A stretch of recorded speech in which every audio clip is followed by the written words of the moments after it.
So we're live now. Yes.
Good morning, good afternoon, and also good evening to all.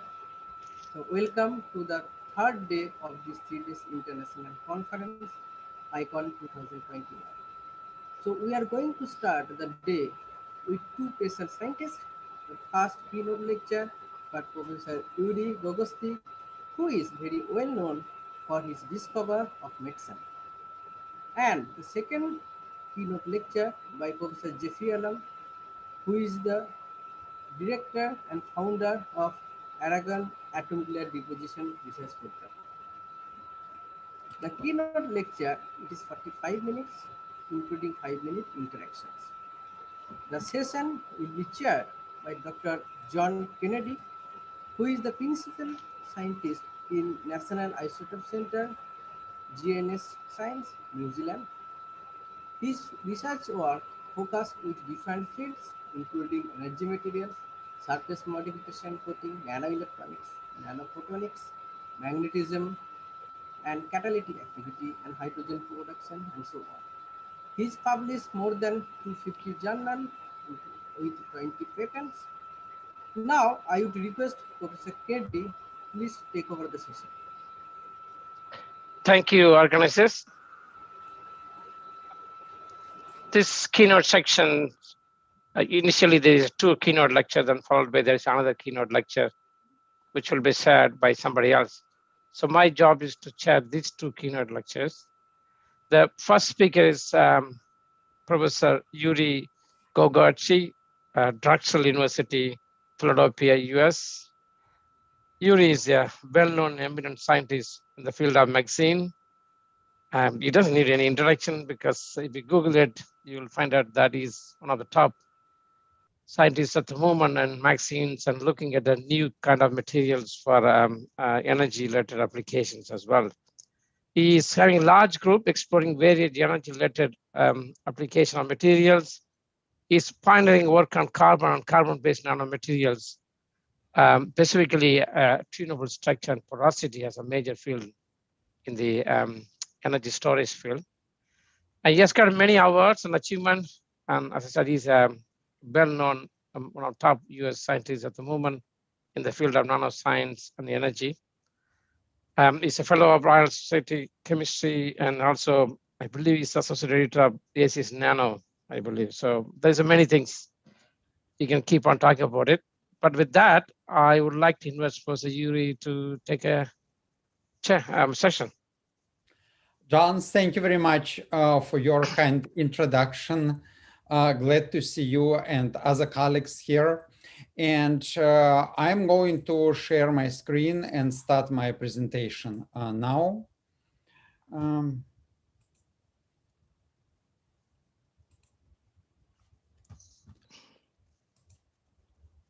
Hope you can see it well. So today, again, I've been working for many years on carbon-based materials, tuning structure of nanodiamonds, diameters of carbon nanotubes, designing porous carbide-derived carbon with different pore sizes. So basically, in my group, we have been discovering, designing at the atomistic and molecular scale materials and learning how to control their properties and develop applications.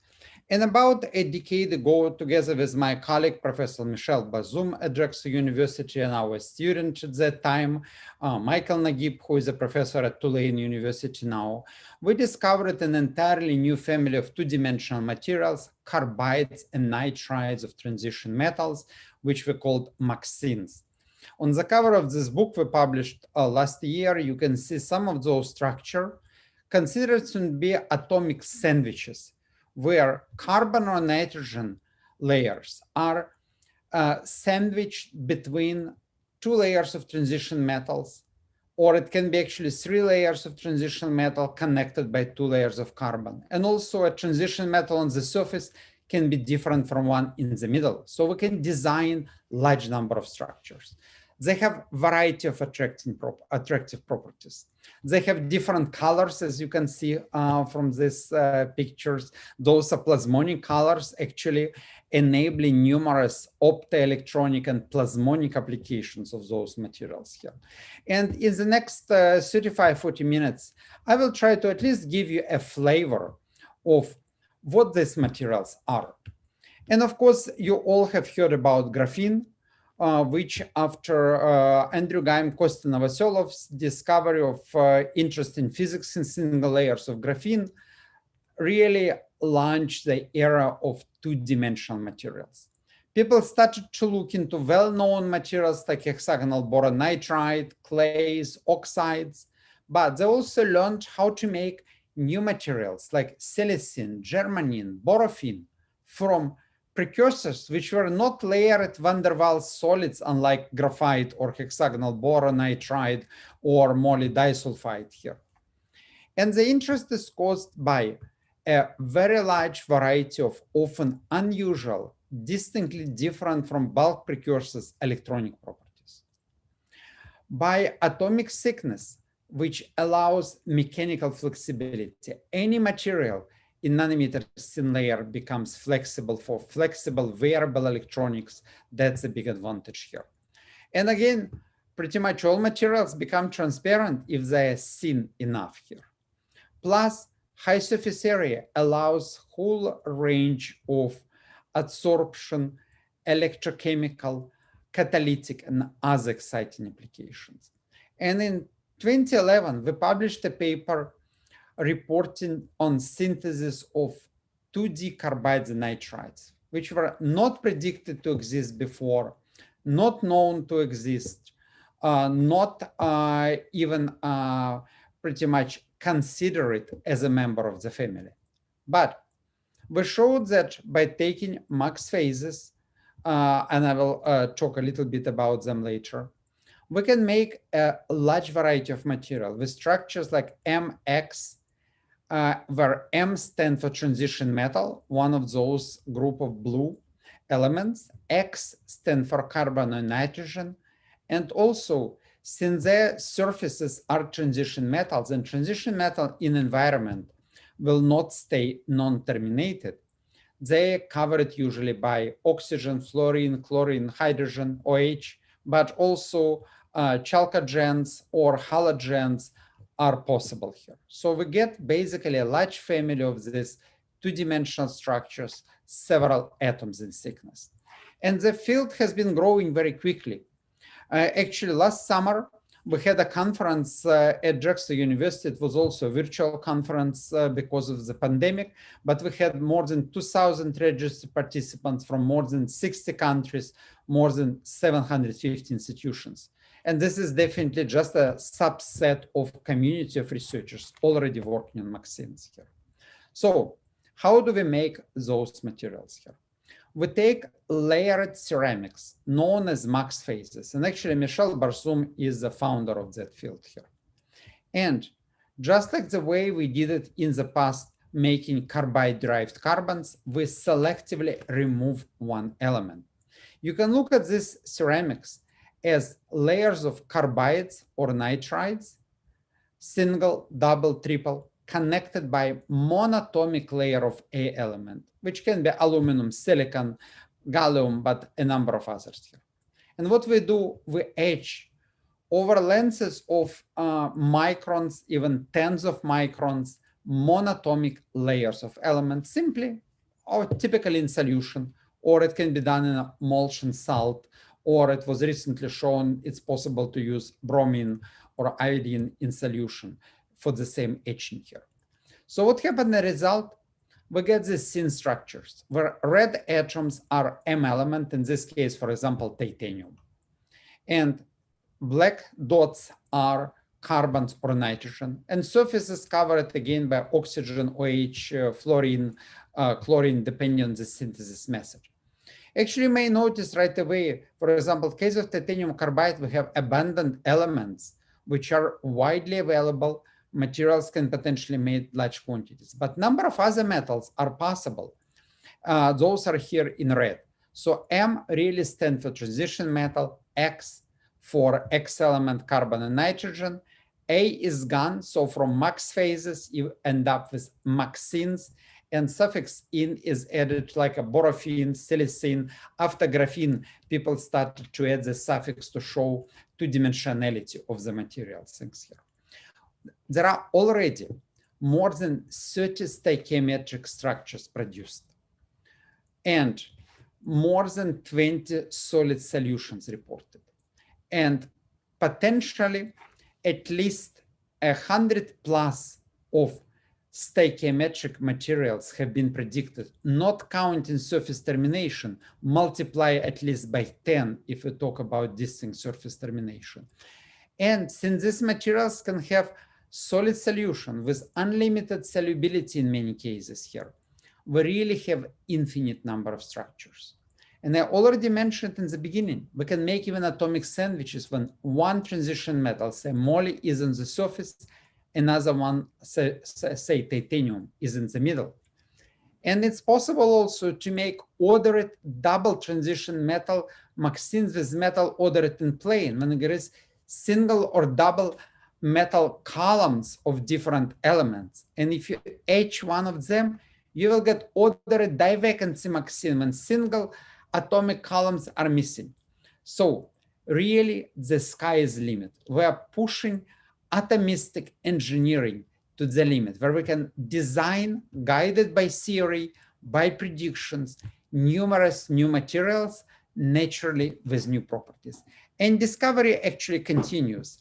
Just earlier this year, well, last year actually, a year ago exactly, in the January issue of SCS Nano, we published a paper reporting on another group of materials. There were M2X, M3X2, M4X3 available. We added now M5X4. To be more precise, we made moly-4, vanadium C4 with 5 layers of transition metal and 4 layers of carbon, and predicted theoretically that many more can exist. Actually, notice there are quite a few materials with 1, 2, 3 layers only. We're going now to, in these materials, it will be, if you count surface termination, in 11 atomic layers. And we can make any number of particles with exactly that structure, that compositions here. And of course, we can make thinner ones. And what is important, of course, their properties will depend on transition metal, on X element, on surface termination, on the number of layers, on ordering of metals in those things here. And discovery really continues. We have these 4 types of structures. Last year, etching in organic solution was reported, and just actually last week, etching in bromine was reported to produce MXene. Molten salt solution were reported here, and also first terminations of tellurium, bromine, some other have been reached, and first superconducting MXenes have been produced. But in fact, they may have a very large variety of useful properties. And actually, what they have added largely to a film of 2D material is truly metallic conductivity. There were many dielectric semiconductors, graphene zero band gap semiconductor materials. There are poor metals, but hardly real metals with a high density of state at the Fermi level with high concentration of carriers. And carbides, nitrides are all like that. And all bare MXenes are metallic. But surface termination and some of them, like thinner one, imagine like oxygen on the surface of titanium, can pull away 2 electrons and open the band gap. Many other very useful properties have been predicted, such as, for example, giant Debye coefficient, making them good thermoelectric materials here. Dirac fermions in titanium CF2, so conical band, ultra low work functions, topological insulators, 2-dimensional magnets, and many, many others. For example, 2D magnetism has been predicted to change as a function of transition metal, but also surface termination, for example, oxygen or fluorine. And some of those MXenes are still to be made. They have not made yet. There are only theoretical predictions. Many others have been made. And let me just give you an example of titanium to see. You see there is a high density of states at the Fermi level, marked with this red stripe in non-terminated MXene. If we get fluorine on the surface, we have a decrease in density of state. If the surface is fully terminated by oxygen, a band gap is open. And that's very important, and some larger band gaps have been predicted for some of those MXenes here. But I'm going to focus today really on metallic properties of these materials. And one of the reasons is that titanium carbide MXene, for example, titanium 332, the first one discovered and most studied one, has in this thick film, multi-layer film, conductivity going up to 20,000 Siemens per centimeter. Just to give you, for comparison, reducing graphene oxide, most studied multi-layer graphene type of material, has an order of magnitude lower conductivity. Activated carbons, for example, use electrochemical capacitors, which have been studied for a long time, have about 3 orders of magnitude lower conductivity, and they are considered as highly conducting, for example, materials for electrochemical energy storage here. It's a huge boost for many applications, really enabling, but they're also extremely strong. They're hydrophilic, they can be processed just from water solution. Because they're strong, this is, for example, about 20 micron flake of titanium 332 produced by solution processing. I've never seen larger than 1 micron oxide or moly disulfide or any dichalcogenides flakes produced by solution after syndication, everything else. And MXene, you can actually make flakes with crystallographic shape because they are produced simply by separating in layers large, say, hexagonal crystals of max phases, things here. And if you look at single flakes and their electron diffraction pattern, you will see those as single crystals with hexagonal symmetry. And you can also see it from high resolution TM image here. But for example, this flakes is unsupported hanging in a hole of TM grid because it has a bending rigidity about 2 orders of magnitude larger than a graphene sheet, which would simply flop and collapse under the same conditions here. And also, as I showed you in my very first slide, because of surface plasmons, they have variety of colors. There is also one more important thing. You often hear about new materials being discovered, 2D gallium nitride, borofin, lots of others.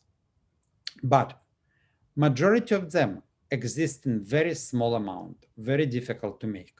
You can basically count very easily those very few 2D materials that can be made in significant quantities, like graphene, boron nitride, moly disulfide, tungsten disulfide. MXenes we produced from day one, gram quantities. Now we have a reactor capable of making 100-gram, designed specifically for us by this company in Ukraine. In industry, the reactors already producing 1 kilogram per batch. And if you're talking about using single layer coatings or even like a multi-layer micron thick film, you can cover a lot of surface with this material. But also this amount of material allow you to use it in, say, battery electrodes, in composites, as application, which require more than micrograms, more than a single monolayers of the flake. And what is more important, you can take this powder, you can disperse it simply in water, just as a liter bottle with colloidal solution of single or few layer flakes MXene. And then say by simple doctor blading, you can produce it into a film, and this like a meter long film, 10 centimeter in thickness. And this 1 micron thick film can support this toy car, which is about 40 grams, because it has a strength higher than aluminum foil. And it has conductivity of about 15,000 Siemens centimeters. So imagine we take a colloidal solution of flakes, no additive, no surfactant, no binder, no nothing. Spread it with a doctor blade over the surface area. We produce a film, dry it, you get a material. It can be an electrode film 10 times thinner than a metal foil. It can be conducting film for a variety of other applications. And what is important, of course, doctor blading is one of many processes. Any type of colloidal solution, inkjet printing, 2D, 3D printing, transfer printing, screen printing, deep coating, spin coating, spray coating, anything will work. So you basically have easy manufacturability, and then you can make films that I showed you before. And this is a cross-section of this film, at just 1 micron thick, but it is strong, it is metallically conducting, and produced at room temperature by many coatings technique here. But of course, like with any new materials, the key is in controlling those properties. How do we get control? And of course, when we talk about solution processed materials, when we talk about materials made of two-dimensional flakes, considered to be like sheets of paper, which you pile together into a film, we need to know and understand not only properties of a single sheet, we need to understand properties of those assemblies. So we deal with not only interflake conductivity, single flake properties, fundamental physics of those, but we also need to understand interflake transport here. Because this is what in this type of thick films with many flakes, or even more in complex three-dimensional architectures, determines the properties here. And of course, we start with single flakes measurement. And as you can see, IV dependence is straight. So it's the metallic for single flakes MXene. But we have similar properties also for multi-layer flakes. But of course, they will depend on composition. For example, titanium 3C2 will show in a wide range of temperature, slight decrease in resistivity with decrease in temperature, so it behave like a metal. And then at very low temperatures, below 100 Kelvin, there may be rise in conductivity because of disorder and defects in the material. But for example, if you replace outer layer of titanium here with layers of moly, get this atomic sandwich I mentioned before, it shows a semiconductor-like behavior over the entire temperature range here. But if you take some of the MXenes and you anneal them, their resistivity drops dramatically, often by orders of magnitude, just because when you remove interlayer, intercalated molecules, usually is water, but also can be, for example, tertiary amines, other molecules used for delamination of these materials into single layer flakes. Conductivity increases, resistivity decreases. So what it means that these materials became much more conducting because the limiting factor was interflake transport. But for example, Moly2C, even after this annealing, will still continue showing semiconductor-like behavior. However, some other materials, for example, titanium carbon nitride, titanium 3CN, or Moly2 titanium C2 I showed you before, will switch from semiconductor-like behavior when resistance was increasing with decreasing temperature to actually metal-like behavior when resistance starts decreasing when decreasing temperature. These experiments, they were done in situ, in transmission electron microscope, to observe this behavior. So again, by controlling intercalants, controlling surface chemistry, we can control electronic properties. Very similar way, it's possible to control the work function, which is important for many applications, for example, ETL in solar cells or others here. And it has been predicted that OH-terminated MXene may have ultra-low work function going down to 2 electron volt. However, oxygen, for example, on the surface will increase it over 6 electron volts. In materials that we studied, in fact, we have usually mixed termination. So we have, for example, fluorine, oxygen, OH on the surface. And what we observe, if we take a film of MXene, in this case, titanium 3C2, and start heating it in vacuum, annealing, the work function will increase from 3.9 to 4.9 electron volts because we remove OH. Remember, OH was responsible for the lowest work function. However, if we continue heating it further, we will actually go back to 3.9 volt, not because we recover OH, but we also start losing fluorine. And fluorine was also, if you may remember, having lower work function compared to oxygen. So with this mixed termination, this is exactly the line we pursue. We first remove OH, we shift it to high value, then we lose fluorine, and we actually going back to lower value. So pretty much this is a game to play. And similar way, it's possible to control many other properties. For example, MXenes, depending again on composition and structure, will be interacting with electromagnetic radiation very broad range, from UV light to visible through terahertz, microwave, and radio waves even here. So they find application ranging from antennas and RFID tags in the microwave, radio waves range to photonic devices, metamaterials. They can absorb efficiently light and are being explored in photothermal therapy for medical applications, light to heat conversion also for energy production or water desalination, electromagnetic shielding. They actually among the best shielding materials here, and of course as printable, flexible, transparent conductors. And let me just talk a little bit about their plasmonic properties here, which we are intensively studying now here.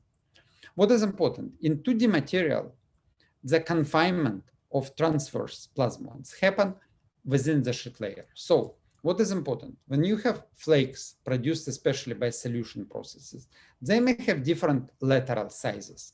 We can optimize process, we can get preferentially one size, we can separate them, but they will never be exactly the same. However, the thickness of all the flakes is the same for a certain given structure. So if we have transverse plasmons in the materials, we can have a certain color corresponding to the wavelengths of plasmon resonance. And actually, if you talk about nanotechnology, probably this Lycurgus cup is the most famous example when nanotechnology were used in the 4th century by introducing gold, silver nanoparticles into glass.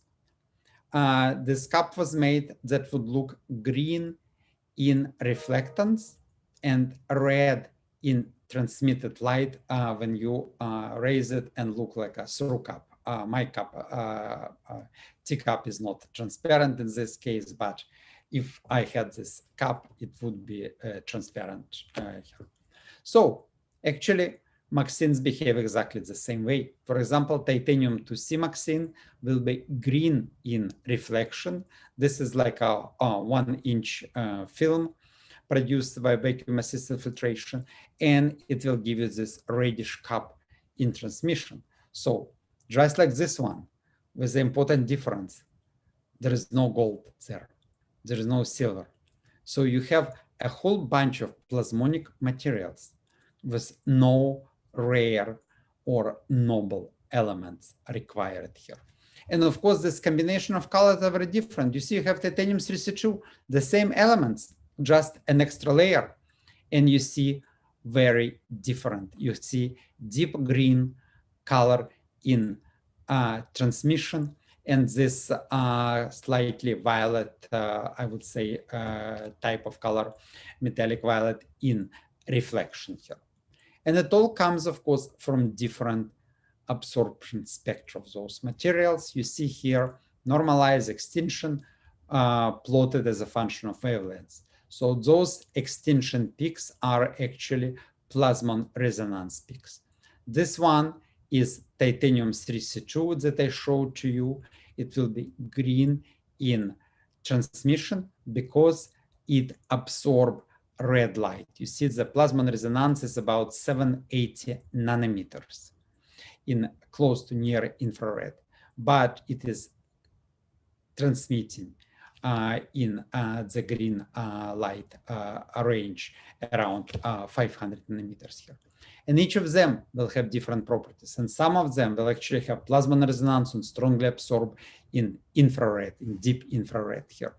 And surface plasmons have been shown by Chaos scientists experimentally by using eels.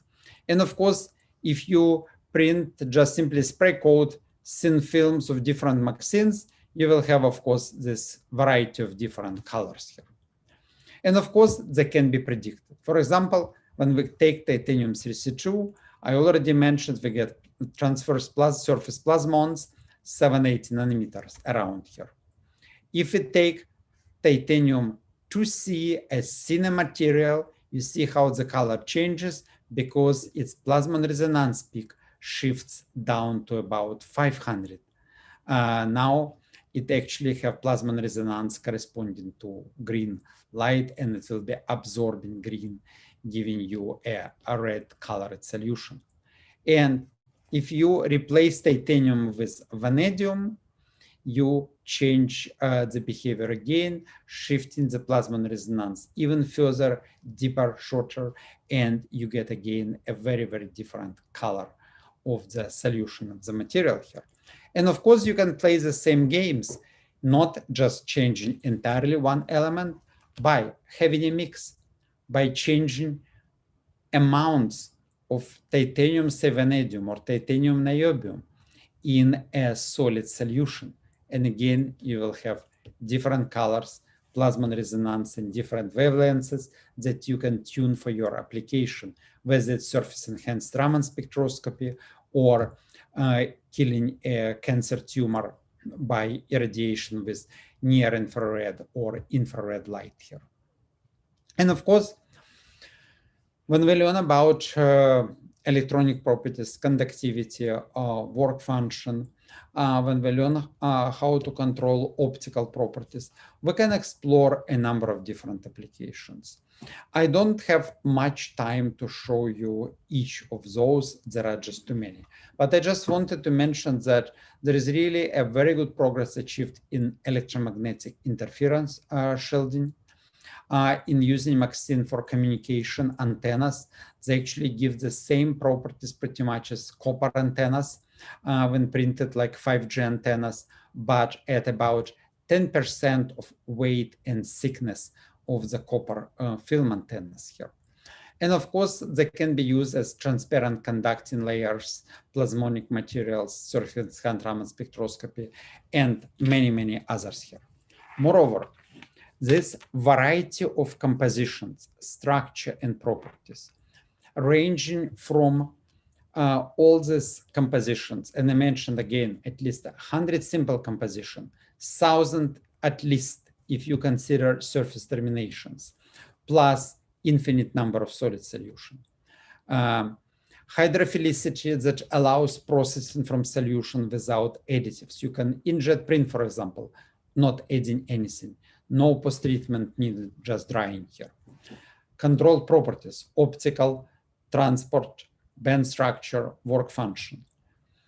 Allows whole range of applications. So Hussam Al-Sharif called this area emerging maxitronics.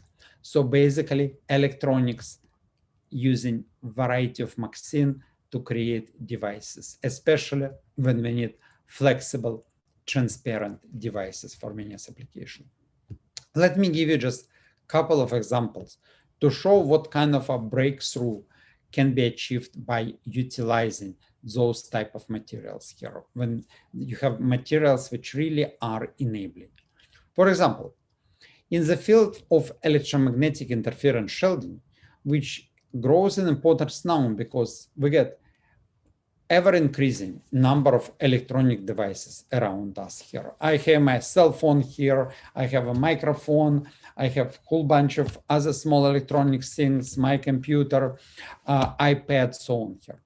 All of them produce electromagnetic radiation. All of them need to be shielded from electromagnetic waves here. And to keep devices small, we cannot use thick metallic cages that used to be used, for example, in the cell phones. People are looking for thinner materials. And in 2016, together with Professor Chun-Min Koo from Korea, from KIST, we published a paper showing that titanium-32 MXIN can actually line up with copper and aluminum, metals having about 2 orders of magnitude higher conductivity than this material. And it's possible to achieve 50 decibel, what is mean 99.999% shielding, removal of electromagnetic waves by reflection or absorption, with just 1 to 2 microns thin film, while if you use a foil, you usually have to use 15-20 micron thick foil to make it stable here. And for graphene, to achieve the same behavior, you have to go to about 80 microns. And typical carbon fiber polymer, for example, if you buy a protective cage for your credit cards, those are millimeter to 2 millimeter thick devices here. So you can make much thinner film. But what is also important, this is a field where there have not been breakthrough. Actually, there has never been before 2016 a single paper published in Science or Nature Family Journal on electromagnetic interference shielding, because this was a field where there was very little development and progress here. And really this paper kind of woke up, revolutionized the field. But we still don't really even fully understand interaction of MXIN with electromagnetic waves.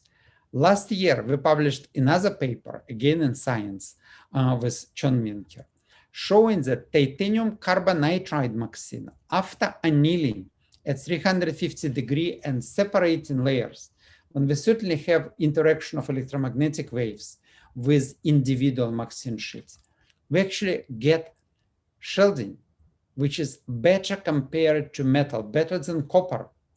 And this material actually has about an order of magnitude lower conductivity than titanium-32 MXIN. So there are some features that we still need to understand at the level of basic physics of interaction of those materials. But there's often exciting opportunities. And if you replace, for example, ITO in LEDs. Yuri, sorry to yes. interrupt. So you have only 3 minutes more. Yes, that's fine. I'm exactly 3 minutes away from the end of my presentation. Thank you. Here. So you can get exactly the same pretty much properties as ITO, but make device flexible. And again, you can just process it from solution here. Because of high conductivity, gas sensors can give you much better signal to noise ratio, measuring changes in conductivity because of intercalation of adsorption of molecules here.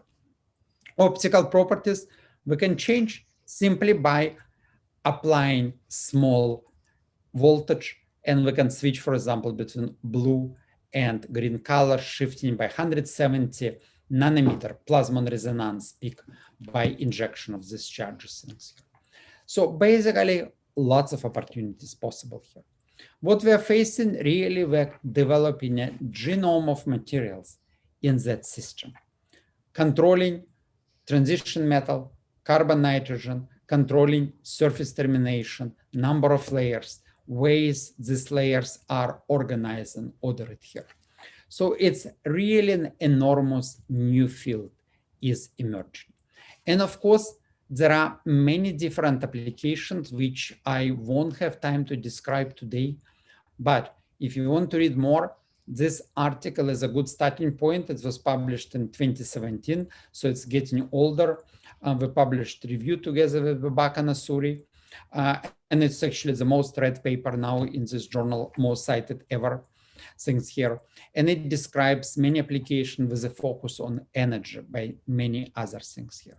And if you want to learn more about MaxSense, actually, in 2 weeks or 3 weeks, roughly still, we'll be offering a week-long course on MaxSense, and a month later, we will be offering another one. This is the same course, just different timing, which is more convenient, for example, for Asian audience, especially in New Zealand, Australia, this one, and this one more convenient for Europe, but again, Indian scientists can probably still fit as well if you prefer late nights here.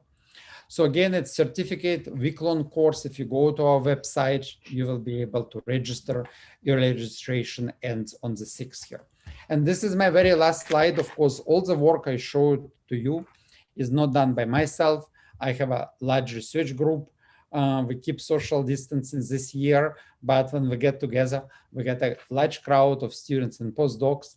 We also work with many colleagues. I listed just a few here in the US, but they're all over the world. We get funding from many different sources around the world. And again, thank you to all the colleagues and students who made this work possible. And thanks to you for listening to my presentation. I'll be glad to answer questions. Thank you. Thank you, Yuri, for a really excellent talk. I'll try to go to the chat whether there are a few questions waiting there. The question one is, why maxing layers gets free stack even they are terminated with a similar functional group? Well, again, they have a diverse functional groups here, and they have high negative surface charge. But just like all other 2D sheets here, there are weak forces, van der Waals forces, hydrogen bonds that will hold them together. So they would restack. And of course, I didn't talk about it, but you can organize them into forms, aerogels, vertical architectures, again, using liquid crystal approach that we use, for example, for making Dr. bladed films. So the second question is, are the optical properties affected by the termination, like OH, fluorine, etc.? Yes, they are. For example, I very briefly flashed a slide on electrochromism. And the reason for this shift I showed is actually because we switch between oxygen termination to OH termination as we inject protons from protic gel electrolyte. So surface termination, as they change oxidation state of transition metal, they will shift the plasmon resonance peak. That's good, thank you. When we anneal this Ti3C2 in the presence of nitrogen precursor, So is there any possibility to 100% conversion of Ta3C2 to Ta3N2? No, we did not achieve it. We tried a couple of others. Some carbides you can fully transform to nitrides, some not. And also our colleagues in Singapore at one of A-Star Institutes have done calculations, which we unfortunately never published because we're planning to do more experimental work and never completed here, showing that actually the minimum of free energy can be in a mixed state. For example, 70% carbon, 30% of nitrogen. So for some of these vaccines, apparently it's very difficult to just move all the way to nitrides, unlike bulk structures. Oh, thank you. There's more questions waiting for you. Can you please give a comment on the electrocatalytic activity of Ta3C2, specifically OER, oxygen reduction reaction? Well, again, we don't work on OER, ORR. There are quite a few people who do. There are, in case if you try to use it for oxygen reduction or evolution reaction, you need to keep that carbides, nitrides oxidized. So you end up actually with a layer of oxide on the surface. It can still be catalytically active because it may be a defective planar oxide with different properties. And underlying not oxidized layer of MXene will be able to inject electron and provide conductivity. And I think when you work on this, you need to understand this. We have done more work on HER. Titanium carbide is a lousy HER catalyst, but that's good because it allows us to have a wide voltage window in supercapacitor application. And moly carbide, for example, will be a good HER catalyst. And what is also important, it has entire surface or molybdenite, entire surface catalytically active, not only edges like in moly S2. So again, transition metals certainly open opportunities for electrocatalysis, but again, it's necessary to select the right ones. Thank you. The next question is how good the MXenes for thermoelectric applications? So far, not good. The predictions have been very promising, but you need really to make semiconducting MXene in this case. And there are virtually like 2 or 3 papers on thermoelectric properties of MXene. So it's a greatly understudied field. And if you're an expert or interested in the area, this is probably an area to explore. Yeah. So the next question is another interesting one. How stable is MXene?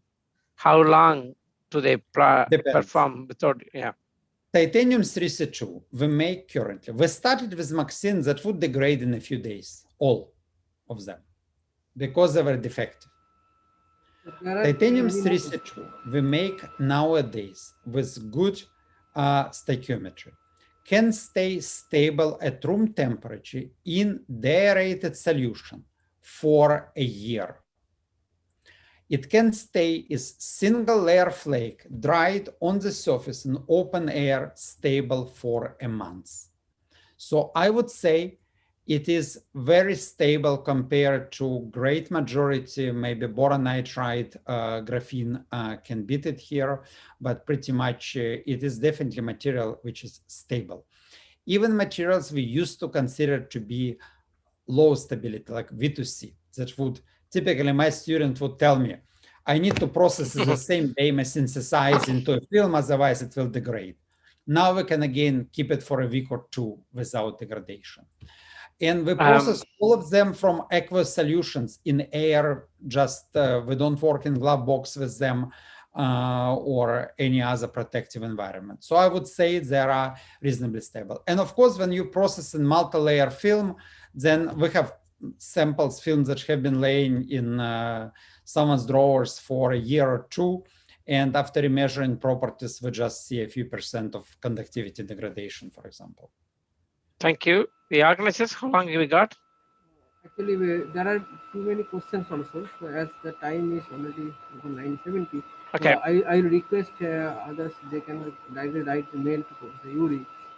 Yes, feel free to email me and I will be glad to answer question. And of course, again, if you sign up for our Maxine workshop, we will have actually on the last day a couple of hours session. We will specifically, just my students and postdocs will be talking to you, just answering your question, just going through your case studies. If you have Maxine materials you are interested in understanding and have problems to solve, to answer questions and solve the problems. Here again, this is an exciting field. This is enormous, enormously large family of materials, which actually needs many more researchers. There are tens of thousands of people working on graphene alone, and this is single element, single sheet. Now imagine how many people are needed to explore all this variety of materials we have discussed. Once again, on behalf of organizers, I thank you, Yuri, for this keynote presentation. Have a good luck. My pleasure. Thanks again for invitation, and good luck to the next speaker. Goodbye. Thank you, sir. So now we move on to the next speaker. Can I get the slide, please? Yuri, you may have to move your share presentation. Yep. Yep. Thank you.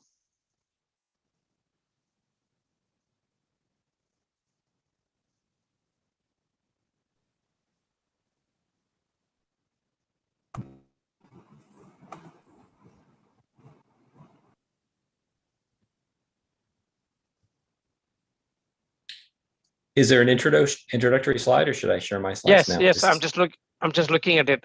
Sorry. Okay. No problem at all. Sorry, Jeff. Yeah. That's okay.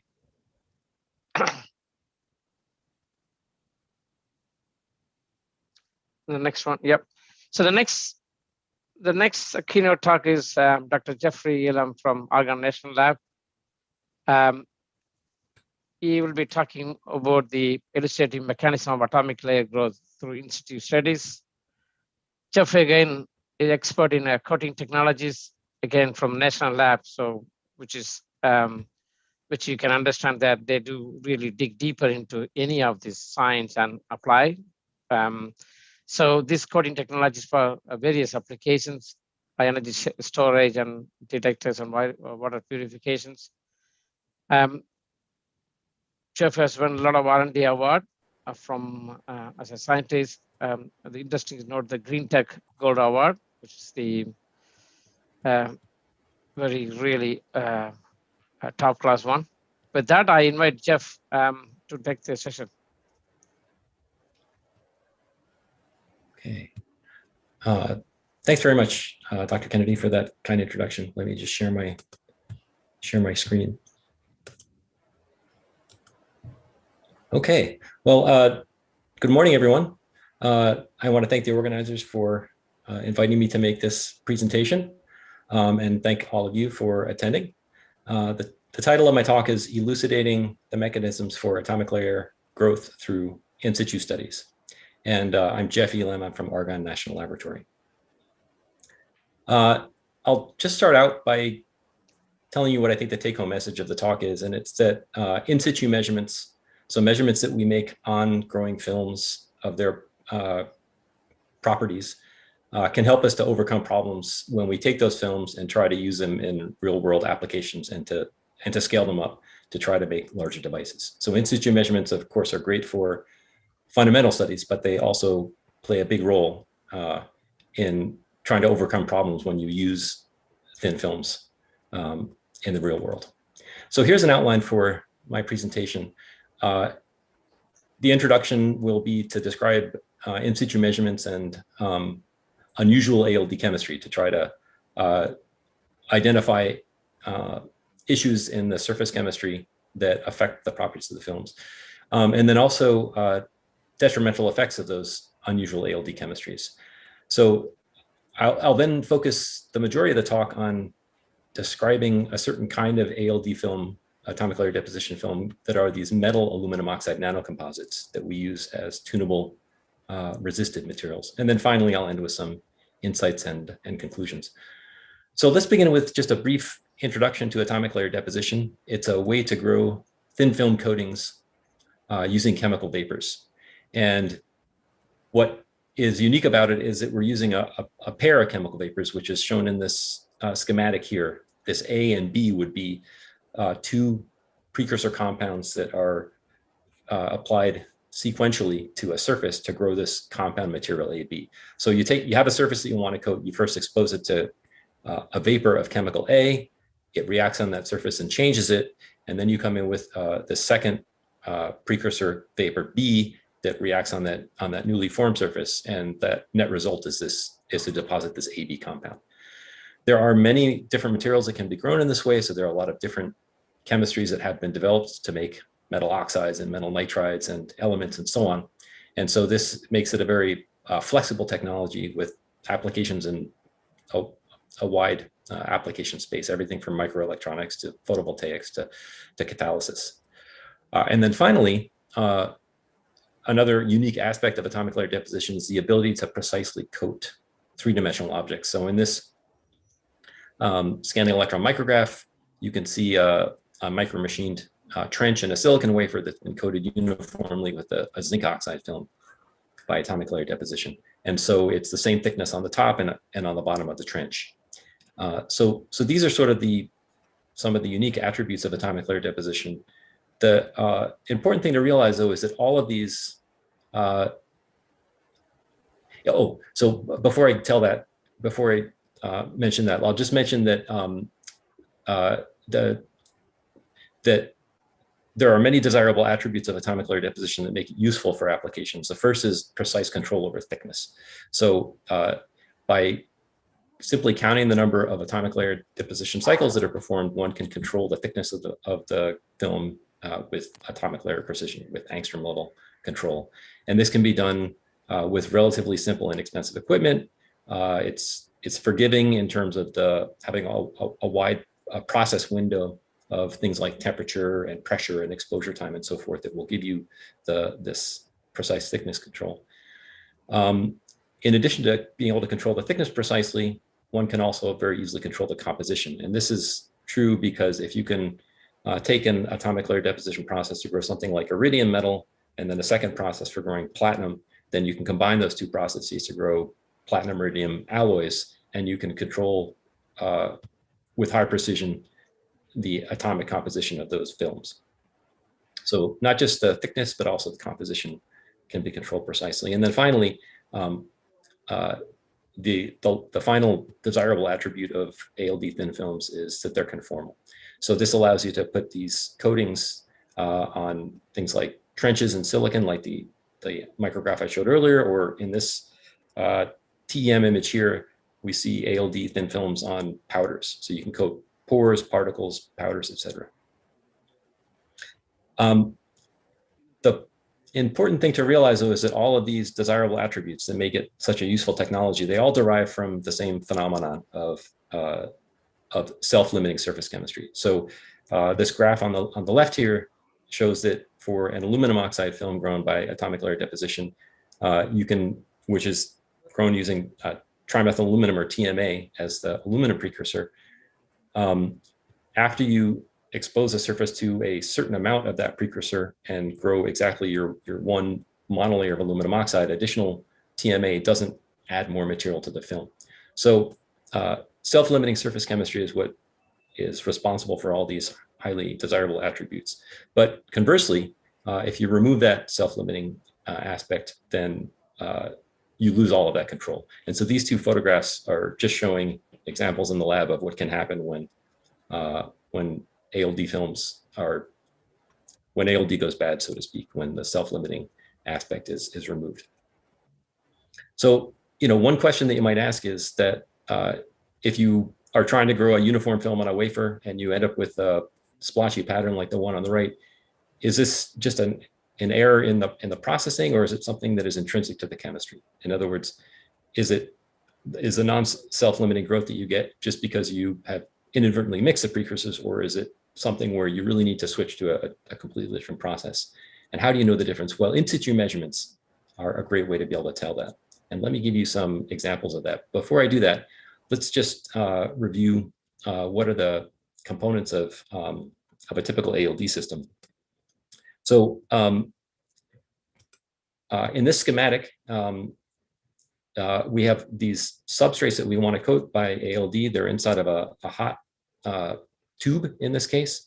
We have carrier gas that is flowing through the tube continuously and into a pump. And we have some computer controlled valves that we can open and close to inject these precursor vapors into that carrier gas stream so that they're carried over the samples where they can react. So in situ measurements are fairly easy to introduce in ALD, and the ones that I'm going to be describing mostly in this talk are the following. Quartz crystal microbalance, or QCM. This is a mass sensor which has sub-angstrom level precision and can tell you about the mass of the material that you're growing. Mass spectrometer, or quadrupole mass spectrometer, QMS, can be used to sense the gas phase products of the ALD half reactions, as well as tell you about the partial pressures of the precursors that you're pulsing in.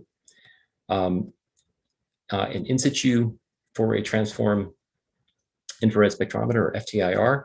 If you pass an IR beam through some IR transparent windows and have it go through one of the samples that you're growing your films on, then you can look at the changes in the surface functional groups that are responsible for the ALD growth.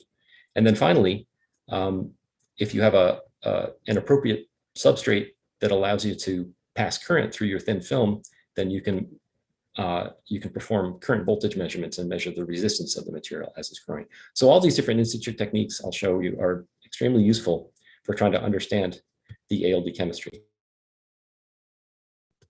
Excuse me, and trying to determine whether the chemistry is self-limiting or if there are issues that you need to address. So let me give you some examples of how unusual surface chemistry can be revealed by in situ measurements. This first example is one in which these researchers were looking at the growth of antimony copper sulfide thin films by atomic layer deposition, and they were using this in situ quartz crystal microbalance. And what we're seeing here in this black trace is an increase in mass as the antimony precursor and the sulfur precursor are pulsed alternately, and so they get this staircase of increasing mass that corresponds to the growth of this antimony sulfide film. When the researchers then pulsed in the copper precursor in an attempt to grow copper sulfide on top of that, what they actually saw was a decrease in mass. And this decrease in mass was the result of etching of the antimony by this copper precursor. So this is a non-self-limiting process that that confounds their attempt to try to grow this multi-layer of copper and antimony sulfide. That if you were just growing films and measuring the films after the fact, you might not know what's going on, but immediately with these in situ measurements, you can tell that there is an etching process going on. Similarly, here's a different paper where tungsten atomic layer deposition was studied using in situ Auger measurements. And what I want to point out to you is that in these Auger measurements, the researchers were looking at both the silicon and the tungsten signals. The precursors used to grow tungsten by atomic layer deposition are disilane, which contains silicon, of course, and tungsten hexafluoride. And these flip-flopping intensities as they pulse the precursors, what they saw was that every time they dose the disilane, the silicon signal goes up. But when the tungsten hexafluoride is dosed, the silicon Auger signal goes back down to 0 again. So the silicon is on the surface only temporarily. It serves a sacrificial role, and it's replaced by the tungsten during the tungsten ALD. And again, this is a phenomenon that could really only be revealed through in situ measurements, because the silicon is only there temporarily during these after the disilane exposures. So unusual surface chemistry can complicate application and scale up.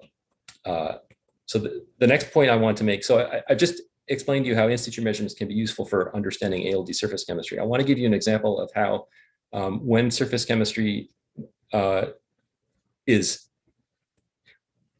unusual, how it can complicate attempts to apply these films to a real world application.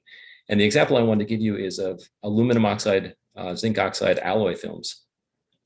that are used to make tunable resistive coatings for microchannel plates. I will describe microchannel plates in more detail later, but they are a type of electron amplifier that that can be used in things like night vision.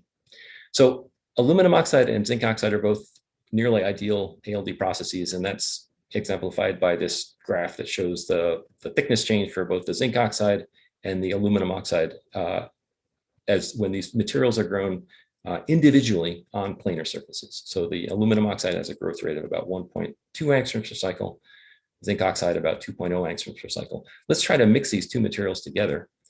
And the way that we do that is to first do a few ALD cycles of aluminum oxide and then a few cycles of zinc oxide to try to grow an alloy material. And what we're going to try to do is to tune the properties of that material by varying the composition. This graph on the left shows that we can very easily tune the composition of the film. So on the x-axis of this graph is the percentage of zinc oxide ALD cycles, and on the y-axis is the zinc content in the film. And you can see that you can smoothly vary the zinc content from 0% for a pure aluminum oxide film up to 100%. If we then take these coatings, which are again on planar substrates, and we measure the resistance of the films, we find that the resistance can be tuned over many orders of magnitude from the very highly resistive aluminum oxide to the conductive zinc oxide. So we can then pick a certain resistivity that we need, and we know the composition of the film that we have to grow to achieve that resistivity. And we're going to use this to try to make these things called microchannel plates. These are, like I said, these are electron multipliers, but for the purpose of this illustration, just think of this as a challenging substrate that we need to coat by atomic layer deposition. So these are, what we're doing is we're taking glass capillary arrays where the capillaries are pores that are on the order of 20 microns in diameter and about 1 millimeter in length. And we're going to use ALD to try to infiltrate these pores to achieve it as a certain target resistance of this overall plate. And this target resistance in this case is shown on this graph at about 10 to the 8 ohms. And we're varying the composition via the percentage of zinc cycles to try to achieve this target. Each one of these black circles is one attempt to try to dial into this target resistance. And you can see that it was an unsuccessful endeavor. In fact, we were off by many orders of magnitude when we were trying to make a microchannel plate that had this certain target resistance. And you might say, well, why is this? Is this just that we're doing a poor job of controlling the conditions, or is there something else going on? Well, if we went back and looked at in situ measurements while these alloys were growing, we found that in this case, in this quartz microbalance, this QCM trace, as we're growing zinc oxide, the mass goes up in a predictable fashion. But when we dose the trimethyl aluminum for the aluminum oxide, the mass actually goes down. So we're trying to add aluminum oxide to the film, but we're actually removing material. And what we saw simultaneous with that, if we looked in the mass spectrometer, was that every time we dosed the trimethyl aluminum, we actually saw zinc in the gas phase. We saw dimethyl zinc as the species that we were forming. So this is an example of an etching phenomenon. So the zinc oxide that we put down and we by ALD is then removed by the trimethyl aluminum, which is the aluminum precursor when we're trying to put down the aluminum oxide. So this is an example of a non-ALD type process that is confounding our attempts to use these films for something, some desired application. Let me give you one more example of this. In this case, we're looking at the atomic layer deposition of indium oxide, which is the main ingredient for making indium tin oxide, or ITO. And we're going to use this, we're going to try to scale up a process to coat large area substrates. So we have an ALD chemistry that uses trimethyl indium, that uses cyclobentadienyl indium, which is shown here in this molecular structure, and ozone. So if you alternate between cyclobentadienyl indium and ozone, you can grow indium oxide by atomic layer deposition. And again, on small planar substrate, it's a very well-behaved process. However, what we wanted to try to do was to go from 1-inch plates up to a 12 by 18-inch plate of glass, And what we found when we use that same ALD process that works so well on small substrates, and we scaled it up to the big substrates, it worked very badly. So this 3D plot here is showing that the thickness varied by, you know, almost 50% from one end of the substrate to the next, and in fact, it was much thinner in the downstream direction. So again, you know, the question is, what's going on here? Well, if we look again with in situ measurements, we get the answer. So in this particular case, we're looking with our mass spectrometer at the ozone signal at mass 48. So ozone is the precursor that we're using as the oxygen source in the indium oxide films we're growing. And so as we're dosing this precursor, we should expect that concentration should stay constant. But we find that when we're growing these films, in this case, we're growing it on aluminum oxide, so indium oxide on aluminum oxide. Once we start to grow a continuous indium oxide coating, the ozone goes away. And it turns out that what's happening is that the indium oxide that we're growing is actually decomposing the ozone that we need to grow the films. And that's why the films are thinner downstream. So again, this is an example of how you know, these in situ measurements have revealed a big problem, a non-ALD type problem that confounded our attempts to do something useful with this film. So what have we learned? Unusual surface chemistry can complicate application to scale up. In situ measurements can reveal this. Well, it would make sense that if we're going to have a candidate process that we're developing, we should start from the in situ measurements and use it to try to see whether any of these problems manifest early on so that we can try something different. So we're going to use that philosophy in this next section of the talk, which is the study of these metal aluminum oxide nanocomposites for making microchannel plates. I mentioned briefly microchannel plates. Let me tell you a little bit more about them. These are two-dimensional electron amplifiers. They're fairly common in physics labs and chemistry labs if you're doing things like mass spectrometry. They're also used heavily for things like night vision and in high energy physics and medical instruments, et cetera. So they're very common type of two-dimensional electron amplifier.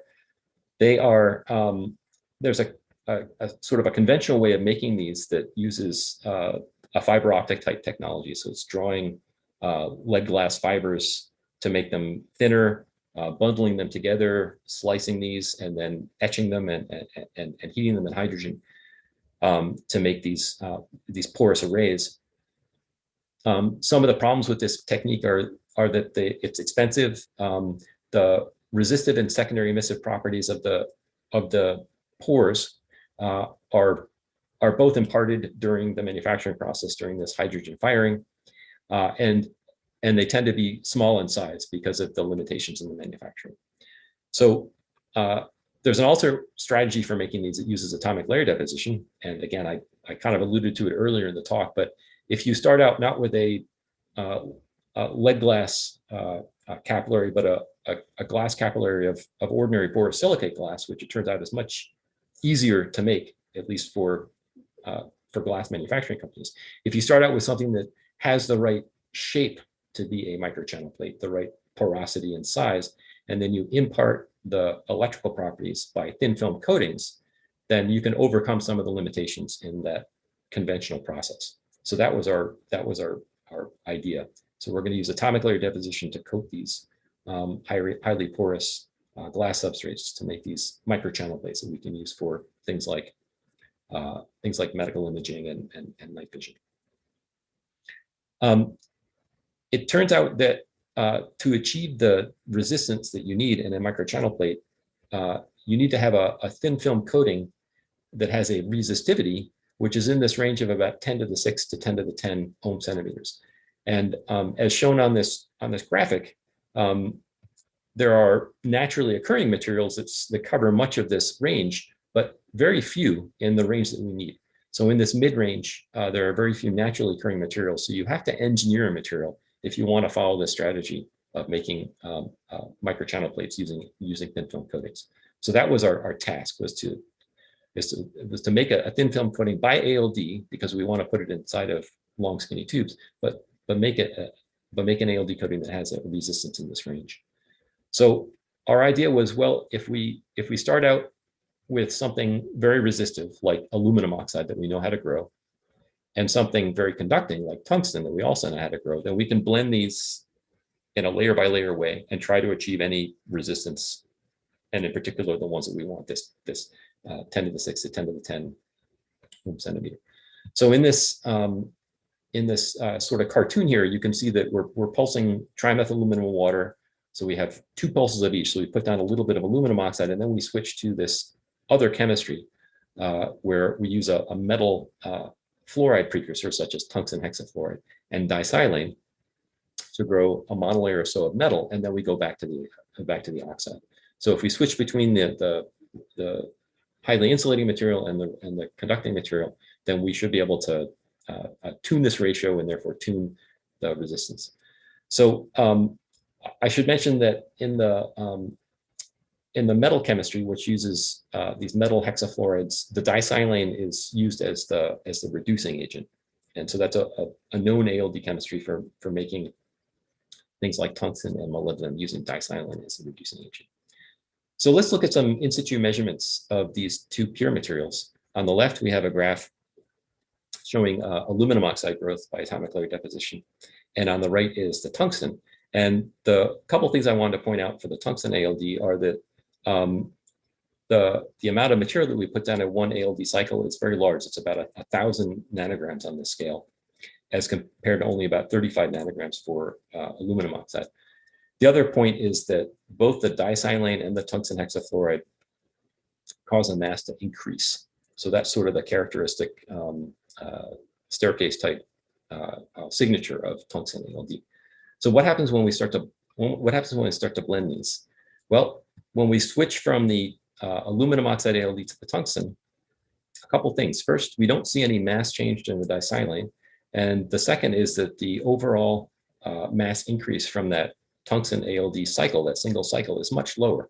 As you can see from this graph, it's only a couple of hundred nanograms versus about 1,000 if you're growing tungsten on itself by atomic layer deposition. And these peculiar changes persist as we're growing different compositions of these films. So in these graphs, what I'm showing is the blue dot represents the mass added during that tungsten ALD cycle, and the red dots are for the aluminum oxide ALD cycles.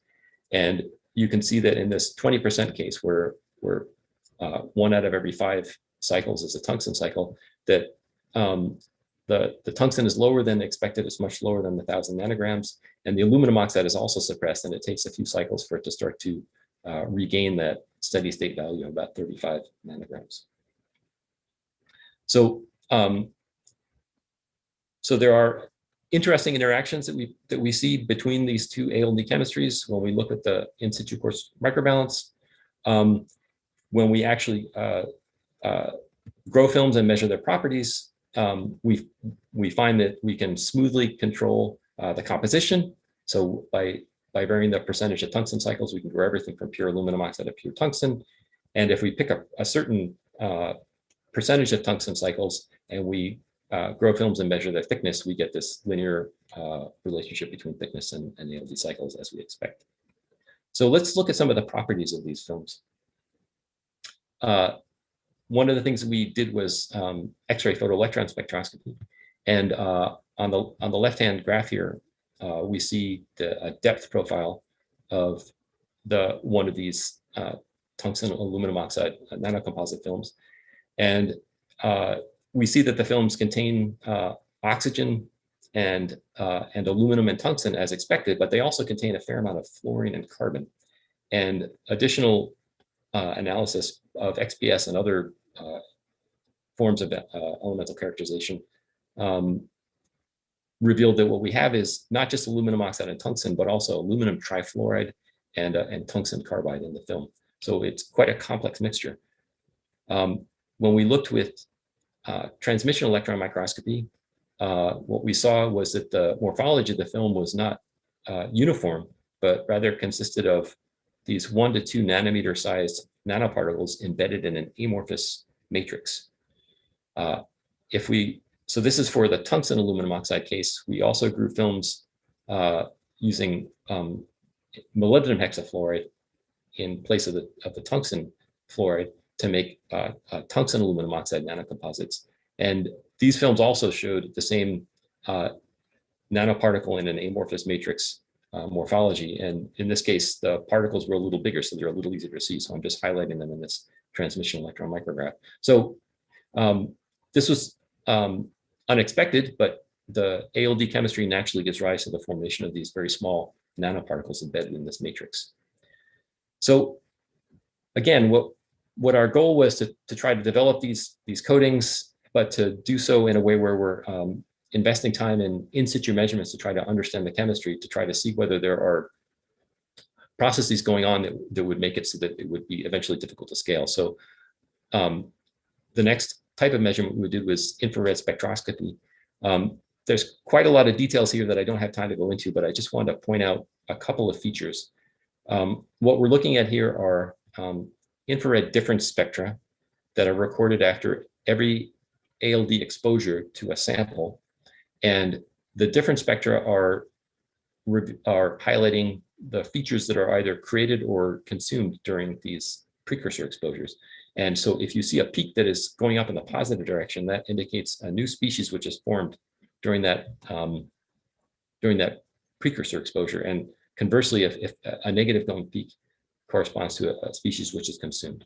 So this top portion of the graph corresponds to aluminum oxide ALD, but what I want to draw your attention to is what happens when we start pulsing in the precursors for the molybdenum ALD. This band here at about 37 wave numbers corresponds to the hydroxyl group. When we dose disilane, there is a small change in the hydroxyl surface composition, but nowhere near the full amount of hydroxyls that are there. So it's a very small amount of consumption. And in addition to that, we see some SiH features which are formed, but this is a very intense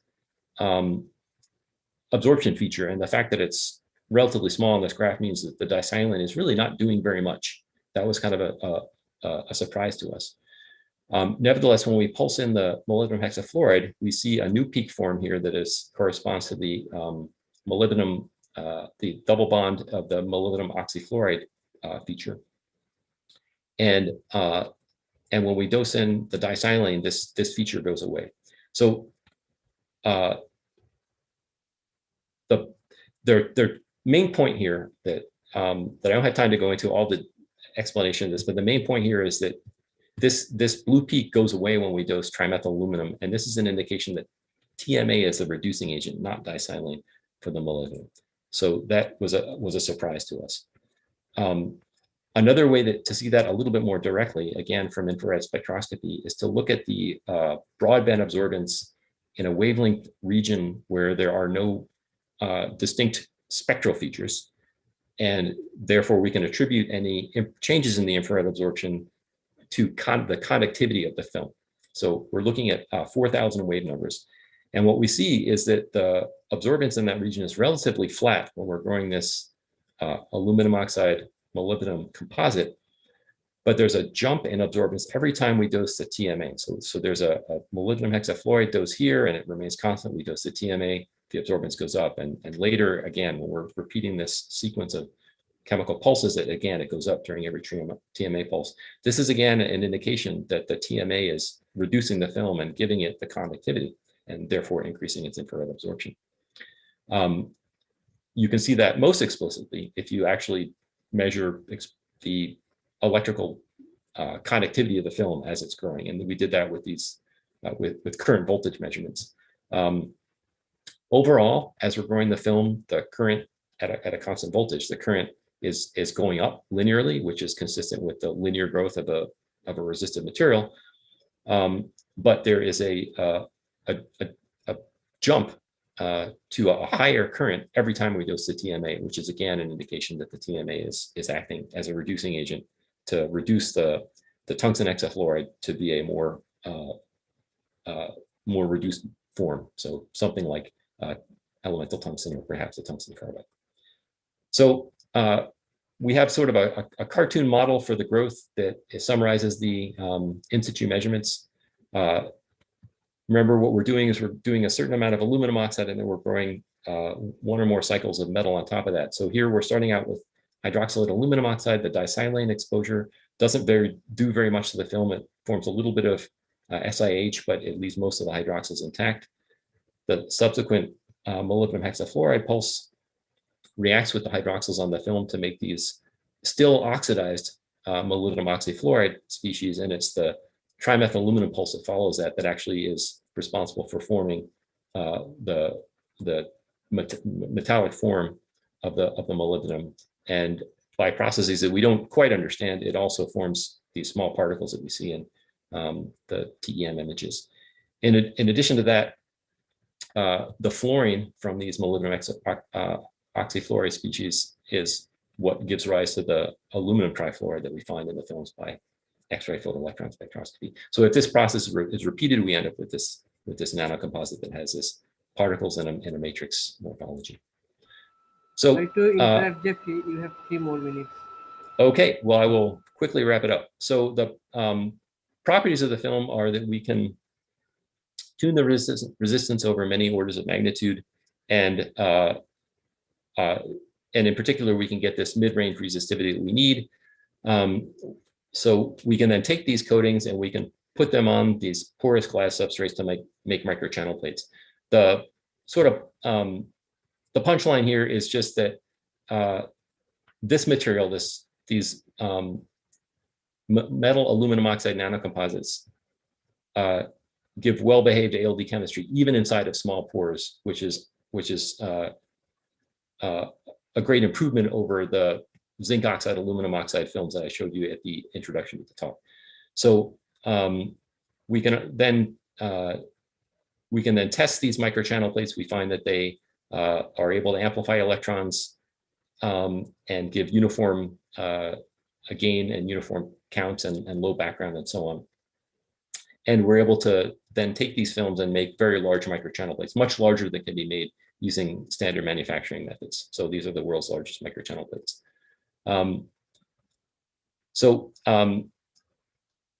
The reason that this is manufacturable is that the ALD processes are well behaved, and we know that that's true because we've done these in situ measurements that show that we don't see things like etching and self-catalyzed decomposition of the precursors like we saw in those cases that I showed you in the introduction. So seeing as we're short on time, I'm just going to advance to the end of the talk and just remind you that in situ measurements are not just for fundamental science. They can be extremely useful for revealing unusual surface chemistry, and these insights can be used to guide a commercialization. So the microchannel plates that can be manufactured using the ALD films that I told you about, those are actually made commercially now. They're available for purchase, and they're being put into sealed photo detectors. So I apologize for the rush at the end, but thanks everyone for your kind attention, and I'd be happy to try to answer any questions that you have. Thank you, Jeff, for your very detailed insights on the thin film growth of ALD. It's always good to know actually what happens during the growth and how you optimize the composition and the film structure. I think this is one of the detailed talk on the film growth. I do see a few questions appear already, so maybe I'll go straight on to that, Jeff. So the question number 1 is, surface of the substrate is not uniform throughout the wafer. How to generalize it? Let's see. I am not sure I understand the question. Could you? Okay, so can you see the chat box? Let me look at the chat box. Can you read the chat box? Just. You want me to repeat again? Yeah. Okay. Let's see. Surfaces. Let's see. So yeah. So I mean, I'm not sure. The question has to do with maybe substrate cleaning, and that's a important topic. So. And yeah, it varies a lot, and it depends very much on what it is you're growing. A lot of times you can do things like in situ cleaning with ozone and things like that, but cleaning and surface cleanliness can be very important for getting uniform coatings. That's absolutely true. And you can see the next question is, based on the experience of MOCVD growth of MOS2, where the nucleation is hard to control throughout the wafer, but basically saying it's hard to, can you do MOS2 here to ALD? Yeah, so we do. Yeah, so we have a process for doing molybdenum disulfide. The difficulty there is keeping the layers, the keeping them in plane, because the fast growth in ALD is along the edges of the planes, and so you tend to get if you grow thicker films, you tend to get them oriented vertically toward the substrate. So that's one of the challenges. But yeah, no, ALD of molybdenum sulfide is something that we are working on, and it's a great material. Maybe you can read the next question. It's lengthy one. Can you read it? Mm-hmm. Can you see it? Yeah. Yes, I do. So if your system has fully in situ controllability for ALD growth and thickness monitoring, however, I'm interested to know whether the surface characterization tools are also attached with the growth chamber, and can you transfer the growth sample for surface morphology? So the question is whether we can do things like SEM and STM in situ. And no, unfortunately, we can't. So there are some very specialized systems that you can read about in the literature where people have integrated scanning per microscopy with atomic layer deposition. We don't have anything like that, unfortunately. For the XPS, we do have a way to do air-free transfer from our ALD system to our XPS chamber. So it's not as good as in situ, but we derive some of the benefits of avoiding air exposure, because that's something that's very important. But in general, that kind of tool can be extremely useful for to do things like avoiding contamination and so on. Cool. There is one general question as you see the next one. Yeah. Let's see. When we decide to synthesize a composite, what are the things we should consider? Yeah, so it's fairly common in atomic layer deposition to blend materials and try to make composites. I mean, some of the things that you need to make sure of are that the ALD processes that you want to try to combine, they both work at the same temperature.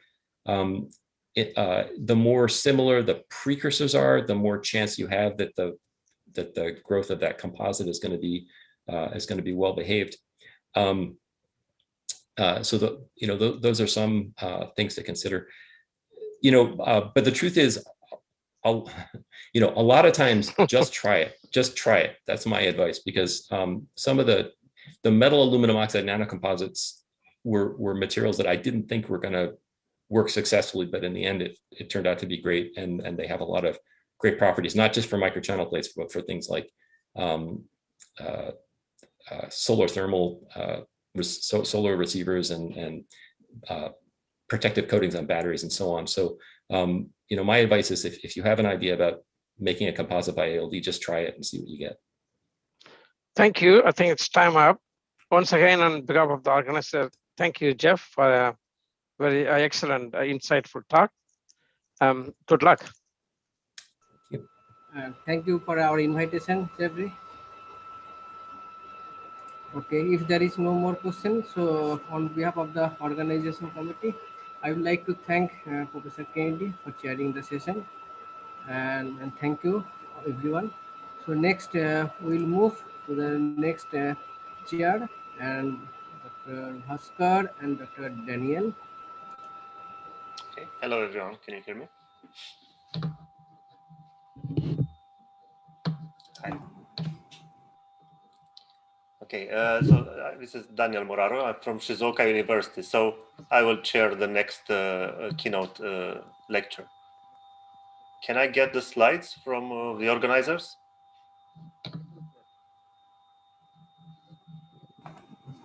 Just a moment, Professor Daniel.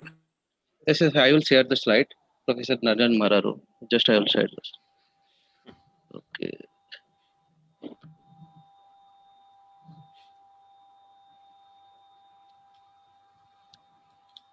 Okay. So, very good morning, one and all. So, this is the 18th keynote lecture, and Professor Ajan Vino from the University of Newcastle, Australia, will be delivering the talk on advanced nanoporous material for clean energy generation. And the time of the talk is like this. So keynote lecture will be the 45 minutes. Out of 45 minutes, 40 minutes will be the presentation, and 5 minutes will be for the interaction and discussion. So now I would like to welcome our chairperson, Dr. Daniel Moraro from Shizuoka University, Japan. So about Muraro, he is an associate professor at Faculty of Engineering, Department of Electronics and Material Science, Graduate School of Integrated Science and Technology, Department of Engineering, Electronics and Research Institute of Electronics, Advanced Device Research Division from Shizuoka University, Japan. And he is a great scientist and also a dynamic researcher. But although he works on different areas of research, his primary research interest is on the silicon nano devices and silicon single dopant devices. So there are many awards and achievements, but few of them are mentioned here in this slide, like Young Researcher Award, SSDM, International Conference on Solid-State Devices and Materials, Young Scientist Oral Presentation Award, JSAP, Japan Society of Applied Physics in the year 2007, and a Young Scientist Gold Award, IUMRS, ICEM, International Conference on Electronic Materials. So on this brief introduction, so I'm requesting Chairperson Dr. Daniel Moraro, please, uh, chair the session. Thank you for your kind introduction. I think we are here to listen to the talk from Professor Ajay and Vino, and I'd like to very briefly introduce, I think everybody in this audience might know his work, and he's coming from University of Newcastle, and well, he has a great contribution, especially in the field of nanoporous materials, and you can see a bunch of applications on which his group and his collaborators are working: sensing, energy storage, fuel cells, adsorption, separation, and catalysis. So I think Professor Vino has a quite international experience spanning India, Germany, Japan as well, and now Australia. And he is the inaugural director of a global innovation center for advanced materials, nanomaterials, at University of Newcastle in Australia. Of course, there are many awards and many achievements. This is simply a proof of his dynamic contribution to the field. So actually, without too much ado, we're looking forward to hearing Professor Vino's presentation today. So I'd like to ask Professor Vino to introduce his work over the next 40 minutes or so. Please.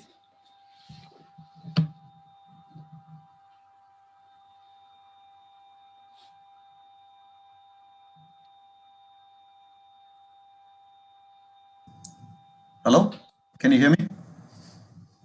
Yes, everything is fine. Can you see my screen? No, sir.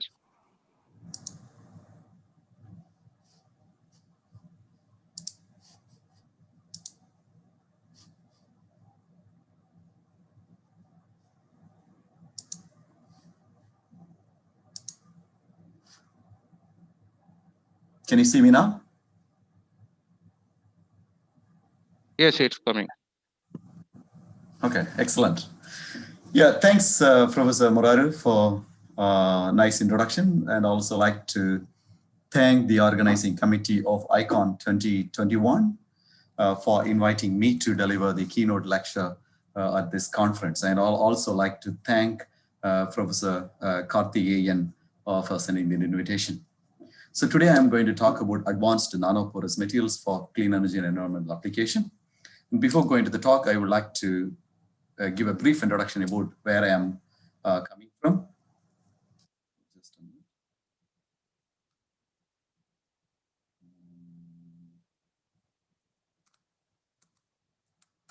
Is it moving?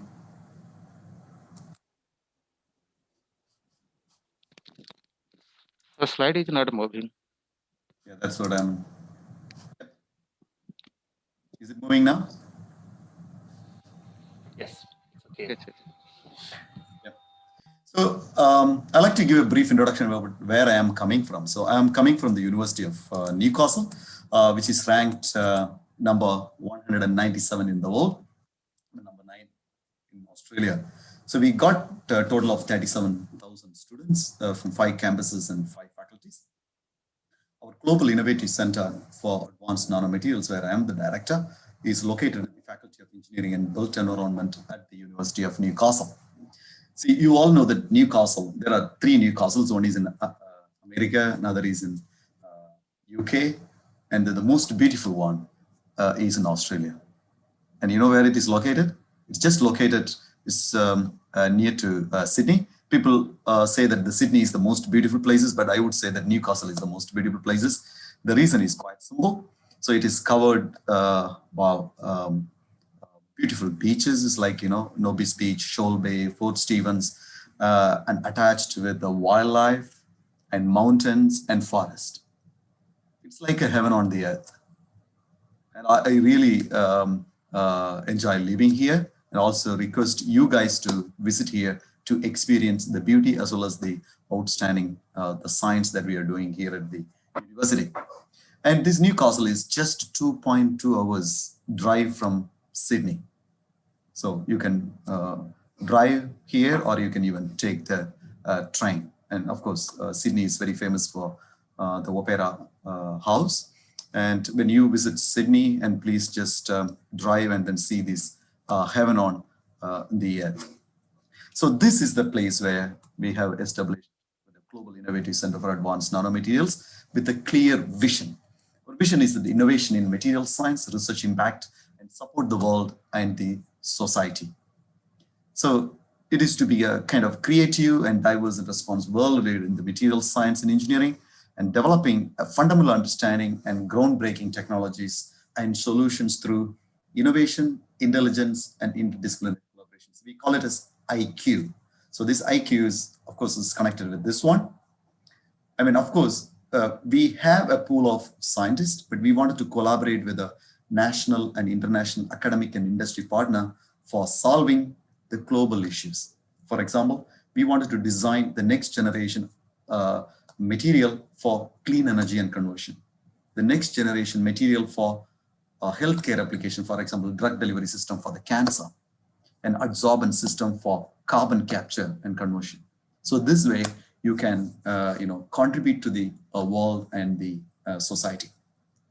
So this is the structure of our center. Of course, our center is supported by the advisory board members from all over the world. For example, Professor C.N. Rao from India, Professor Pulikale Majian from Rice University, Professor Chennapati Jagadish, who is a pioneer in the field of nanotechnology, and key nanotechnologies from Australia, Australian National University, and Professor Yoshio Bando from NIMS, and Dongyang Shao from Fudan University, and Professor Marcus Antonetti from Max Planck Institute. Of course, we have total of 52 people at present, including 30 PhD students, and more than 12 postdocs, many visiting researchers, and so on. And these researchers are working on the design and development of advanced nanomaterials. That includes ceramics, electronic material, hybrid material, soft material, catalytic material, bio and polymeric material. So we not only focus on this materials development, but also their application in three unique areas: energy, environment, and health. The energy area, we focus mainly on supercapacitors and battery, and the environment, carbon capture, that is CO2 capture and its conversion, and the clean energy generation. And in the health sectors, we are focusing on the drug delivery system and antimicrobial devices, anti-cancer vaccinations, and so on. So this is our team, of course, and collaborators from all over the world. And our center is fully supported by the funding from Australian Research Council and many domestic and international industry partners. And some of them are shown here: SABIC, Solvay, Aramco, and Andromeda, and even Indian defense labs are supporting our research. And with the help of the great support, and we established amazing characterization facilities, and some of them are displayed here. So for example, field emission scanning electron microscope, high energy X-ray, close to 200 channel battery cycler system, and solar cells, and photocatalytic, online photocatalytic water splitting systems, and high pressure CO2 and hydrogen storage systems. So why I'm trying to show you is that I like to use this opportunity to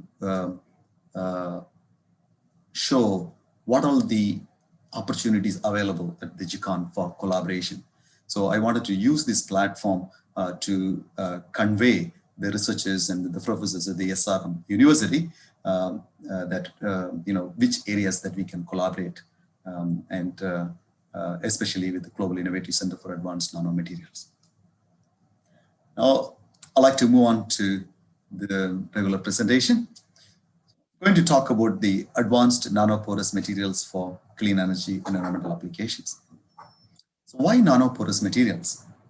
Nanoporous materials have been receiving a lot of attention in the recent years because of their exciting properties. For example, it can offer high surface area, large pore volume, and uniform pore size distributions. And these properties make them available for various applications. You take it for absorption, catalysis, sensing, drug delivery, and even the electronic applications. However, the efficiency of this, the material is mainly depending on, the efficiency of this material in these applications is mainly depending on the structure, morphology, the textural parameters, and then the functional elements in the material. For example, you take carbons, right, with the nanoporous structures, can give the high surface area, but this is partially conducting. But if you replace the carbon with the carbon nitrate, then you can have a carbon nitrate matrix with a semiconducting property. But if you have a nanoporous boron nitrate, then you will have an insulating characteristic. So by tuning the chemical composition of this material, you can tune the electronic and electrical properties of this material. And also by tuning the structure and morphology, one can control the surface area, pore volume, and textural features of this material, which in turn control the performance of this material in various applications, mainly energy, environment, and health-related applications. So this is what we have been just focusing on for the last 20 years of our research, and some of the publications are shown here. So we divide our research into 3 divisions. So the first one is the fabrication of novel advanced nanoporous materials that includes electronic, catalytic, and sensing and absorbent materials with a different structure, different morphology, and the different the chemical compositions. For example, carbons, nitrates, fullerenes, polymers, conducting polymers, and so on. So these materials with the different framework gives unique electronic and conducting and textural properties. And this is the main area that we are working on. And once these materials are prepared, we transfer this material to the other team.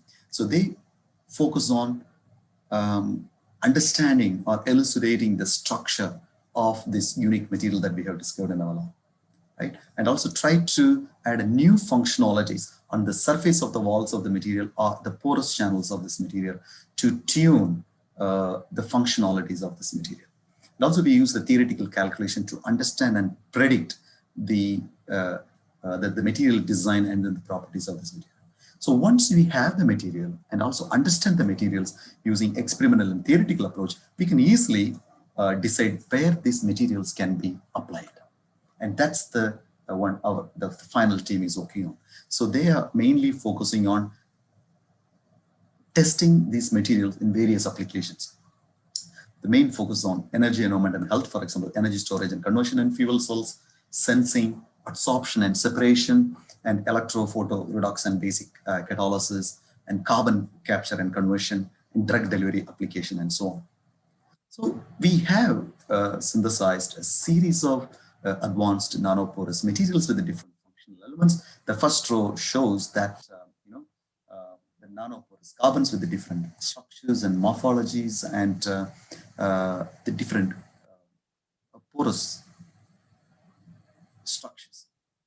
And for example, this is the functionalized nanoporous carbon with the 2-dimensional structures with the well-ordered porous structures. It's a carbon nanocube. It's a 3-dimensional nanoporous carbon with a very high surface area, and it's a nanoporous carbon rods, and the particle size a rod-shaped morphology. And this one is a nanoporous carbon with a cage type diameter with small pore entrance and large cages. And these materials have the surface area in the range of 1,000 to almost 4,300 meters square per gram. And we fabricate these materials from low-cost precursors or bio waste, food waste, and even the highly sophisticated, the self-assembled approach that we used to fabricate these nanostructures. We are also the first one who introduced the nanoporosity in the carbon nitride material, which is a semiconductor in nature and also basic in nature. And we have also introduced the highly ordered nanoporosity in the boron carbon nitride, boron nitride, and gallium nitride nanomaterials, and apply them for energy storage and conversion applications. Very recently, we have introduced the nanoporosity in the fullerene and conducting polymers. So all these materials are electronic materials with a different conductivity and semiconductivity and insulating characteristics. But we also focus on the soft material or the catalytic material. The first two rows shows nanoporous superacids, which has a very, very high acidity, right? And for example, the acidity of the material is 6 times higher than the zeolite-based material that are currently being used in the petrochemical industries. But all these materials are in the powder form. We can make such a materials in the film form, and that can be applied for making devices. For example, we made nanoporous carbon films and nanoporous polymers and even nanoporous proteins, from the hard material to the soft material and to the living molecules with the nanoporous structures. So this is a kind of amazing the research that we are doing at the Global Innovative Center for Advanced Nanomaterial. But these materials have unique characteristics, very beautiful structures, amazing morphology, but where this material can be applied. So that's what I'm going to tell you in a couple of minutes. The one area that we are talking about is CO2 concentration. And why we are focusing on CO2 concentration, CO2 absorption.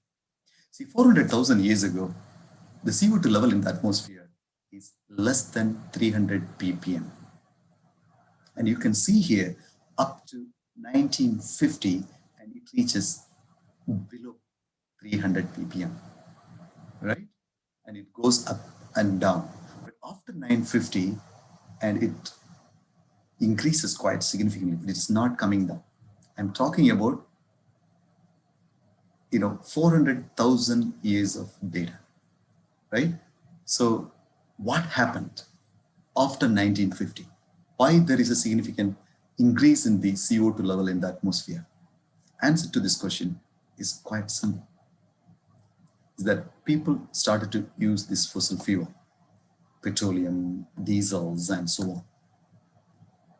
See, we have been so greedy that we consumed the most of the gasoline within the last 70 years. Even though the gasolines are, discovered just 300 million years ago or something.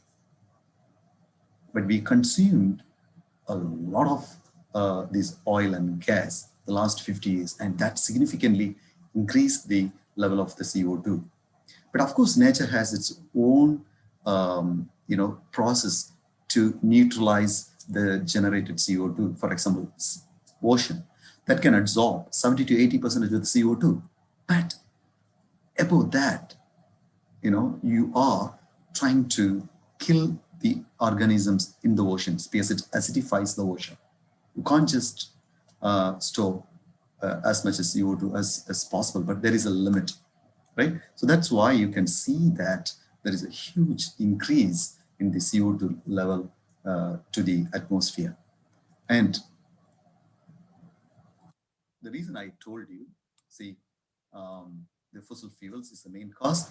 In 2017 alone, we used 37 billion tons of fossil fuels, and that generated a huge quantity of the CO2. And the CO2 is one of the main reason for the global warming. It increases the temperature of the earth.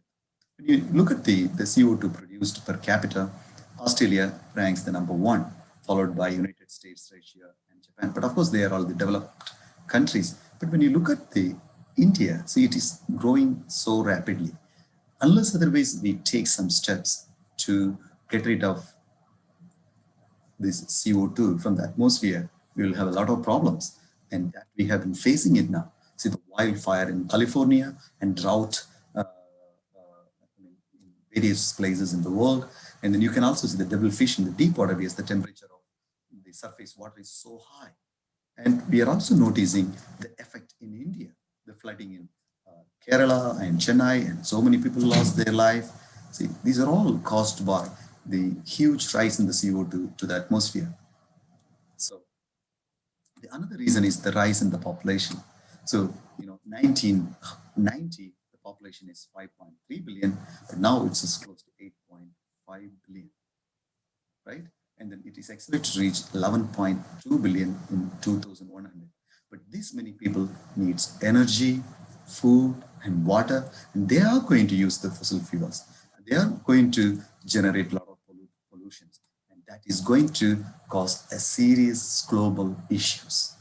For example, that will lead to poverty, that will lead to uneducation, and that will lead to unemployment. And of course, that causes a lot of crisis, and the crime will also increase. So what is the solution for that? Can we use this advanced nanotechnology solution to tackle this CO2 problem in the atmosphere or the energy problem, right? So that's what I'm going to show you. So the one approach that I'm going to demonstrate to you is that the design of ultimate clean energy conversion device from advanced porous material. And this device requires only the nanomaterials and water and CO2, right? We don't need any fossil fuel, right? And we are not polluting the environment, and it produces the clean energy. And if we can, implement this solution, of course, we will be able to solve the crisis that is being faced by the, more than 8.5 billion people out of the world. So how we can just design this system?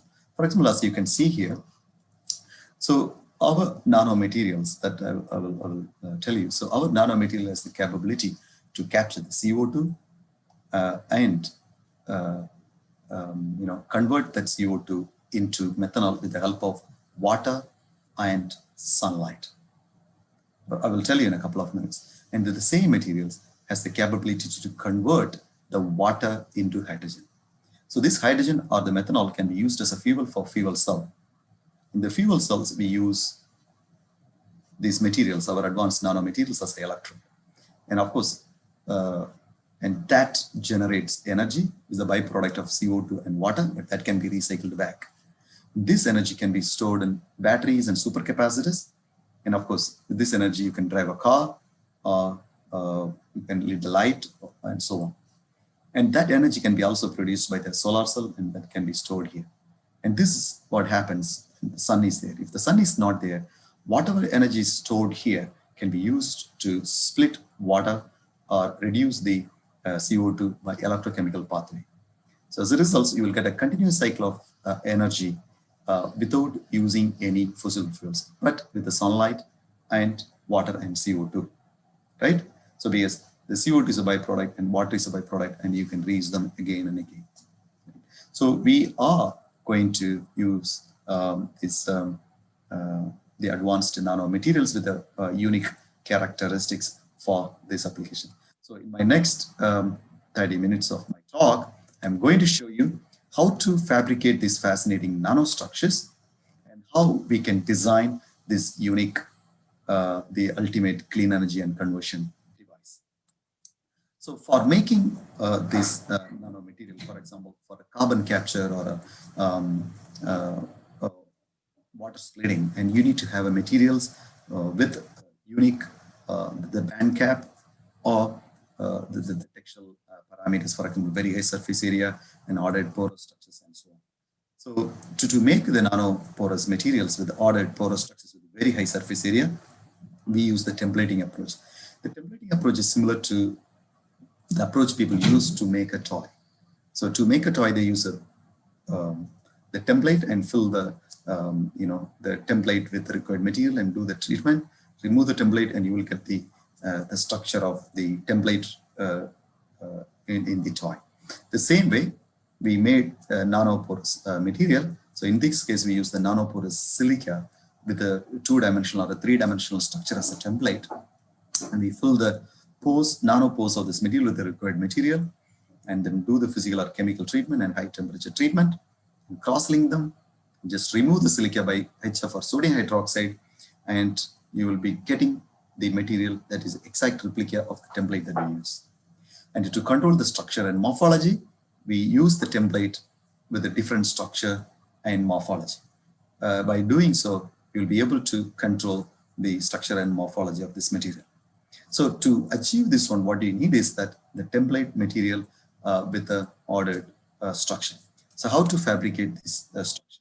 So to fabricate these structures, we use this simple self-assembled approach, and we mix the, in which we use the organic structure directing agent. So, sorry. So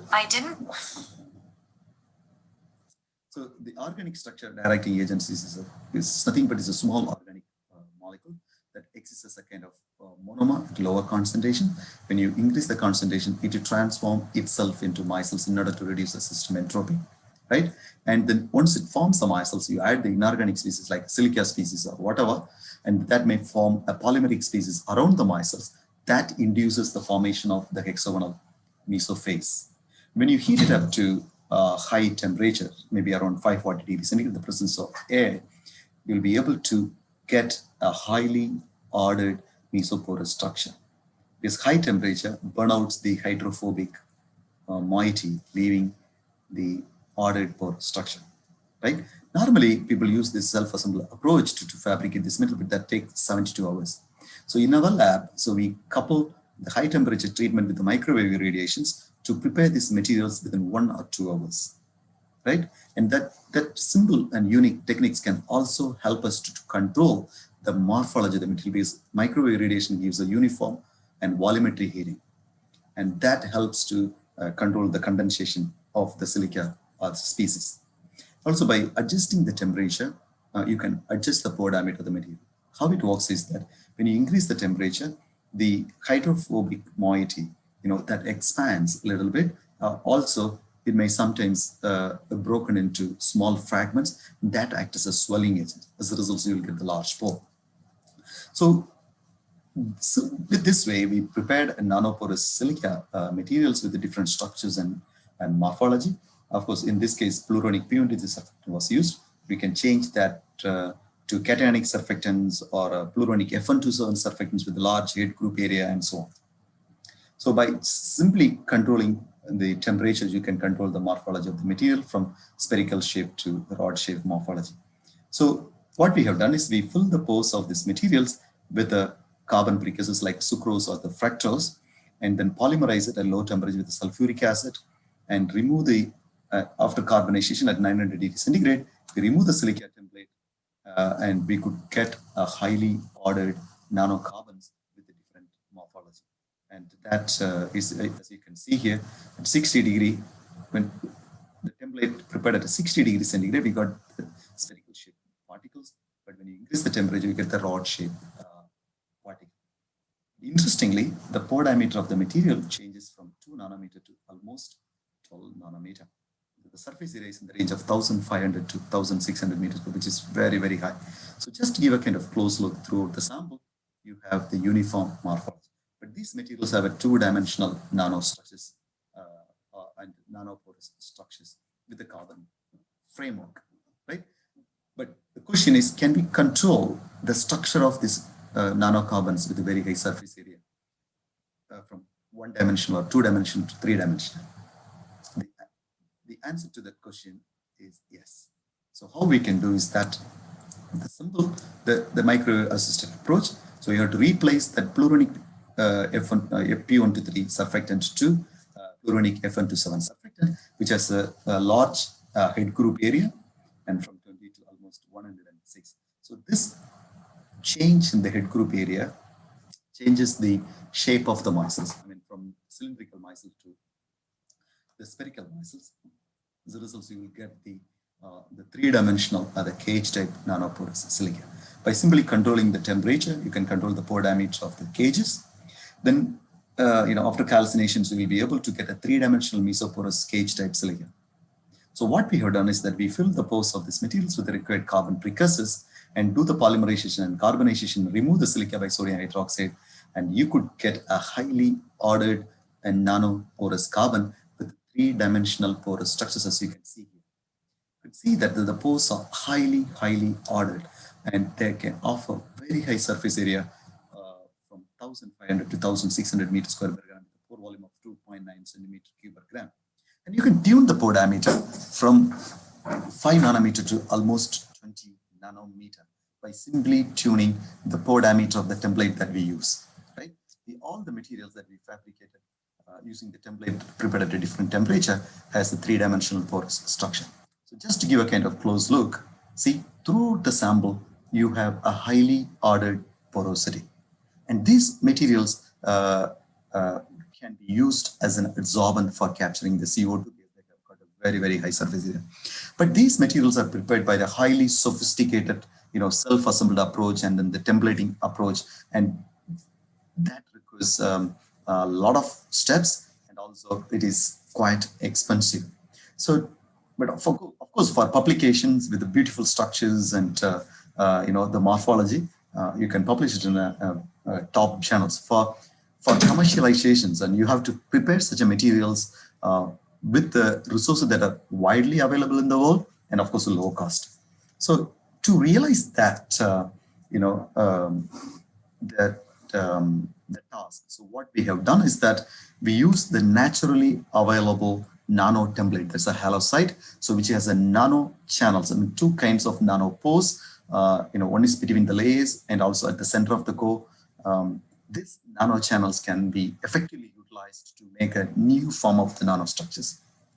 We have close to $5 million projects with the Australian industries, and we use this naturally available halosite nanostructures as a template to fabricate nanoporous carbon, nanoporous graphitic carbon, nitrogen doped carbon, carbon nitride, and different functionalized nanocarbons with the tunable electronic properties. And also we can make a nano sheets and nano tubes and even a nanoporous carbon. And we also used bio waste and food waste as a raw material and use a kind of two-step dual step activation process. For example, a solid state activation process in which we use the high temperature first to burn out all the hydrogen and then activate it using the potassium acetate or the sodium hydroxide to get the nanoporosity.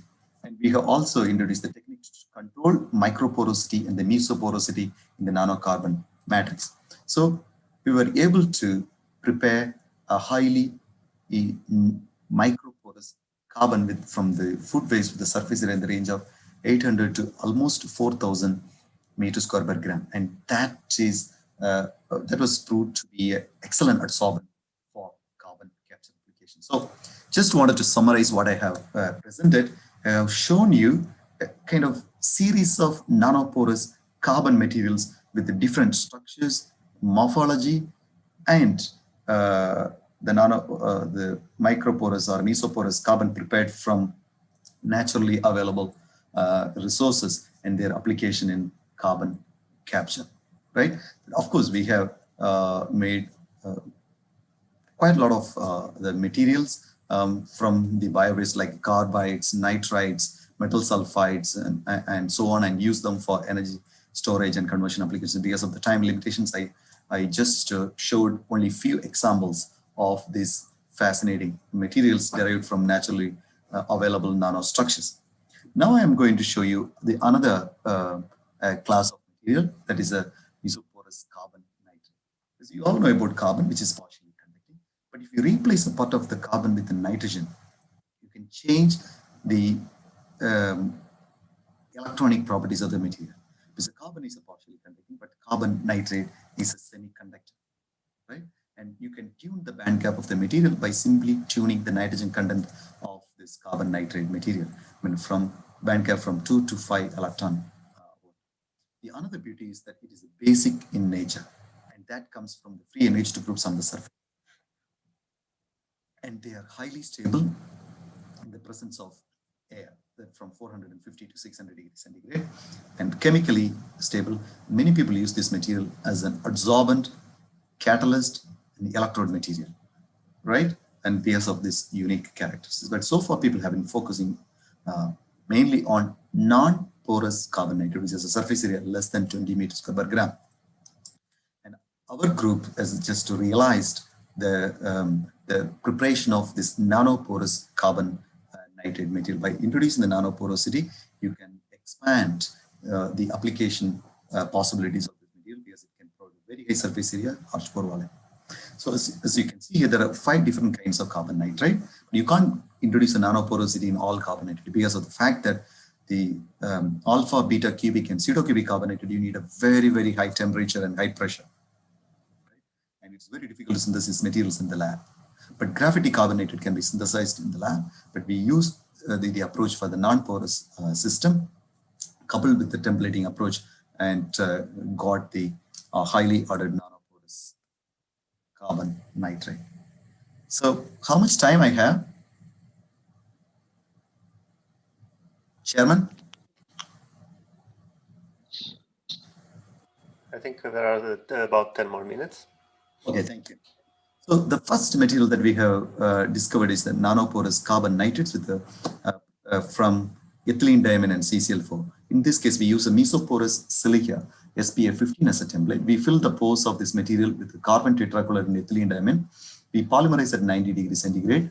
We carbonize at 600 degrees centigrade and remove the silica, and you could get the highly ordered nanoporous carbon nitrate, right? But we filed a patent in 2004 and published in 2005. This is the first nanoporous carbon nitride material. But of course, it doesn't have C3N4 stoichiometry, but the stoichiometry is C4N. And the molecular structure is shown here, but this structure is completely different from the theoretically predicted carbon nitride with C3N4 stoichiometry. And that is a semiconducting material.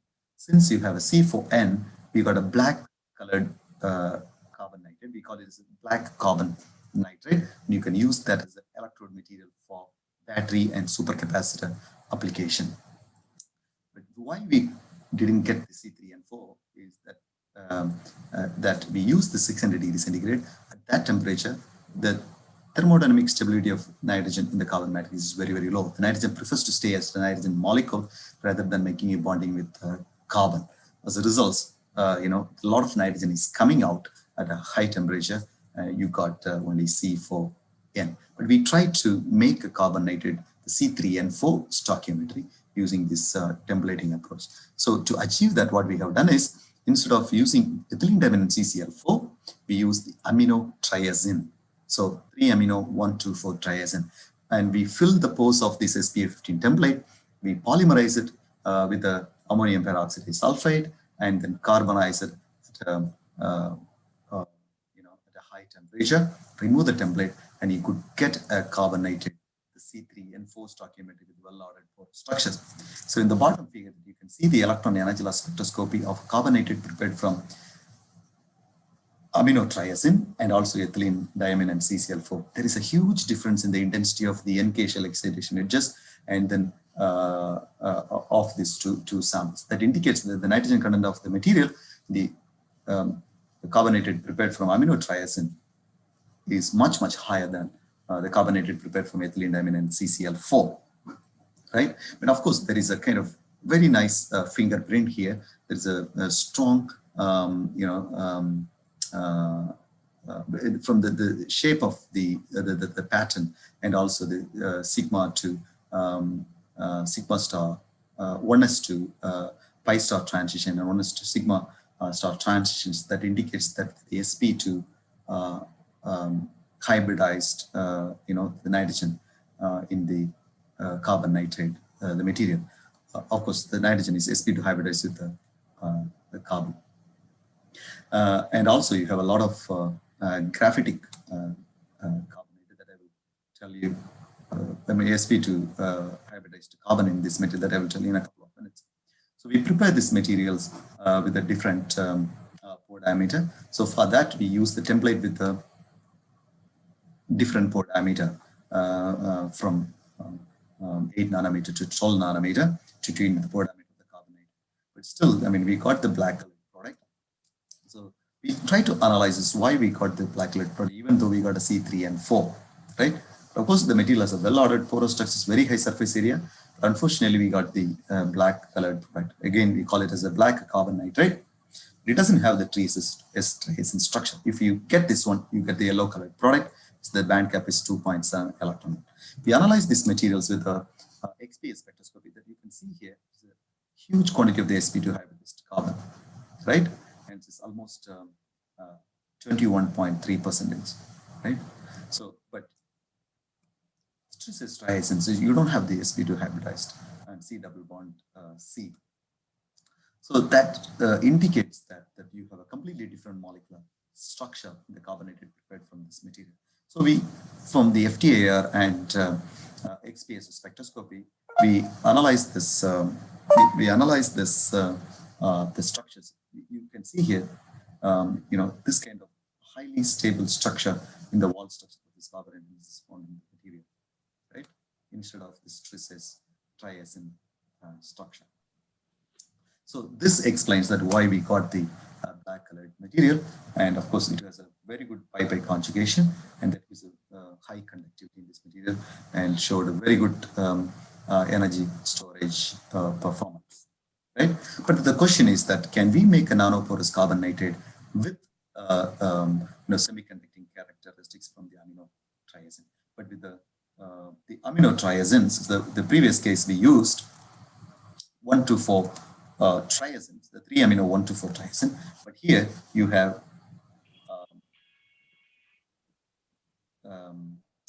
2 amino 1,3,5 triazines, and this tree is triazines molecule. So we tried to use this 2 amino 1,3,5 triazine, but unfortunately we didn't get the structure. So we replaced that one with Professor Rajan, you have only 2 minutes. So yeah, so we use this diamino triazines. When we use the diamino triazines, we got the yellow colored product. And we analyze these structures with the synchrotron NXS spectroscopy. So you can see here, the structure is almost similar to that the bulk carbon nitrate, right? And we have successfully prepared the C3 and 4. The question is that can we make carbon nitrate with a different stoichiometry, C3 and 5? But yes, we can make it. But instead of the amino triazine, we use the amino triazole. And when we use that amino triazole as a precursor, which is a 4 nitrogen atom and 2 carbon atom, we're able to get a highly ordered carbon nitrate with nanoporous structures with a local product, and the band cap is 2.2 electron. So we analyze the structure again, but unfortunately it doesn't have the triacin structures because it's not a C3 and 4, right? But you have a little bit of sp2 hybridized carbon with strong pi-pi stacking, right?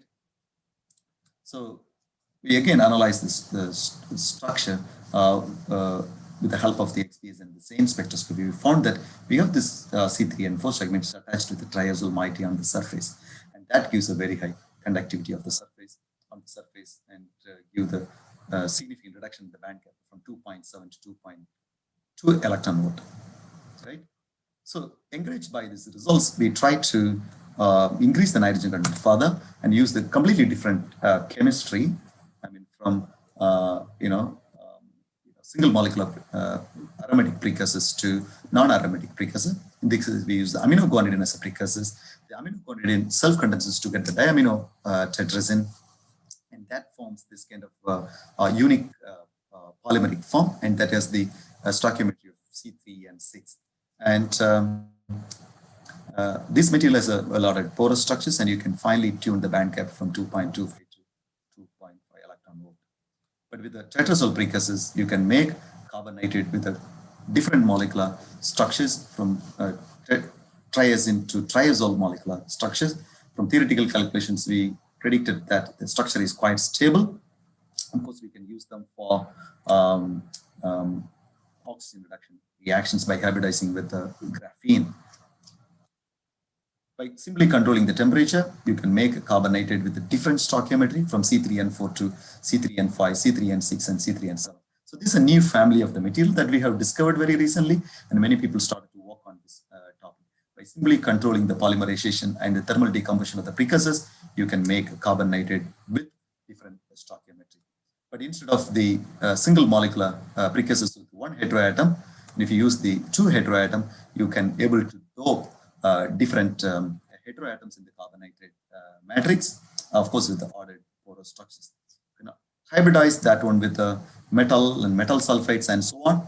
We successfully demonstrated the molybdenum sulfide nanosheets in the carbon nitride and noble metal nanoparticles in the carbon nitride. Because the free NH2 groups can act as a reducing agents to grow the metal nanoparticles in the surface, and the pore diameter can help you to control the size of the nano. I'm sorry, I'm taking too long, but yeah, so like to show the applications. So Professor Muraru, can I have 2 minutes of your time? Yeah, so I think we'll shorten the question time, and if in 2 minutes you could present. Yeah, sure. So we use this similar approach to make a series of material like a fullerenes, conducting polymers, and then the proteins, and then so on. So this is the key part. So what I wanted to show is that how these unique materials can be useful for making the ultimate clean energy conversion device. So in the clean energy conversion device, I have shown you the water splitting, CO2 conversion, capture and conversion, and fuel cells, energy storage, and solar cells. I'm going to show you how these materials can be useful for these applications. The first one is carbon capture and conversion.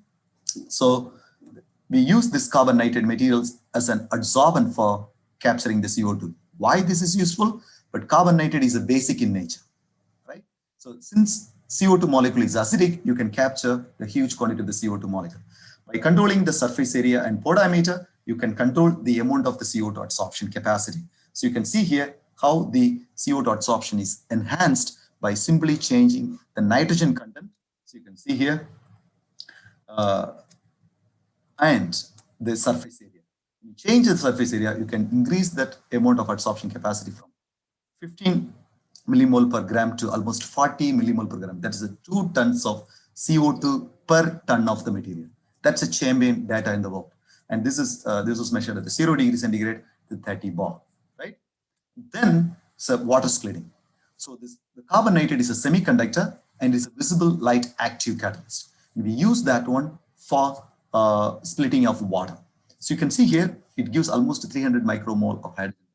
It's the C3N4 with the nanoporous structures. But when you change that one to C3N5, you can significantly increase that efficiency or the hydrogen production from 300 micromole to 800 micromole in 3 hours. And if you pass the CO2, you can see that methanol is floating in this system. So you will get the methanol or formaldehyde or formic acid, the fine chemicals in this system. The same, the carbon materials with a different pore diameter can be used as an electrode material for the supercapacitors. As you increase the pore diameter, you can increase the specific capacitance from 100 to 200 farad per gram. But if you add some kind of metal functionalities or whatever, you can significantly increase from 200 to 600 farad per gram. And this is mainly due to the fact that you have a combination of electrical AA capacitance and then the pseudo capacitance. What would happen if you use the 3-dimensional structures with a very high surface area and the thin wall and with very high conductivity, you could increase to 736 farad per gram, right? And this is mainly because of the 3-dimensional structures. The same materials, you can use it as an electrode material for battery applications. And we use the nitrogen doped nanoporous carbon, you could get almost 2000 milliampere hour per gram.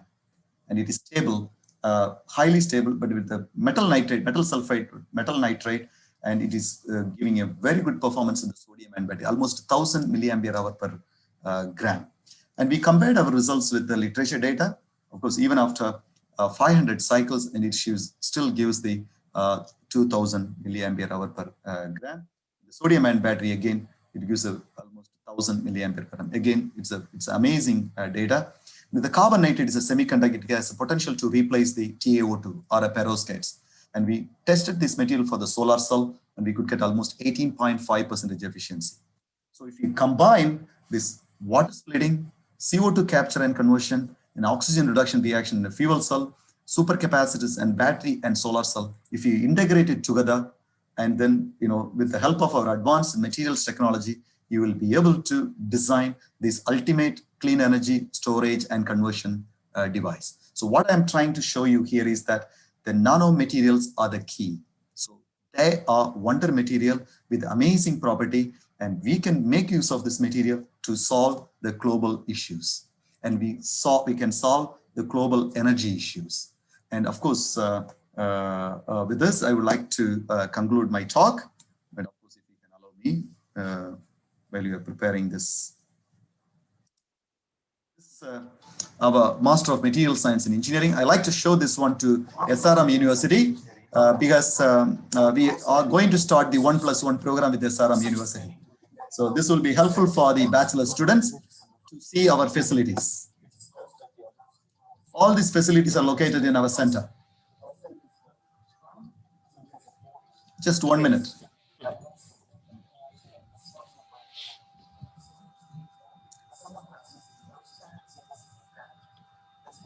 This is our water splitting unit, 8 units in industrial scale.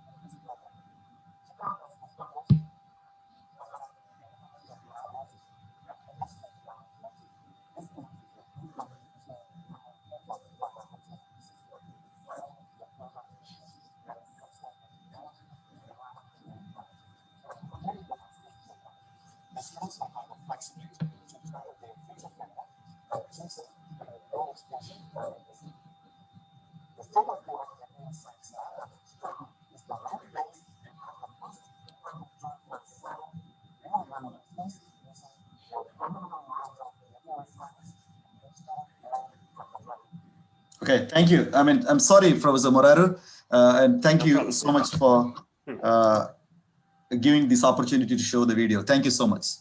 Thank you for your excellent talk, and you covered a lot of very interesting materials and techniques, and even a very good vision for the future of nanotechnology and nanomaterials.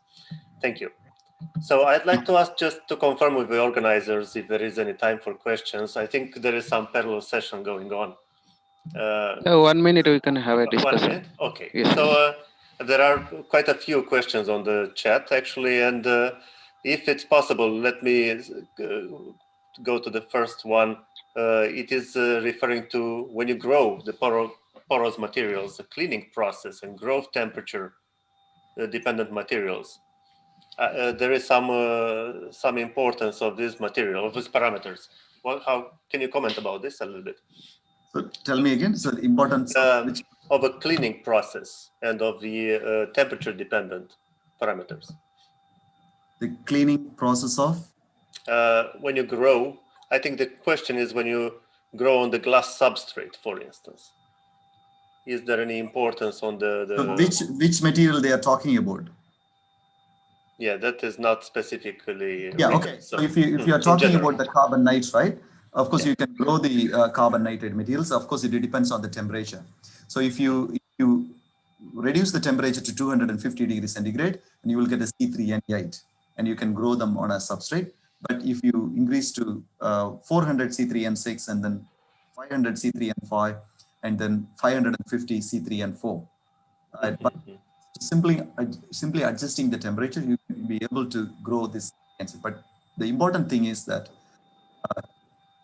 the choice of the precursors. So not all precursors will give the carbon nitride with a different stoichiometry. Only the tetrazole can give, or the triazole can give. But triazine, of course, even at the low temperature, you will get the black color product, not the semiconducting material. I see. But again, by controlling the temperature, you can control the thickness of the CN layers on the substrate. Okay, so I think this covers basically the question. And actually, there are a few other questions related to the processing and to the applications, but I believe you covered most of them in the last part of your talk. Yes. If this is applied to fuel cell applications and how to interpret also the IR or XRD patterns. I think like to encourage actually the participants to contact Professor Ajay and Vinu. There were more than 300 participants here. So I suppose that there are many questions that could be addressed directly to you, if you agree. Yes, yes. Mhm. So Yes. on the behalf of organization committee, ICON 2021, so I like to thank Professor Daniel Moraru for chairing the session and Professor Ajan Venu for as a speaker and giving beautiful talk on the different controllable nanostructures. So thank you very, very much. So now we can Thanks. conclude the session. Okay. Thank you so much. And thanks, Professor Karthikeyan. Yeah, thank you, Professor Ajay Vinu. Thank you for giving your valuable time. Thank you very much. Thank you, Professor Daniel Moraru. Thank you. Thank you for spending your valuable time. Thank you very much. Thank you all. Good luck next. Thanks. Thank you. Okay, sir. Bye. So participants, that keynote session in the morning concludes here. Now we have parallel sessions. You can join the parallel sessions now. So we have on the 7 different themes. We have parallel session that is on now. Please join the respective sessions where your presentation is there. Thank you very much. Thank you.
Hello.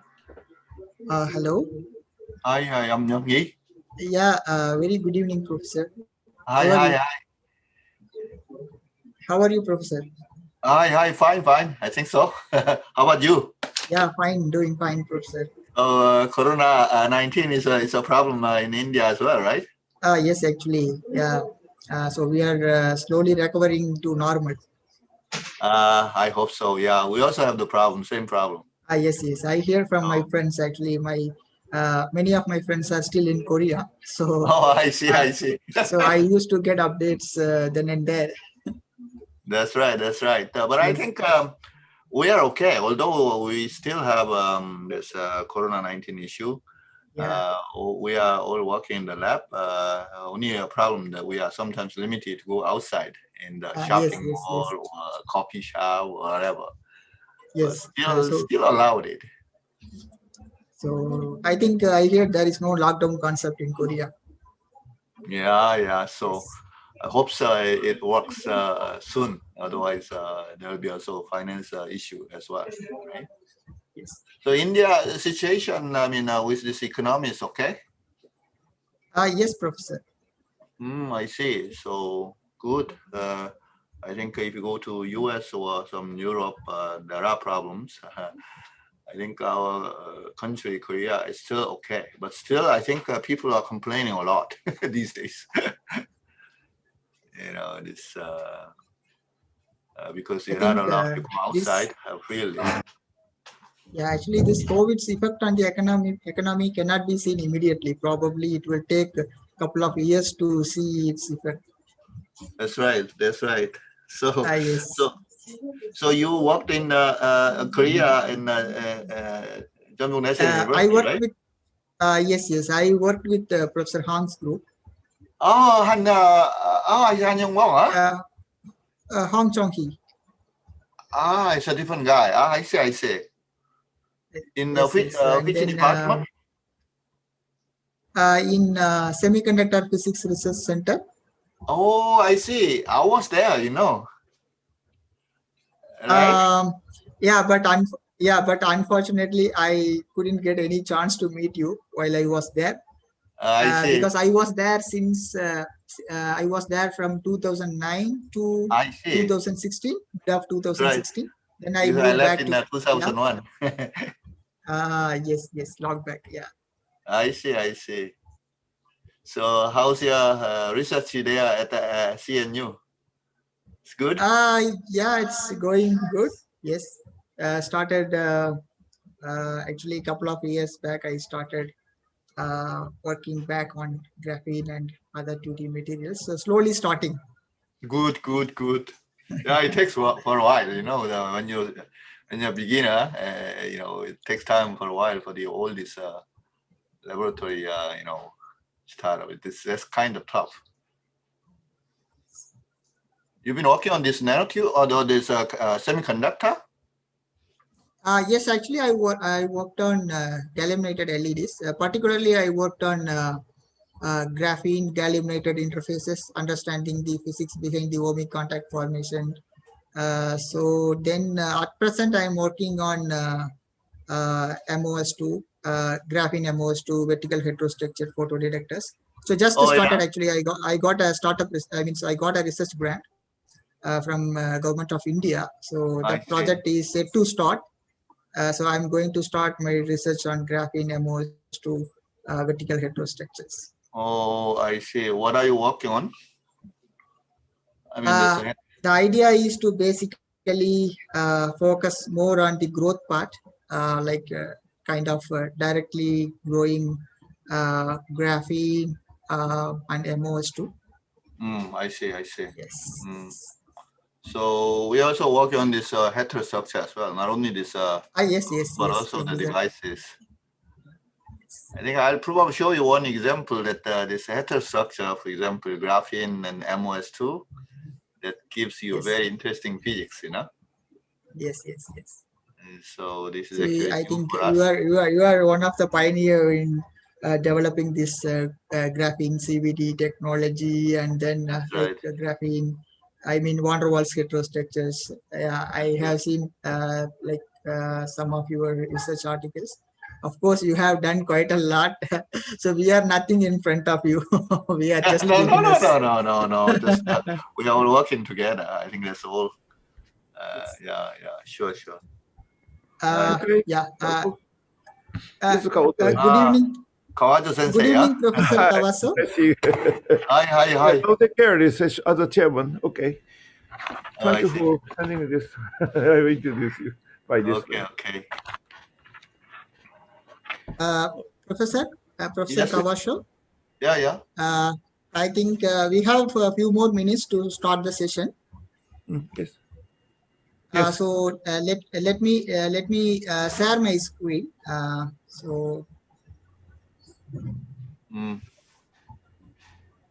understand this is a 45-minute session, and I will yes, introduce Professor. Yes. Professor Lee.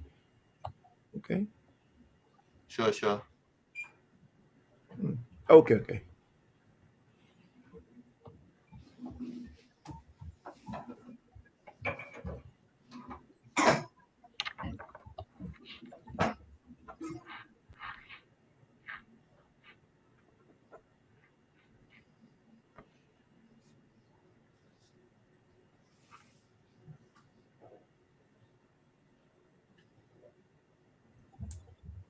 Actually, parallel sessions are going on. So the parallel session will end at 12:25, and then participants will join in this link. So we will wait for a few more minutes. Okay.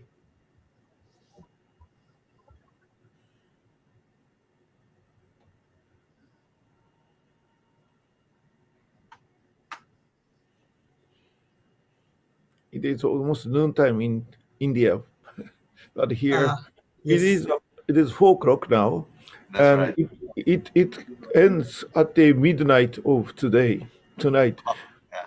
One of my Indian colleagues let me join his session. It starts from Japanese 10 o'clock. Kind of tough. Yeah. I think the same thing happens to other countries. Like if you have a meeting with the US or Europe, we do have problem with time difference. But before the pandemic, we move and then we are used to the time there. But now we should join the meeting just from Japan for me. Then the time difference means really time difference. That's true. I should work midnight of Japan. Anyway, India is not so bad. Yeah, that's true. Only 2.5, right? Three and a half. Oh, 3.5. That's right, 3.5. Yes, that's right. Japan, Korea, we are in the same time zone. So that's right. But it's quite interesting. I mean, this time zone, instead of 1 hour, we have India half, right? Yeah, half. 3.5. That's kind of very strange, right? So do you have only the same the time zone, right? Only one. Yeah, India only one. Yes, Professor. We have only one time. Yes. Very big, but only one. Yes. So, right. Daily time.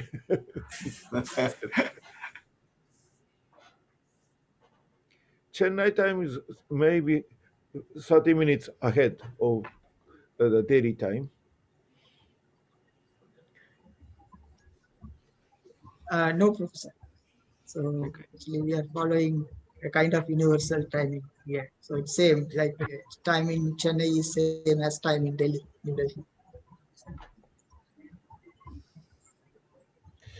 So it is becoming the time.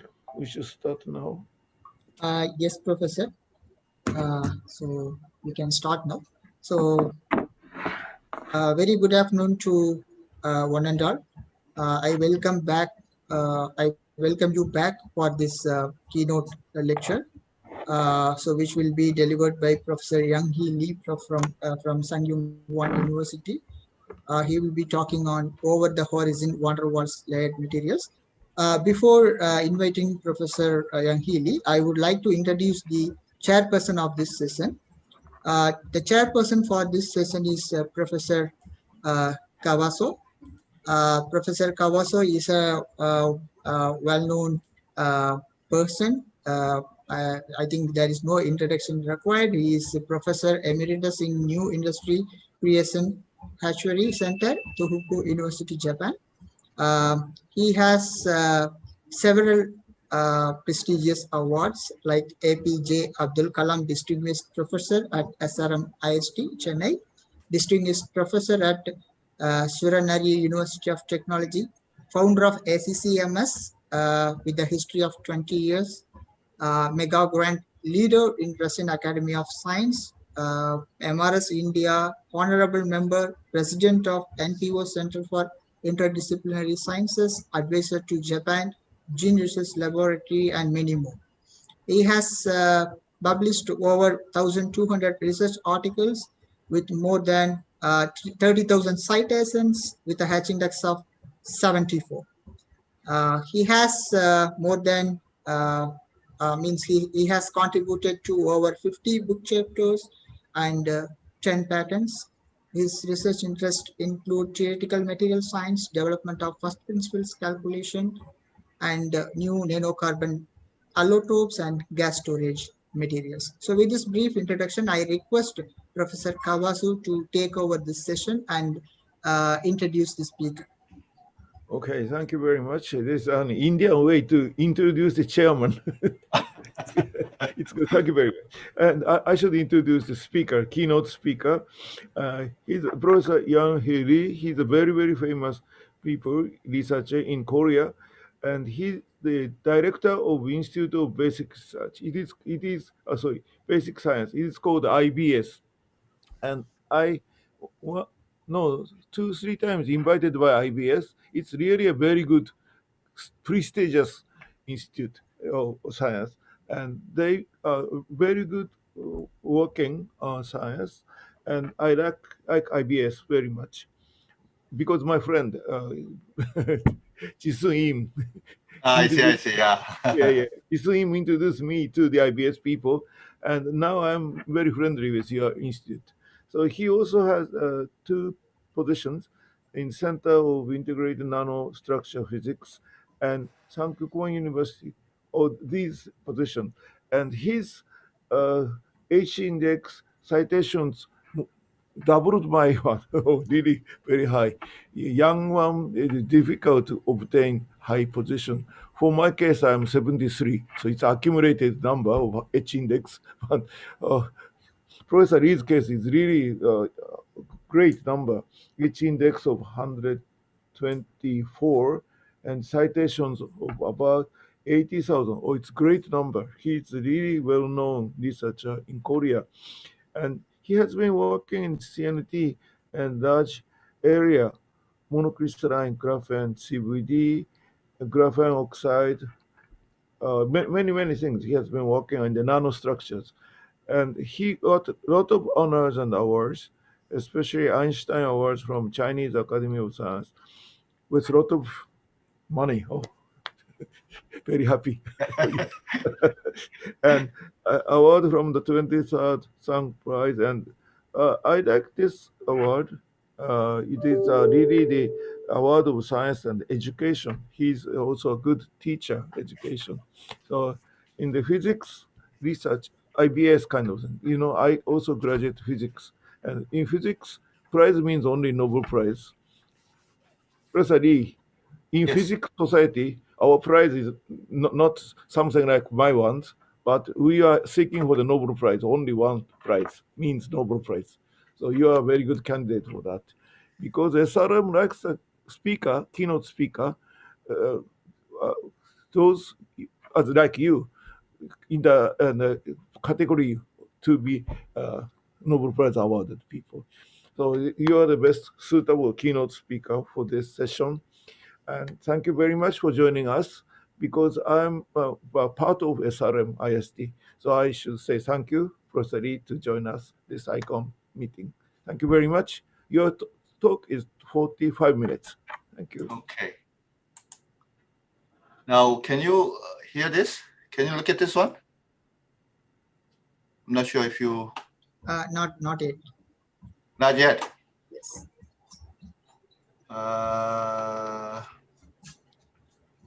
Not yet. So you please share the screen, Professor. At the bottom there is a tab, share screen. Just click on it. No, still you cannot see there, right? Let me check what is the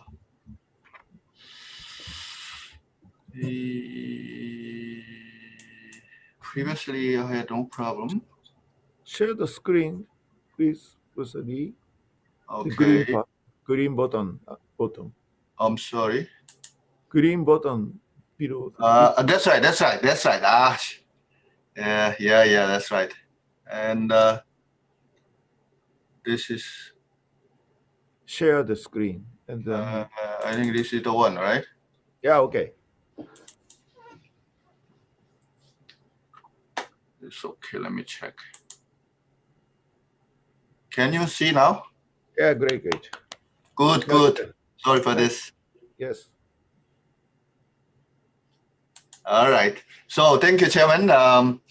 It's my great pleasure to give a talk in this wonderful conference. I think I have been there in India previously, but unfortunately now because of the Corona-19, we cannot just go outside. But I think it should be okay soon. I hope. And we also these little problems in Korea with the Corona-19. But I think we are still working in the lab. That's not the problem. So that's very nice. So I like to start with my work. Now we are talking about this van der Waals layered, two-dimensional van der Waals layered materials. Let me check. There's something that I cannot.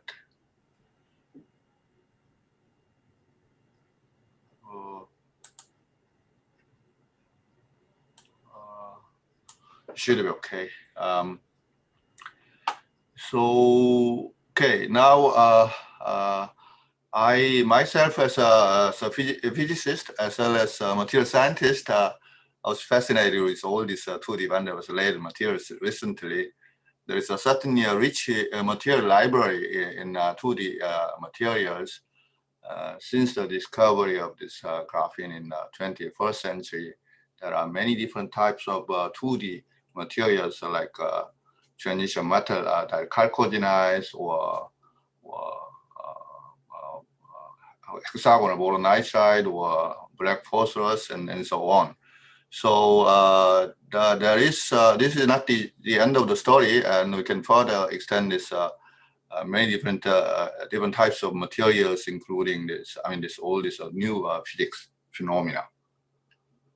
Now, in our center, we are working not only this material, but also all this interesting physics phenomena. So I'll focus on this material first, and then extend further with this other types of physics phenomena, interesting phenomena. For example, this high TC, Curie temperature ferromagnetic semiconductors, and also Coulomb direct transistor, and also this carrier multiplication and hard carrier in 2D materials. So let me go to this material first. So I think everyone is familiar with this graphene. And the question is interesting to myself is can we possibly synthesize this graphene in a wafer scale, possibly, like a meter scale? And people talk about this graphene simply by exfoliated, with a Scotch tape, and then people can grow this large scale graphene growth. Then later, of course, people found a way of synthesizing this graphene monolayer. But all these are sort of a polycrystalline graphene. And the question is, from the science point of view, it's very interesting to have this really a single crystal graphene. And so there's monolayer and also multi-layer graphene as well. And what about these heterostructures like graphene and some other material together? So this is one example. One can simply make this polycrystalline graphene, and by simply doing the CVD, chemical vapor deposition, with a different gross temperature, we can have different types of polycrystalline graphene layers. In this case, the graphene size changes with this gross temperature. So, and you can also see sort of the sheet resistance is inversely proportional to the grain size, which was varied with gross temperature. And you can see that kind of scaling behavior, which is so very interesting and sort of universal to see what's going on with this grain boundary domains. And our question to myself is whether we can have this really single crystal graphene. So in mostly people talk about this sort of polycrystalline by having this hexagonal domains and initially, and then they are merging together. Of course, we do have these grain boundaries. But in some cases where we have this really single crystal copper 111 substrate, in such a case, we can have this hexagonal grains of graphene in the same orientation in a similar manner, so that when they are merged together, we see this there is no grain boundary between two domains. This is the way that it works. I don't want to spend a lot of time for explaining this one because it's been already done previously. But the current target is actually this single crystal, but a multi-layer, and also this highly stacking order. So the key in this case is to have the sort of this carbon solid solubility in copper substrate, because we like to stick to this copper substrate because it can be easily transferred to other by simply etching this copper substrate. This is very easy. So in this case, the problem with this copper, this carbon solubility is very small. Well, this is also good because we can make this monolayer graphene. But if you like to further this multi-layer graphene, of course, in such case, you have to do something else. So the key is to increase this carbon solid solubility in copper, in this case, to simply introduce a small amount of silicon in the system. So in our case, it's very simple. In this quartz tube where this silicon is contained, you can simply anneal the chamber, and we increase this small amount of silicon by sublimation. And by this annealing time of this furnace, we can see the amount of the silicon increases with the annealing time. And if silicon, as you increase this silicon content, this carbon content increases as you provide this chemical vapor deposition. There is a certain limit what happens. For example, in the case of no silicon, you just supply this methane gases into the system, and initially you can see several layers of graphenes are formed, and as you go further with the growth time, they are merging together with the different layers. So even at a higher silicon content, you see they still have different layers, but at some silicon concentration, like almost 30%, in such a case, 4 graphene layers are formed simultaneously. As you increase this growth time, they are merging together with a similar matter you did previously. So in such a case, we can make a sort of a thin film. So the idea is very simple. At 900 Celsius, you can see this copper silicon in the system, in the copper substrate. And and then you supply this hydrocarbon methane gas into the system. They are merging together, have to have this silicon carbide formation, and you anneal them at a higher temperature.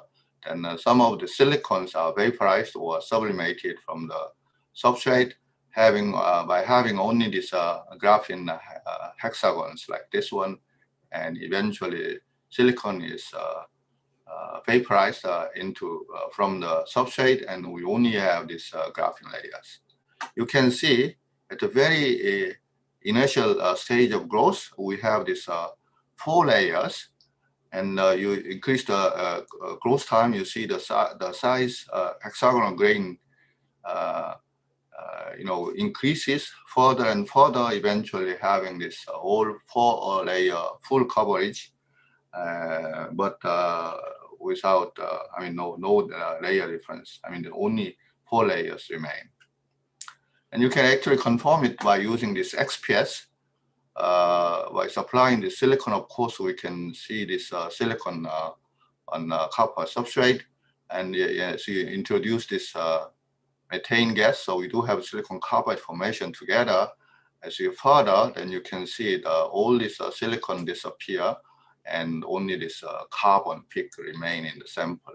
From the SIMS profile, you can see the number of silicon content keep decreasing as you see in the later time. And what's more interesting, by looking at this SIMS profile, by supplying different dilute methane gas into the system, you see this very light dilute content of this methane. You see have a monolayer as you increase further, and a bilayer and trilayer and tetralayer and so on. This is very interesting. The key is to have this control, this methane gas compared to this argon gas. Okay. And you can see, of course, in the wafer scale, we can make it. And cross-section shows you monolayer, bilayer, trilayer, and tetralayer.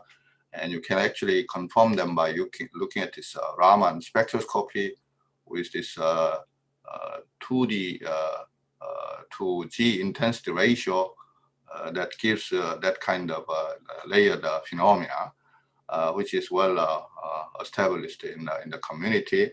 And from this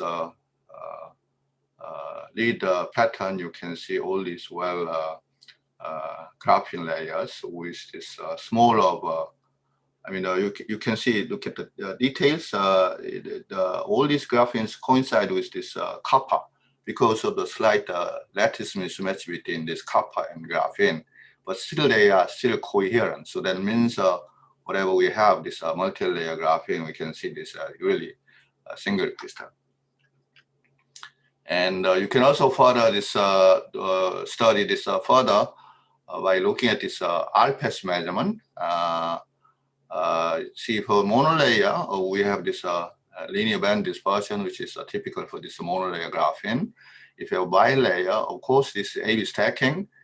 In this case, a small band gap is open because of this sort of unintentional this dipole field on the different substrate. And with a 3-layer, we have this ABA stacking, and well matches with the theory. And the same thing also this ABCA stacking with the theory as well. So this is well known to find this this highly stacking order of the system as you increase the number of layers, which is very amazingly. This is sort of unexpected, but in fact, they are all highly stack ordered. So most of these samples are just like this kind of stacking orders.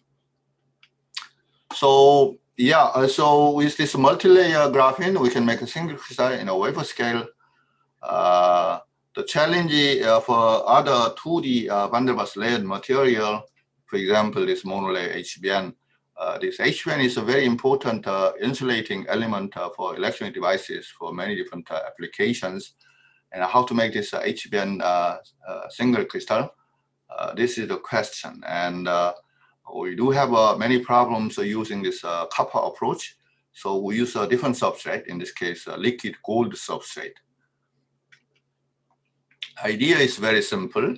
You have this liquid gold, then means there are all this, once you supply this borage for this HBN the material, and they are floating around on this liquid gold because it's a simply liquid.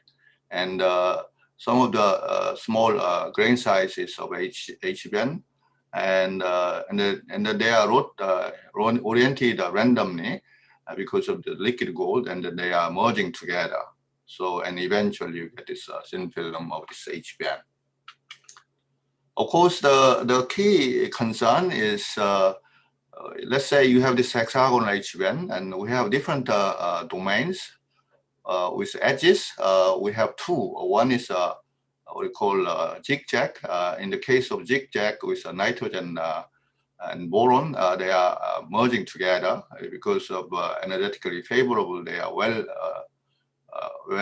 collimated to have this ideal single crystal.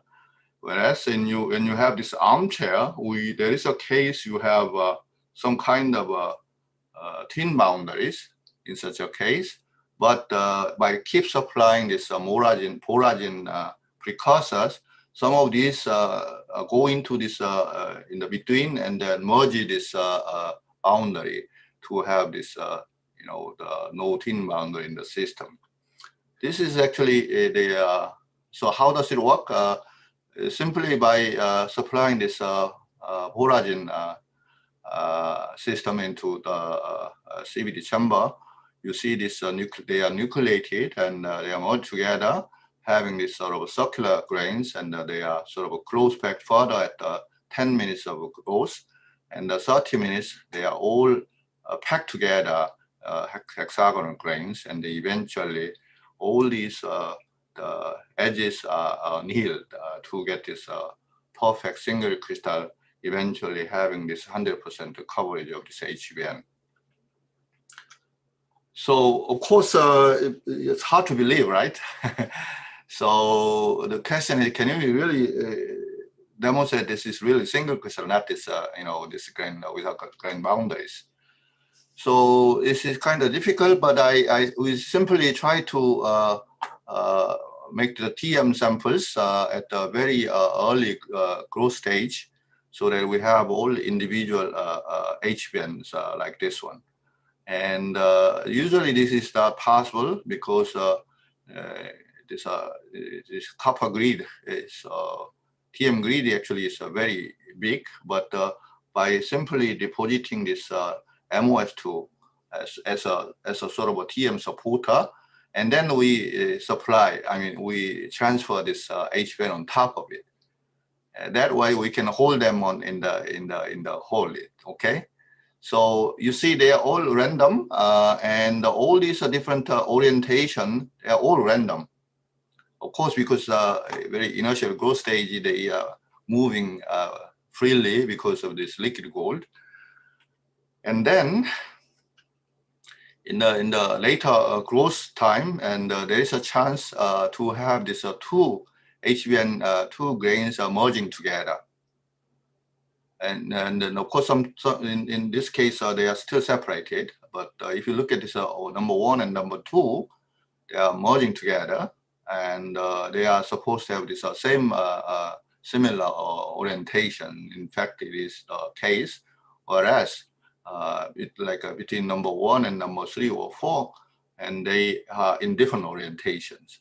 So that again shows that when they are merged together, they are sort of collimated to have this single orientation.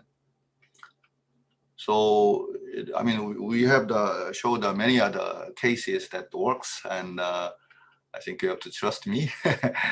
And the question is, can you push it further to construct this sort of a platform for any type of other heterostructures?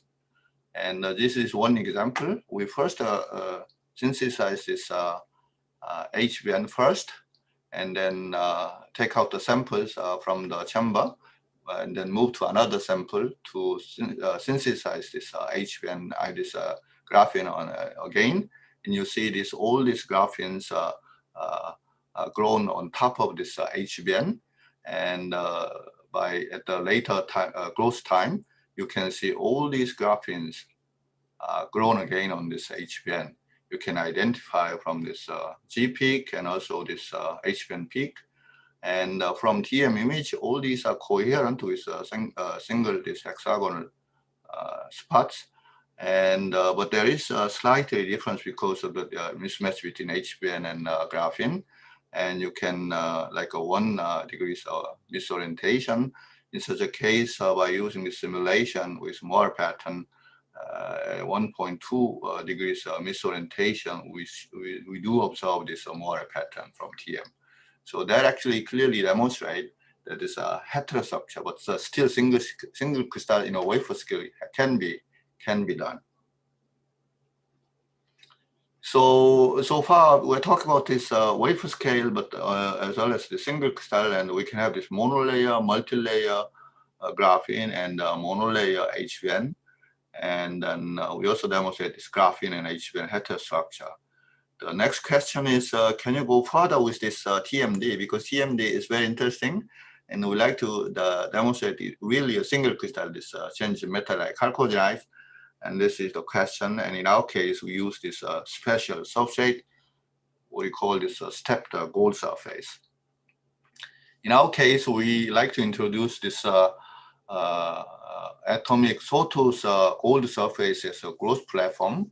Simply, if you look at this one, we have this terrace, and this is sort of a step surface. And we have this terrace, and then what is more interesting that each terrace is atomic steps. So really, this gold each terrace with a monolayer difference, and you can see this. And once we have this substrate like this one, then TMD material can be deposited on top of this each terrace. And when they are enlarged further, they have this energetically favorable, no thin boundaries in such a case. Eventually, we have this single crystal TMD material. And you can identify from the cross section of this system, and we can identify this tungsten disulfide film on top of this gold surface. And this is again this evidence of this atomic sawtooth gold surface. And tungsten disulfide has been can be deposited on top of it to have this monolayer single crystal. And it's interesting because what we have done is very simply annealing of this gold film, gold foil. Okay, of course, as you have annealing temperature, many different types of stepped surface can be generated. We have just a surface, for example, 5711, which is on terrace of this one surface, and you see all these tungsten disulfide. They are all these triangles are coherent to each other, and they are merged further with a growth time, and you can see they are merging as a film. Okay, and the point is, if you have a different annealing condition, or even do the same condition, we do have different terrace and the surface, like a 110 terrace and 169 surface. But still, the triangles are still coherent to each other, eventually merging together without having these great boundaries. The same thing also for other type, and you can make many different type of and you see with this like a centimeter scale and different positions, they are all coherent with the same orientation. And at the later growth time, of course, they are merged together to have this single crystal, this tungsten disulfide. And you see this whole like a whole film, and by taking all these different places, lead pattern, they are all merged together to show a single orientation. This is beautifully grown within this material. The question, of course, can you move further to some other TMD materials, for example, tungsten diselenide? Of course, we can do that with the same sort of orientation, angle, they are all similar to each other. And molybdenum disulfide are the same thing.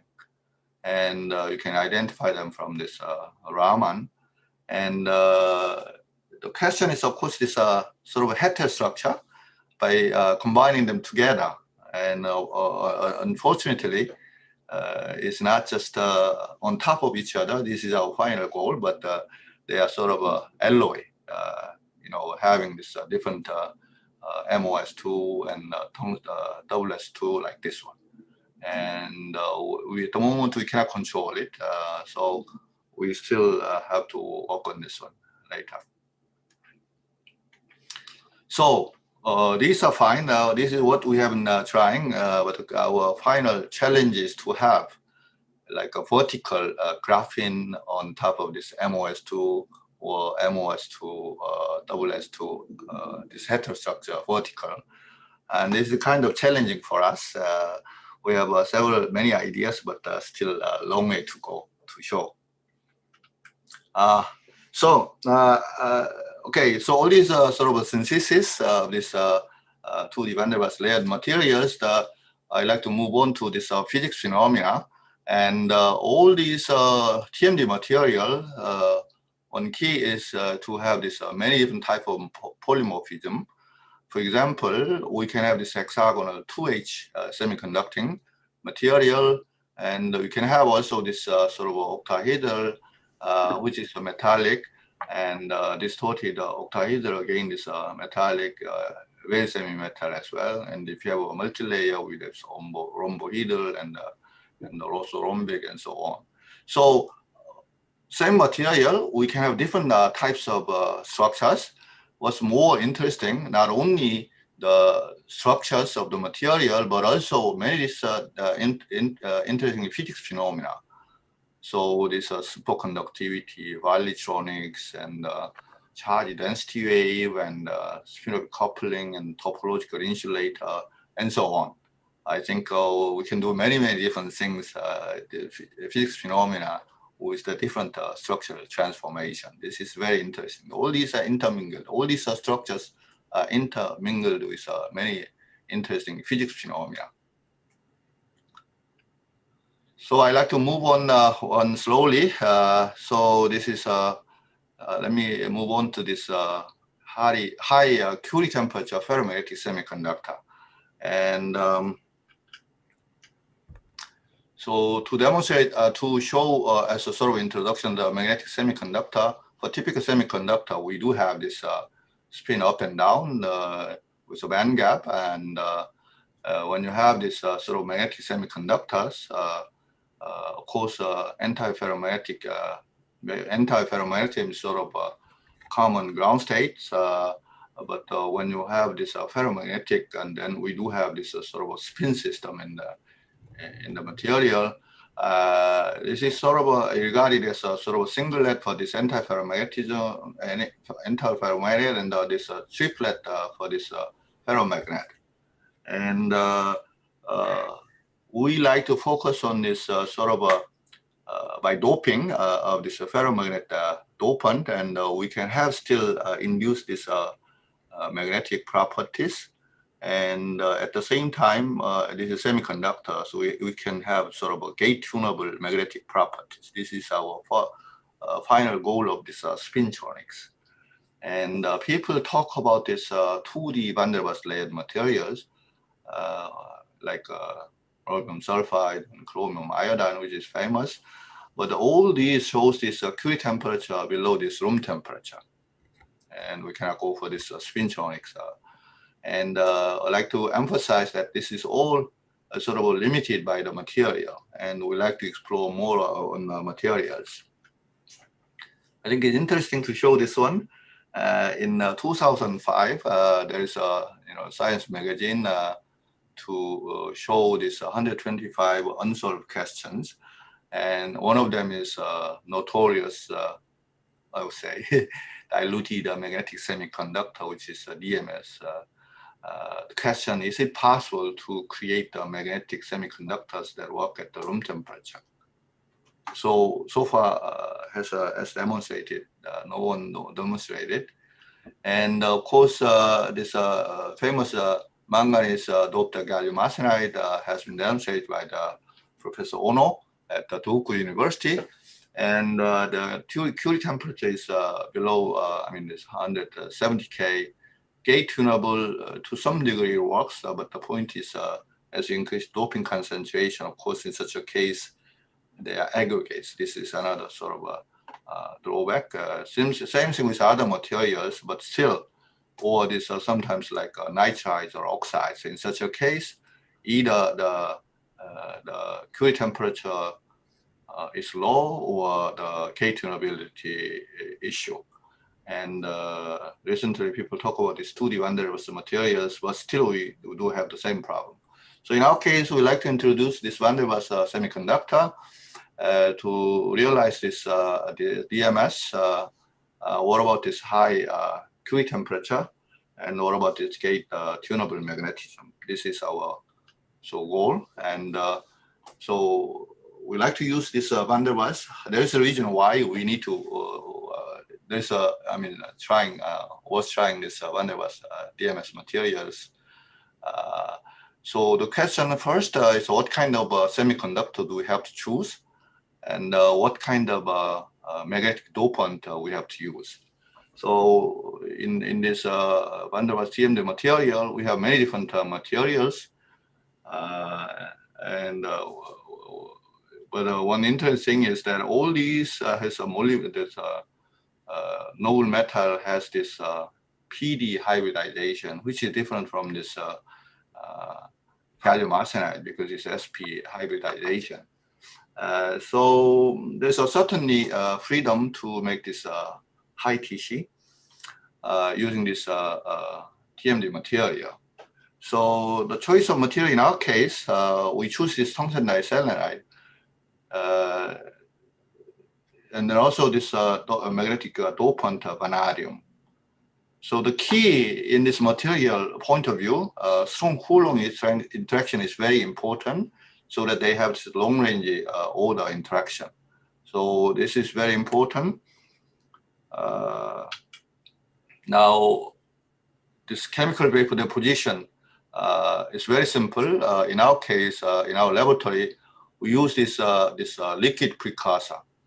We simply choose this liquid precursor of tungsten and vanadium mixed together with different doping concentration, and then just make a spin coating of this liquid and then just anneal with applying this selenium into this CVD chamber, and we can get this material.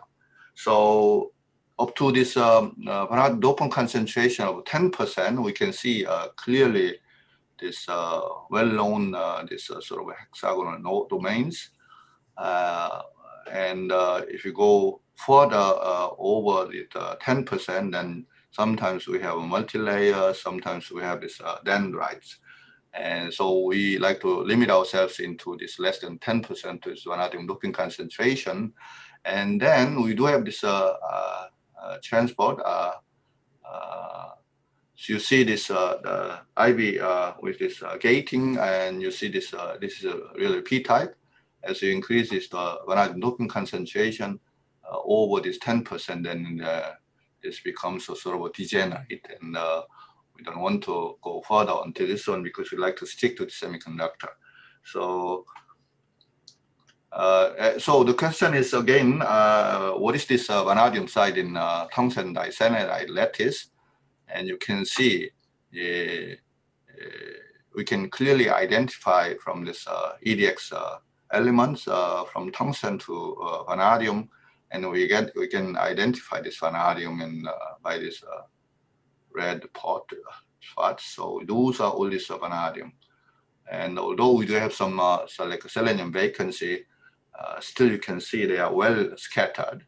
So this is very important because we don't want to have this aggregation at high temperature, high mole concentration. It up to 2% is perfectly okay. They are well randomly distributed.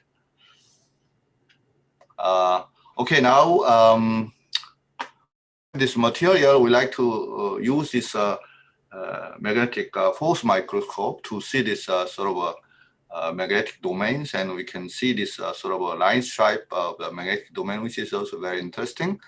And at the 150K, and as you move further with the temperature, and you see all these sort of merging of these patterns and sometimes the splitting of these patterns.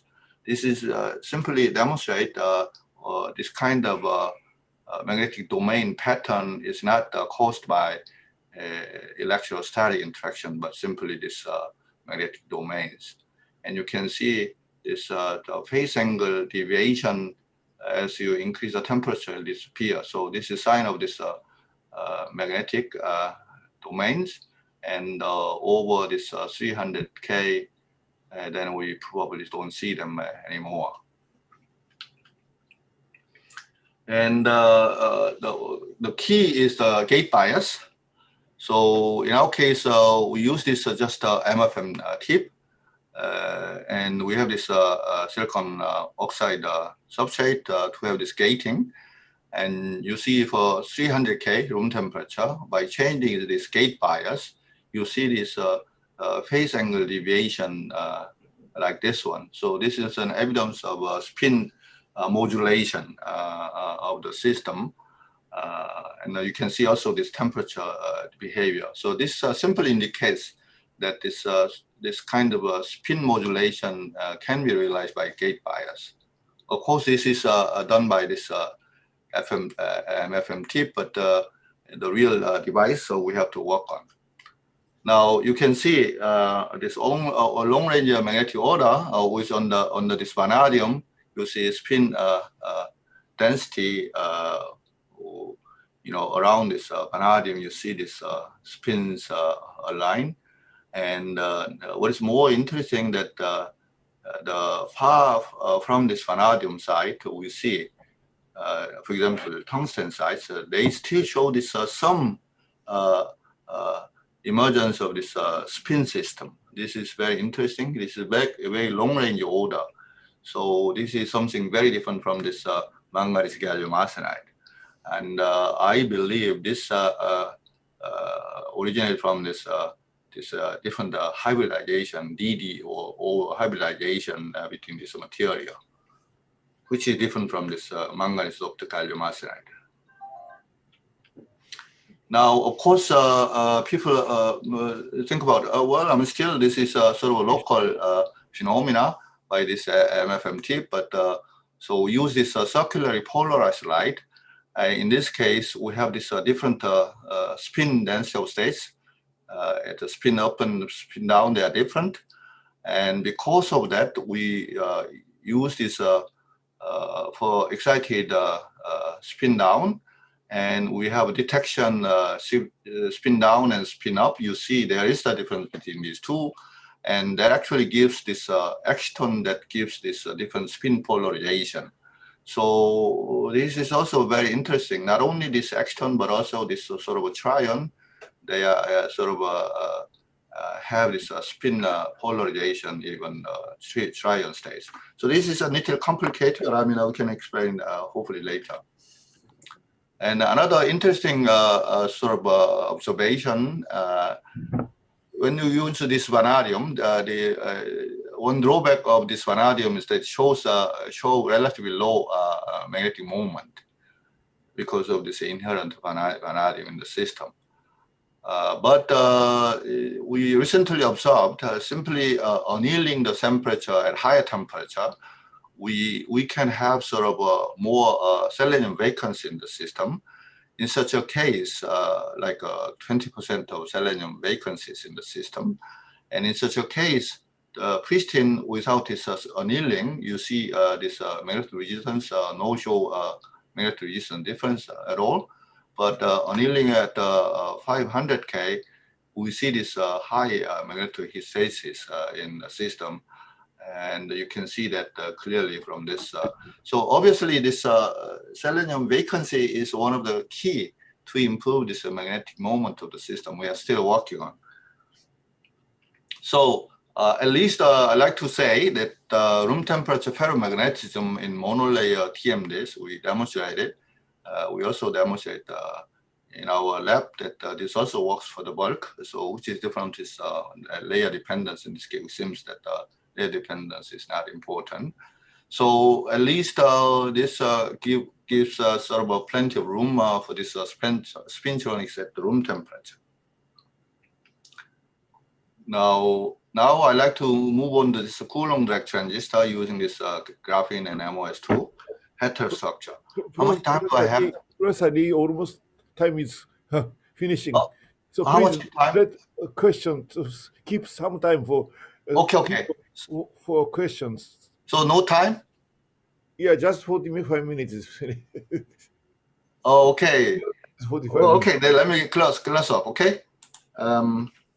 So I cannot do that, okay? So we know this. There's some drawbacks using this graphene because of this poor on-off ratio in graphene, whereas this TMD material, we have this high on-off ratio, but this mobility is low. So this is sort of a concern, and we are using this Coulomb deck concept to have this holes and electrons move together that improve this mobility. And in our case, we use this sort of a device, MOS2 and graphene, and in the source drain using this MOS2, we demonstrated high mobility as well as this high on-off ratio in our system. So for this graphene MOS2, we see this high on-off ratio at the same time and high mobility as well. Yeah, this is sort of an interesting physics phenomena behind, but I don't think I have time to explain it. Okay, so maybe I'll stop and maybe I'll move on to this. Okay, so I mean I didn't have time to explain this this sort of carrier multiplication, but I think I'll stop and have a Q&A. Okay, thank you for your attention. Okay. Thank you very much. You have achieved very big.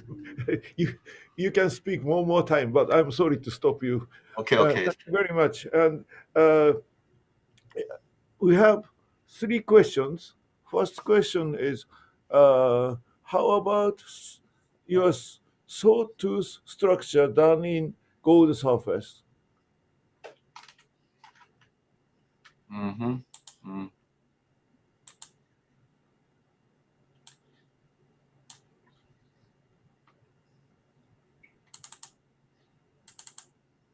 Okay.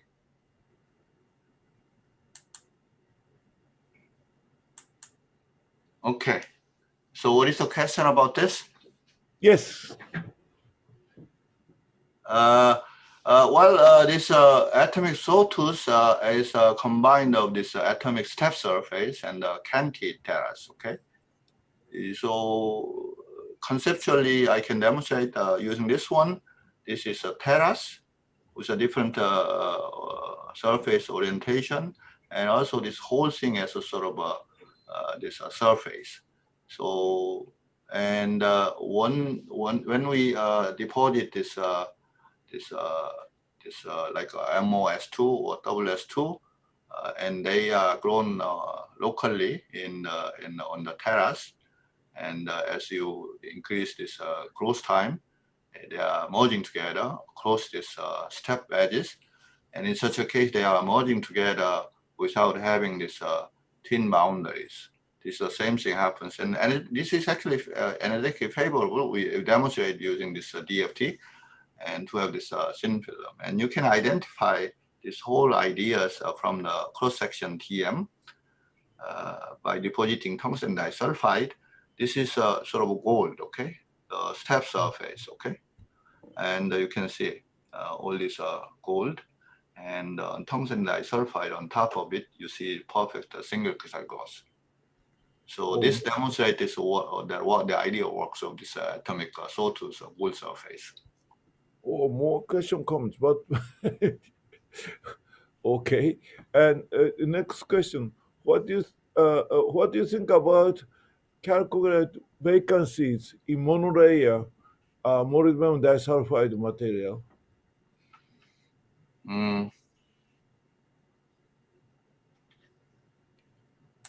Okay, so here,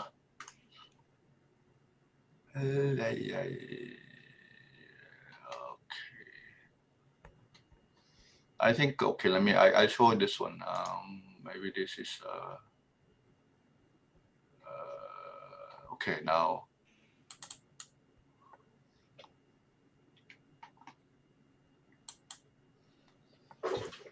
Okay, this, we are talking about tungsten selenide, and here shows different types of defects, okay?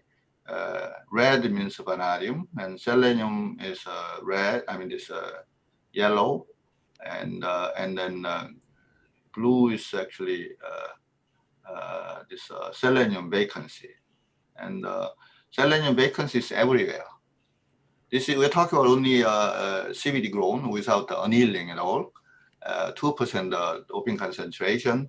So it is, I mean, we cannot avoid the presence of this selenium vacancy because of this energetics.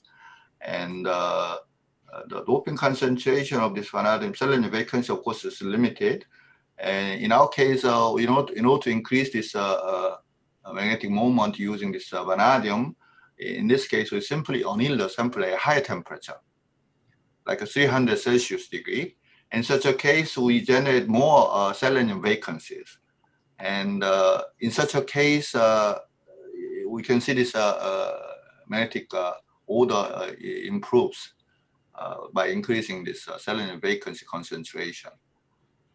I have all the data, but there are many questions, but lastly, I'll ask my friend GP Das. He wants to say something to you. Yeah. So GP, Okay. please. Yeah, Professor Healy, this is one of the most exciting lectures I have heard. Thank you very much for a beautiful lecture. You. Okay, my question is actually again related to this spintronics part that you discussed. So my question is, since you mentioned that the vanadium, which is substitutionally doped in tungsten diselenide, randomly distributed, now what is the magnetic coupling mechanism? You tried to establish some kind of a comparison of manganese doped gallium arsenide. Now here, is it a double exchange? Is it a PD exchange? Or what is the coupling mechanism? This is number one. And second question is that these long-range magnetic order carrier mediated that you mentioned, if it is really defects like selenium defect is playing a role, then this is not an intrinsic phenomena here. So how do you address this issue? Okay, there are two. Okay, let me first go to this. Really, this the material itself is vanadium. Vanadium, we have 4 electrons, no 5 electrons, and in the normal case, we do have just one spin up. The rest of 4 of them just spin up and down. So we do have the one Bohr magneton in the system. Okay. So this is sort of a small compared to like iron or some other magnetic dopant. But the reason that we choose this vanadium is because they are randomly distributed. Okay, this is very important. So we did have this sort of a drawback using this vanadium because of this one Bohr magneton. But by using this simply, having this selenium vacancies in the system, we actually escalate this magnetic moment from 3 Bohr magneton and 5 Bohr magneton. I have the data, but I don't show this one. This is very, very interesting. And what's more interesting is all these vanadium, the selenium vacancies, they should be located around this vanadium atom. Right. So we have sort of a consistency with the TM, show this like a critical distance, separation distance from vanadium is like a 7 angstrom. In such a case, we do escalate this magnetic moment using this selenium vacancy. You have 1 selenium vacancy, 2 selenium vacancies, and so on. And we can see that from the theory as well. So there is a consistency between the theory and experiment to explain this phenomena. And of course, this is different from this manganese doped gallium arsenide. And because gallium arsenide, we do have this SP hybridization, whereas in this case, tungsten diselenide itself is with PD hybridization. That's very important because And plus adding this strong Coulomb interaction because of this one monolayer, they have strong Coulomb interaction. The spin-spin interaction in the long distance, they play a role. I think this is why we have this room temperature ferromagnetism. Okay. Thank you very much. Thank you. Thank you very much, Professor Lee. It's time. I'm sorry to stop and finish this session, but still I have several questions left. So, Dr. Chandra, please keep these questions, and I want to ask Professor Lee to answer later. Okay, sure. Let me know. Sure. Okay. Yeah, I will have to answer. Okay, so we should say thank you and great hand crash to him. Thank you very much. Thank you very much. Thank you. Thank you. Yeah, actually, I too have many questions to ask Professor Lee, but anyway, so because of time limitation, so we cannot go further. Anyway, so first of all, I thank Professor Kawaso for chairing this session. I would also extend my sincere thank on behalf of the ICONN 2021 to Professor Lee for kindly accepting our invitation and joining us and delivering a beautiful talk today. Thank you, Professor Lee, and thank you, Professor Kawaso. Thank you. Okay, Cruz. Thank you. Yeah. Thank you. Dear participants, so this session closes now. I request you to join back on the same link at 1:45. So we are going for a small break, and please join in the same link at 1:45 for the next keynote talk. Thank you. Wait. Still we can answer to these questions. Yes, we can still continue, Professor, if you have time, 5 more minutes. Okay, no problem. Professor, need to check can you see the questions on the chat? Let me check. Otherwise, I will read the question, Professor. Let me check. I should have I don't.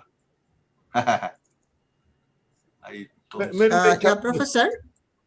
Professor, can I read the question? Yeah, I'm trying to look at. It is there in the chat box. Please press the chat message again below your screen. It is some gray color. Let me check. Saying chat. Press it. I saw it.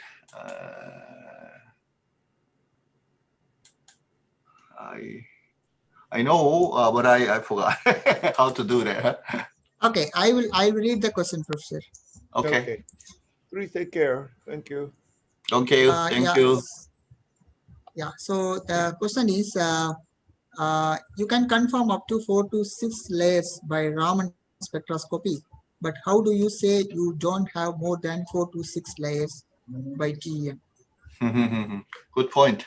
Actually, this is sort of our drawback. Okay, this is our limit. Somehow we try to increase the number of layers over 4 layers, but somehow we couldn't do it. Of course, the key in this case to have this dilute methane gas in the MFC, I mean mass flow controller, we actually increased this up to more than 1% of this dilute methane gas, but we couldn't get this 5 layer, 6 layer, and so on. So I don't know. This is sort of an open question for us. Okay. Yeah, thank you. And there is one more question. Can one make few layers of WSE2, like 3 to 5 layers? Is it possible to make?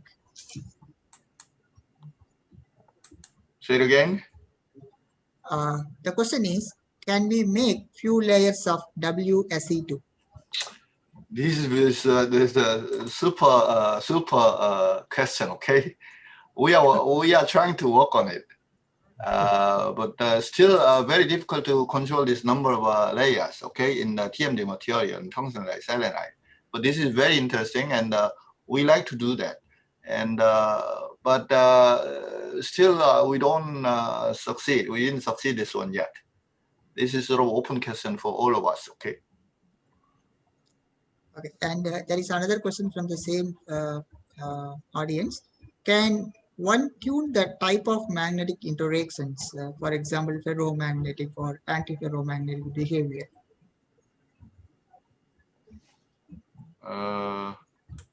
You mean how to prove this ferromagnetism? No, actually tuning the type of magnetic interaction in How 2D do you material. tune up? How do you tune the magnetic properties? Well, what kind of interaction? I think this is, I believe this exchange interaction between this vanadium and the rest of this, like a selenium vacancy and so on. So we have to study more, but simply we can argue that it's only a simply exchange interaction between this vanadium and the rest of tungsten or selenium vacancies. And we have demonstrated some of the DFT calculations to show them, and apparently this is the case. Professor Lee, exchange interaction is very small. Normally, the energy difference, stability, or the interaction to determine ferromagnetic and antiferromagnetic comes from the atomic structure difference. Yes, so I think this is again, if in the bulk system, you cannot expect that. But in this case, there are two regions to rationalize this strong exchange interaction, because this is, I mean, DD hybridization is one. Another one is strong Coulomb interaction, because it's monolayer. We have this, all this TMD material, we have the very strong Coulomb interaction because of this, screening effect, lesser screening effect. Okay, so I think both should be a sort of a synergistic to improve that. Magnetic interaction Thank you, very Professor. difficult. It depends. It's small and very, very carefully analyzed. Yeah, I agree. Yeah, I agree. I hear you. Yes, we have to study more. More questions. Yeah, so more questions are coming, but yeah, I think it's time to close this session. So anyway, I will pass the questions to Professor Lee later over email. Yeah, sure. Then I think the answer, you will get the answer for your question. Thank you. Thank you very much once again. Yes, thank you, Professor Lee, and thank you, Professor Kawase. Okay, thank you.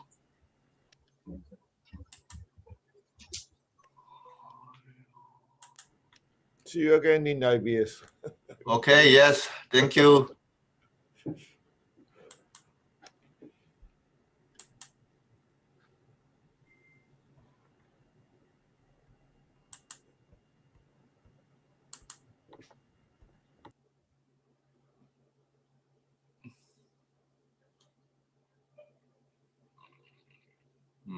This one disappeared. I see.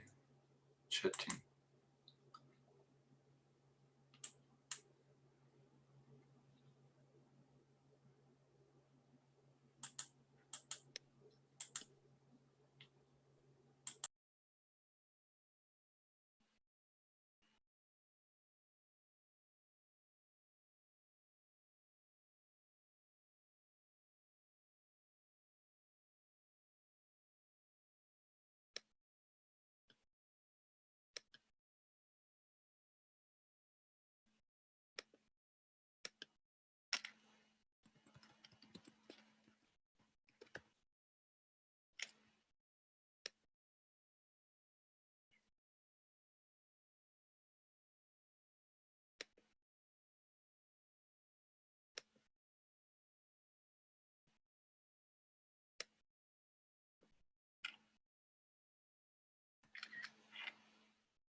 Very good afternoon, sir.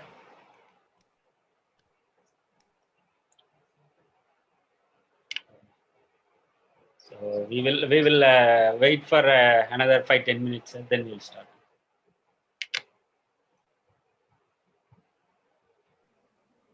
Yes.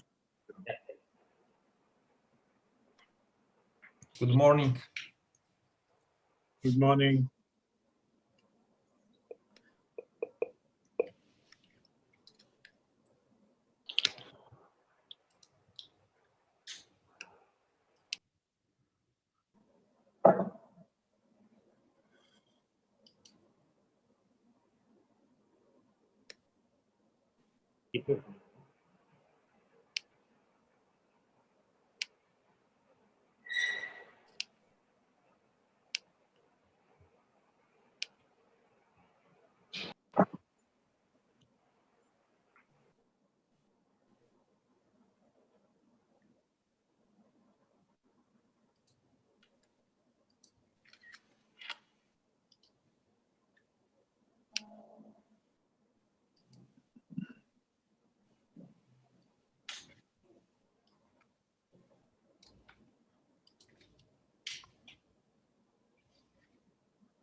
Sir, maybe we can test your PPT, whether you were able to share. Sure. Sorry? Yeah, the speaker can test his PPT sharing, whether it's okay. Okay. Yeah. But I did a talk yesterday, everything was okay. So I hope also this morning there will be no problem.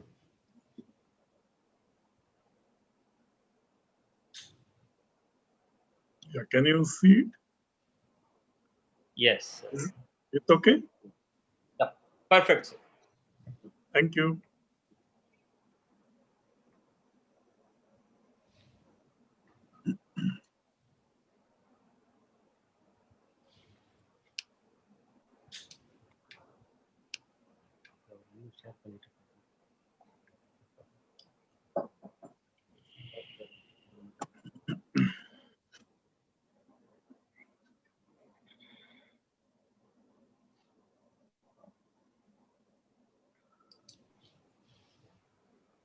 Sir, can you give a stop sharing? I will flash the schedule.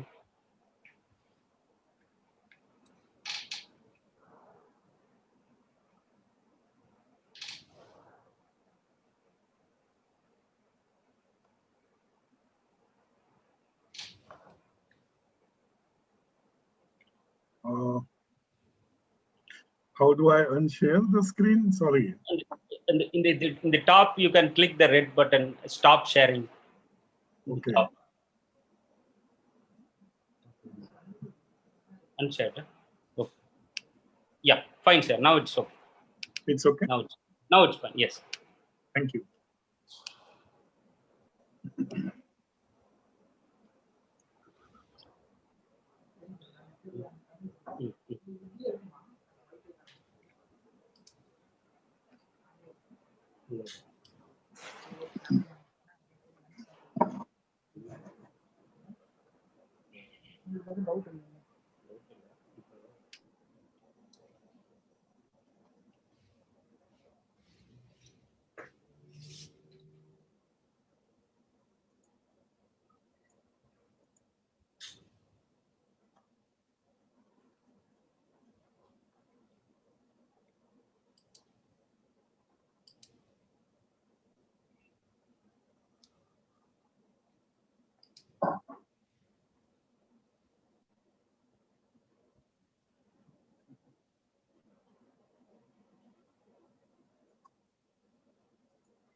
can you record?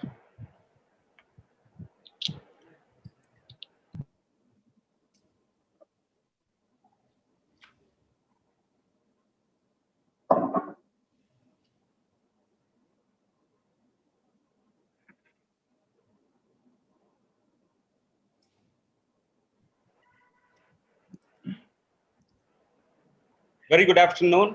I welcome you all for the post-lunch session of day 3 of ICON 2021. So in this session, we have 3 talks. Professor Umesh Wagmara from Jawaharlal Nehru Center for Advanced Scientific Research, Bangalore, and Professor Ramchandra Rao from IIT Madras, and Professor Suresh Bhargava from RMIT Australia will be delivering the talks in this session. And we have Professor Roberto Palazzo from Italy to chair this session. So Professor Roberto Palazzo is currently associated with the University of Rome, Tor Vergata, and he's a full professor in this chemistry department. Professor Palazzo, to his credit, he has several projects, including Horizon 2020, and he has more than 400 publications with citations over more than 10,000. And his current research includes synthesis and reactivity of metal complex of porphyrins and related microcrystals, thin film deposition of organic materials, development of porphyrin-based chemical sensors, development of and application of artificial sensor systems. So with this introduction, now I request Professor Roberto Palazzo to take over this session and chair this session. Please, sir. Okay, thank you so much. Okay, in this session we have 3 keynote lectures. The first lecture will be delivered by Professor Wagmeyer from Jawaharlal Nehru Center for Advanced Scientific Research. Professor Wagmeyer have a different research interest, going from ferroelectrics, nanostructured material, mainly for application material for energy and environment. Professor Wagmeyer had several awards achieved during his career, with publication having 17,000, more than 17,000 citation and the H index of 65. So please, Professor Wagmeyer, deliver the desk is yours for your presentation. Thank you, Professor Palazzo. I will share my screen now. Yes.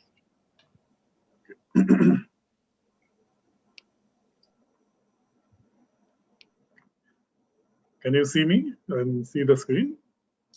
Yeah. Thank you. Okay.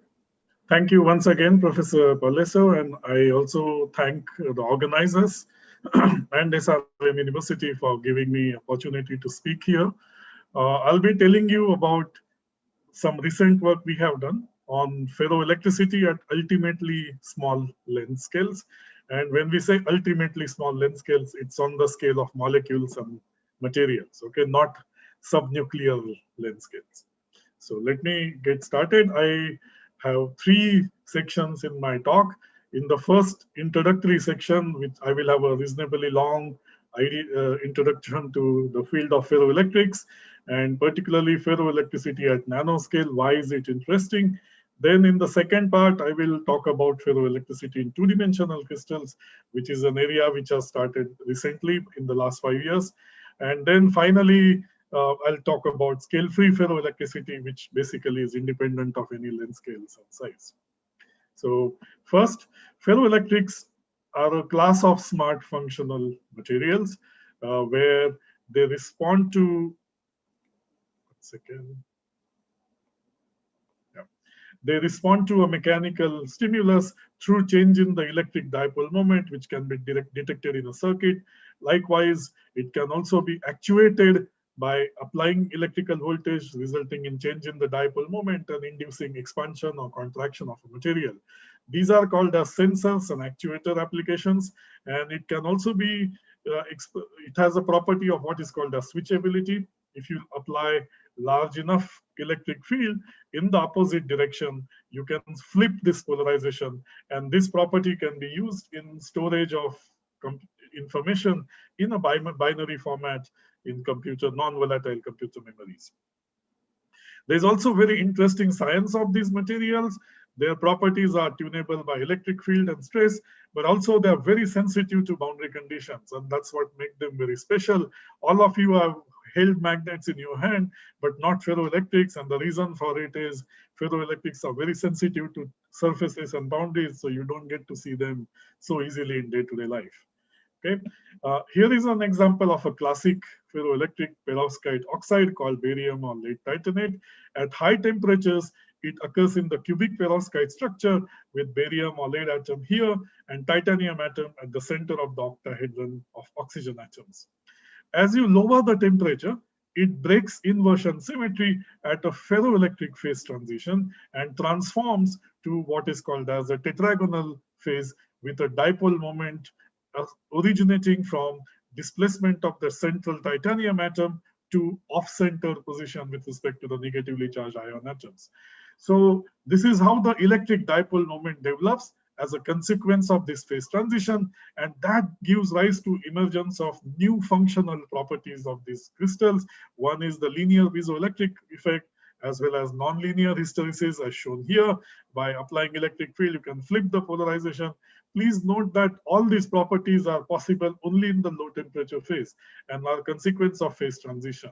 And these are the properties which make them useful in very large number of applications, starting from MEMS, the smart speakers in your mobile phones, to all sorts of computer devices as well.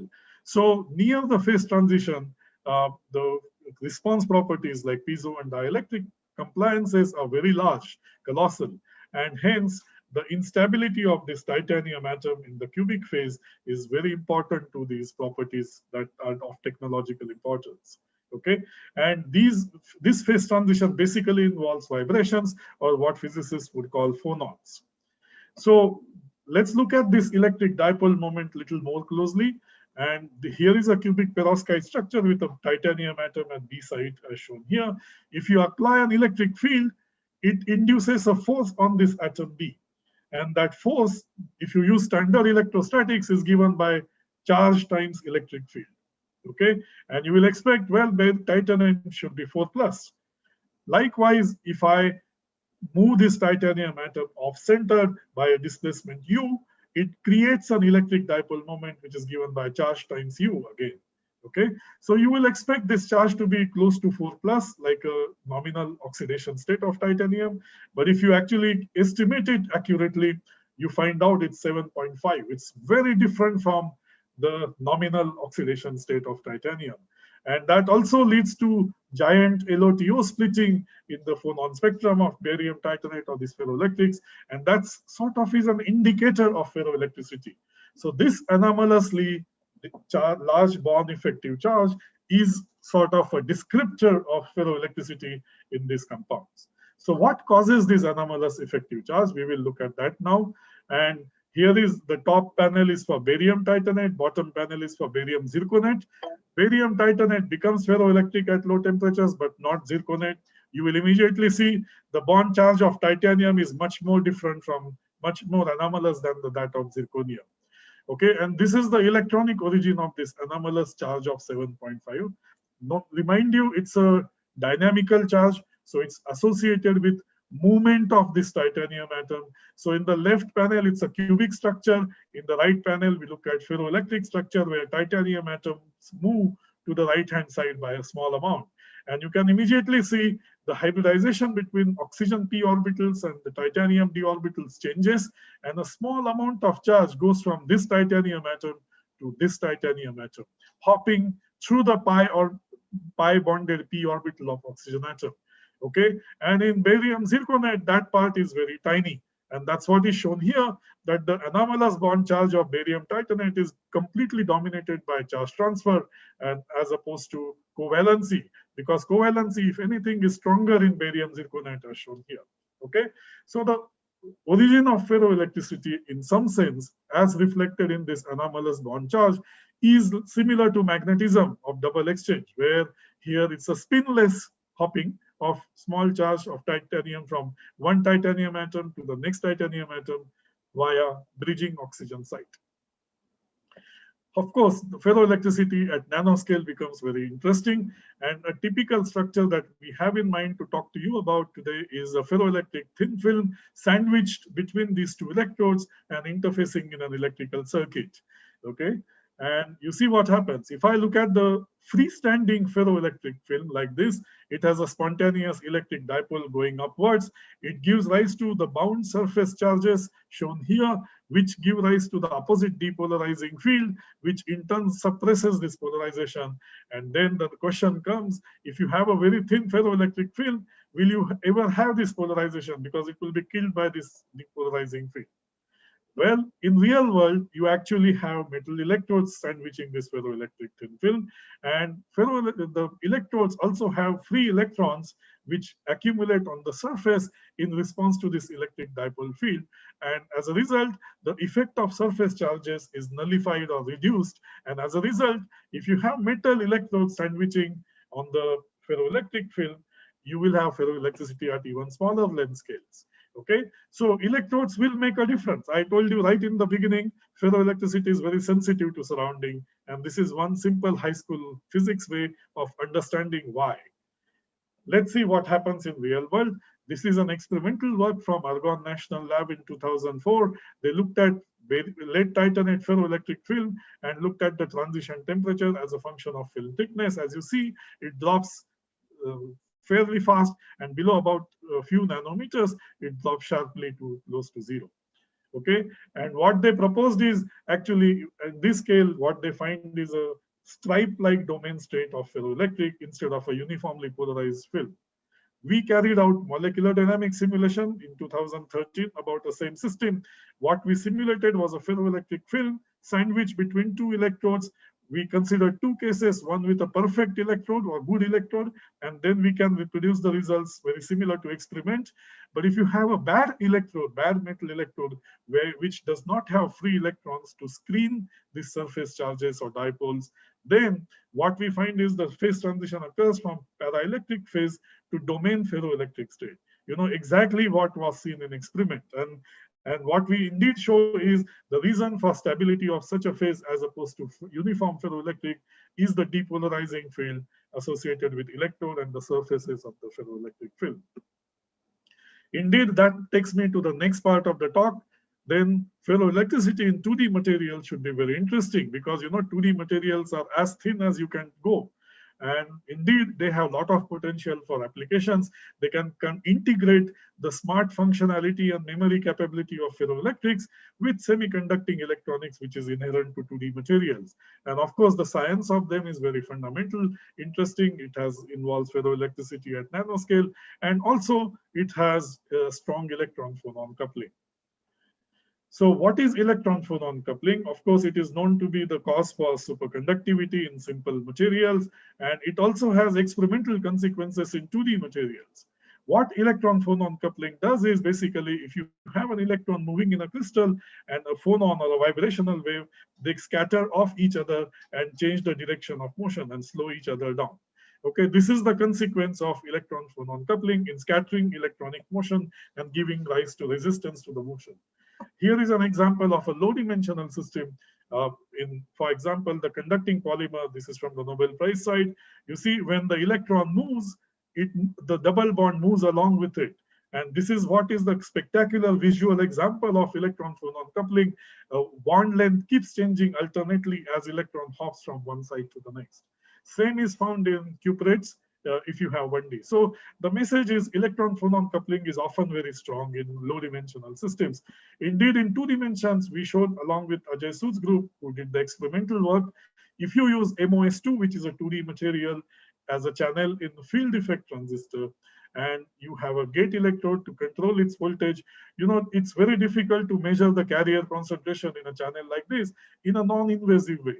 What was proposed is you can use Raman scattering. You shine light on this channel and measure the change in frequency of light, scattered light, and that change in frequency you will see can be mapped onto the carrier concentration as shown here.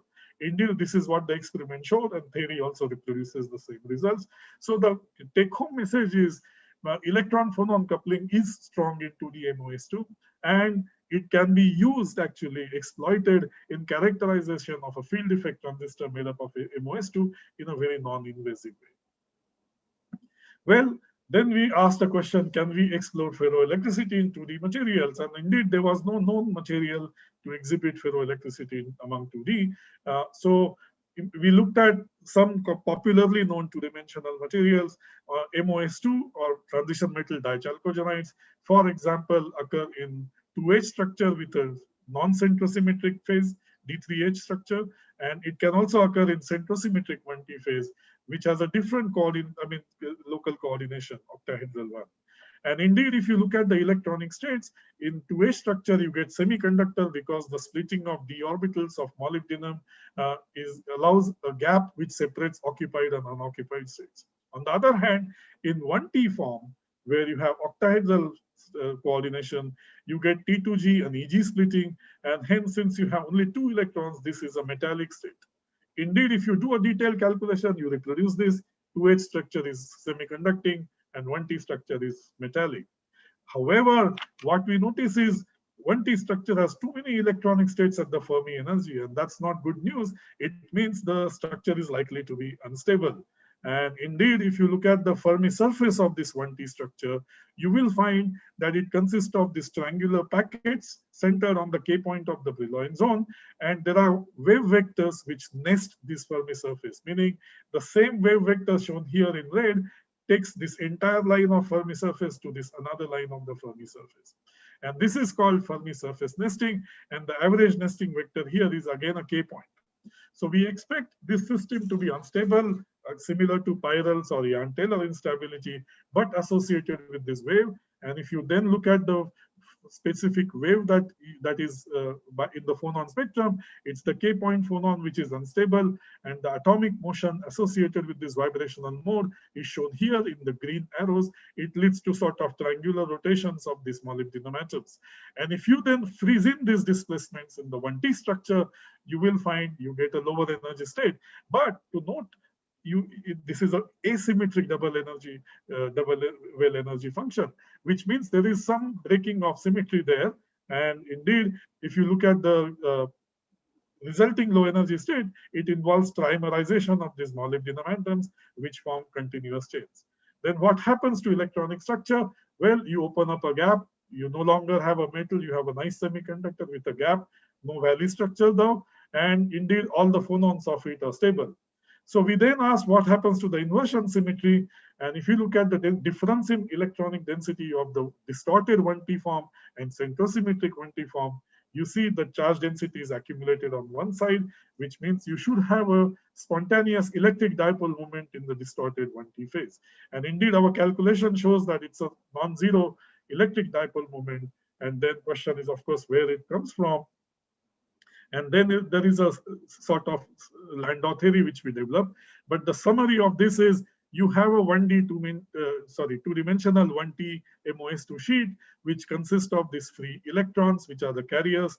And those electrons couple strongly with dipoles, which are coming from the bound charges or phonons. And the coupling will be strong because the electron phonon coupling here is very strong.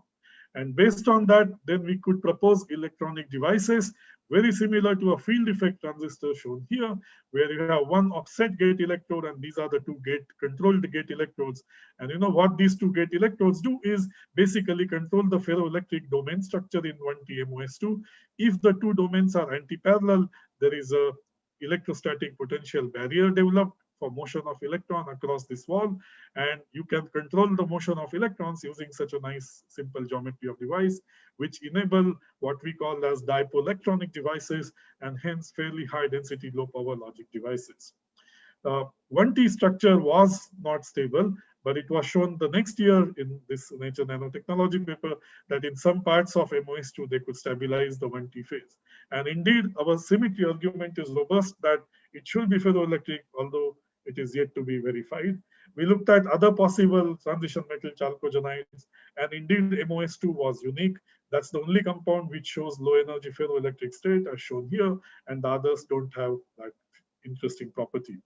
So to summarize, we showed that strong electron phonon coupling is generic in 2-dimensional nanomaterials, and we theoretically demonstrated that ferroelectricity emerges at the metal insulator transition as a consequence of that, and we proposed dipole-electronic devices. So rich physics is, in addition to superconductivity and charge density waves, now we have ferroelectricity, which arises from the coupling between electrons and phonons. Well, after this work, there were a lot of activity in 2D ferroelectrics. There was a science paper which showed that SNTE this is an experimental work which showed that this just two atomic layers of tin telluride become ferroelectric at low temperatures. But to note that this dipole moment is in the plane of the film. Okay, so indeed it's interesting, but in-plane polarization is not surprising. Then people showed that in phosphorus analogs like GES and other chalcogenides also, one can develop ferroelectricity. And this ferroelectricity is also involving electric dipoles, which are in the plane of this two-dimensional material. Following this, there was a review article shown here, which kind of shows the status of two-dimensional ferroelectricity.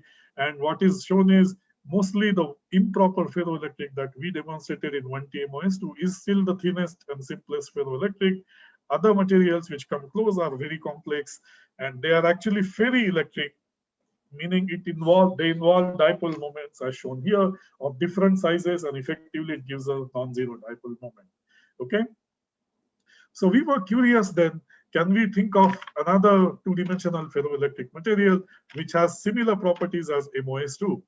And that reminded us of another material we had predicted to be very interesting for other application, which is honeycomb lattice of niobium nitride, and which was shown to be beautiful piezoelectric and also superconductor and photocatalytically interesting material. So if you look at the structure, you can see that nitrogen atoms are in a plane above niobium atoms or vice versa, which means it should have an electric dipole moment which is perpendicular to the plane.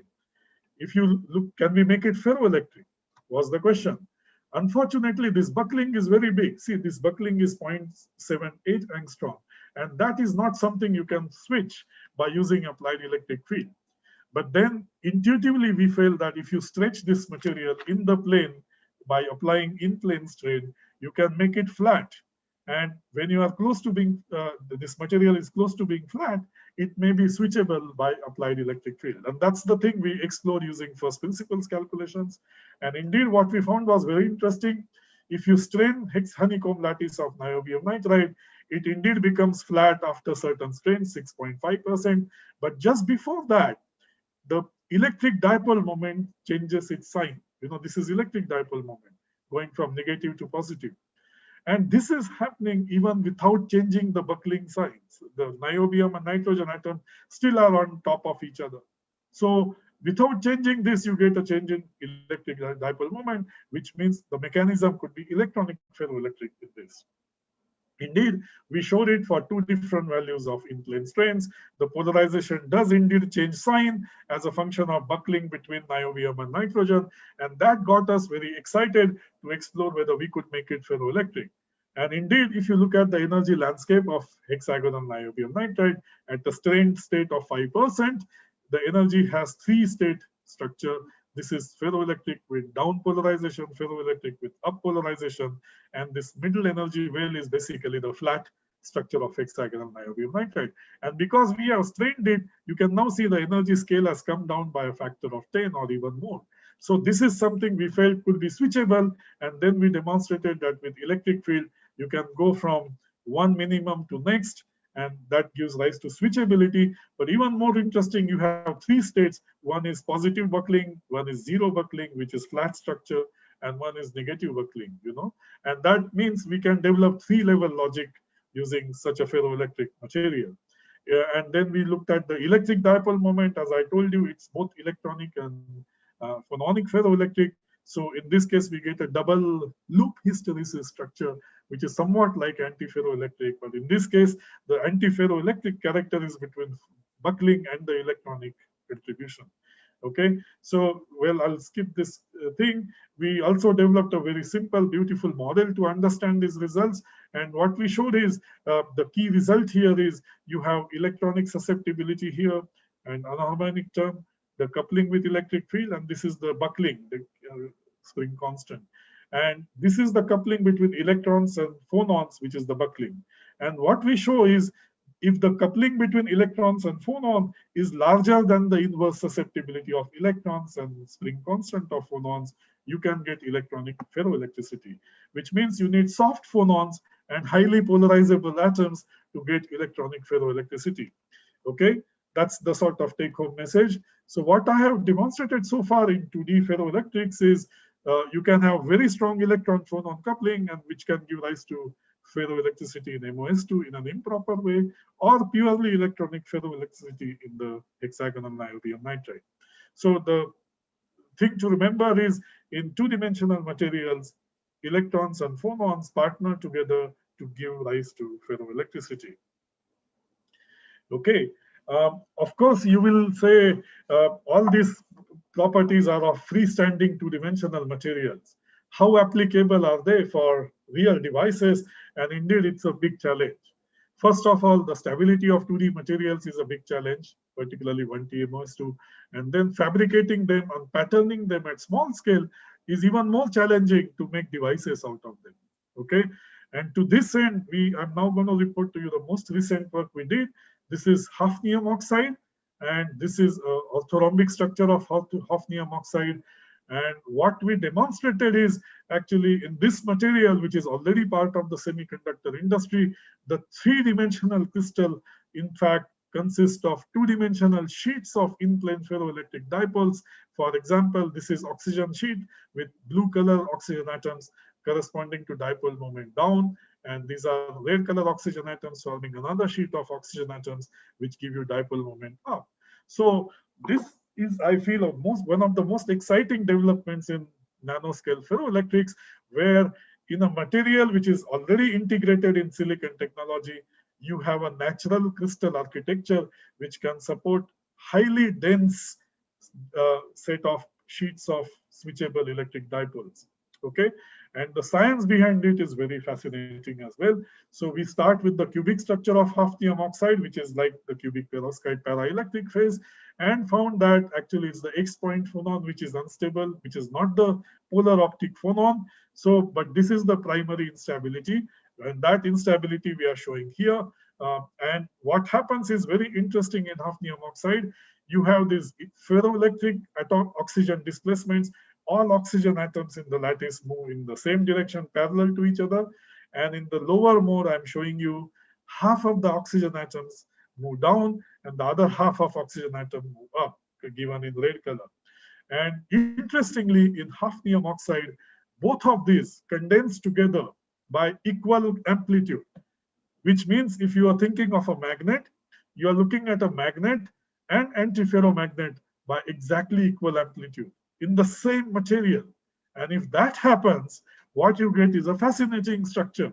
What you get is these two dipoles cancel each other, so you get a spacer layer there as shown here, and in one of them you have a dipolar layer called ferroelectric layer. So what you are basically here we are seeing is you have alternating two-dimensional sheets of dead layer and ferroelectric layer. Dead layer and ferroelectric layer stacked up in this manner. Very fascinating. And of course, you will say, is this dead layer switchable at all? Sorry, ferroelectric layer switchable. And indeed, we are going to illustrate that now. And what is more interesting is this is anionic ferroelectricity as opposed to other examples that I gave you in the earlier part of this talk. Indeed, what we demonstrated is you can switch this ferroelectric domain the way you like, as opposed to lead titanate. This is the lead titanate. And you see, if you have a domain wall, it has a very finite width. In this case, you basically have a sharp domain wall, atomically sharp domain wall going from up to down. And this is possible because of the dead layer that I introduced to you here.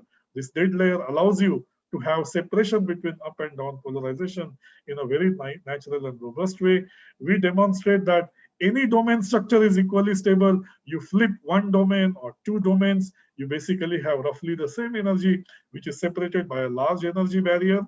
So you can store computer memory using this domain structure in a very robust way. You can't really do that in lead titanate. You see, if I try to have a domain of width 1, unit cell, it immediately diffuses and propagates into a much bigger domain wall. Okay, so indeed hafnium oxide is very unique, and that's consistent with the experiment. As of now, these are all calculations. Here on the experiment, I'm showing you activation field versus the switching field, and these are all the oxide materials, perovskite, that are known, and hafnium oxide is somewhere here, which shows that it has same coercive field as the activation field. What it means is ferroelectric switching in hafnium oxide occurs at all scales at the same magnitude of barrier, and it means it's scale free. Local switching as well as collective dipole switching happens at the same field, and as a result, you can have devices now with no size limit. You can have just a half a unit cell layer, which is usable as a memory storage bit in a real memory device based on hafnia and silicon structures. Of course, this is ideal scenario. In practice, you will end, the limitation will be imposed by the metal electrode that you have to have. So this is a very good news. Here we are proposing a material which is intrinsically three-dimensional material, but it allows you to have two-dimensional structure to it by its natural crystalline architecture, and that crystal structure is promoting the storage of bits in a ferroelectric manner at length scales which are down to basically 3 angstrom, okay, fraction of a nanometer to multi-nanometers. So I will summarize my talk here. I hope I gave you a reasonably clear introduction to ferroelectric crystals and fact that they are very interesting due to sensitivity to surroundings. And then I introduced the field of 2D ferroelectrics with fairly fascinating physics coming from coupled electrons and phonons. And I ended with a really technologically relevant finding that hafnium oxide can support ultimately high density computer memories based on its ferroelectric orthorhombic structure. I thank my students, postdocs, and collaborators. Hafnium oxide work was done with Junhee Lee's group in UNIST in Ulsan, and I thank you for your attention. Okay. Thank you so much for your inspiring talks. There are the desk open for questions, so please give a question.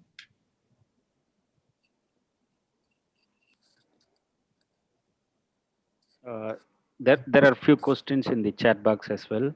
Sure. So the first question is, how trimetrization in 1D MOS2 distorted the acoustic modes at K points, whether it will decrease the phonon mean free path? That's the first question. Sorry, is there a, can I see the chat box myself so that I understand the questions? 1 second. Yes, sir, you can see the chat box, yes.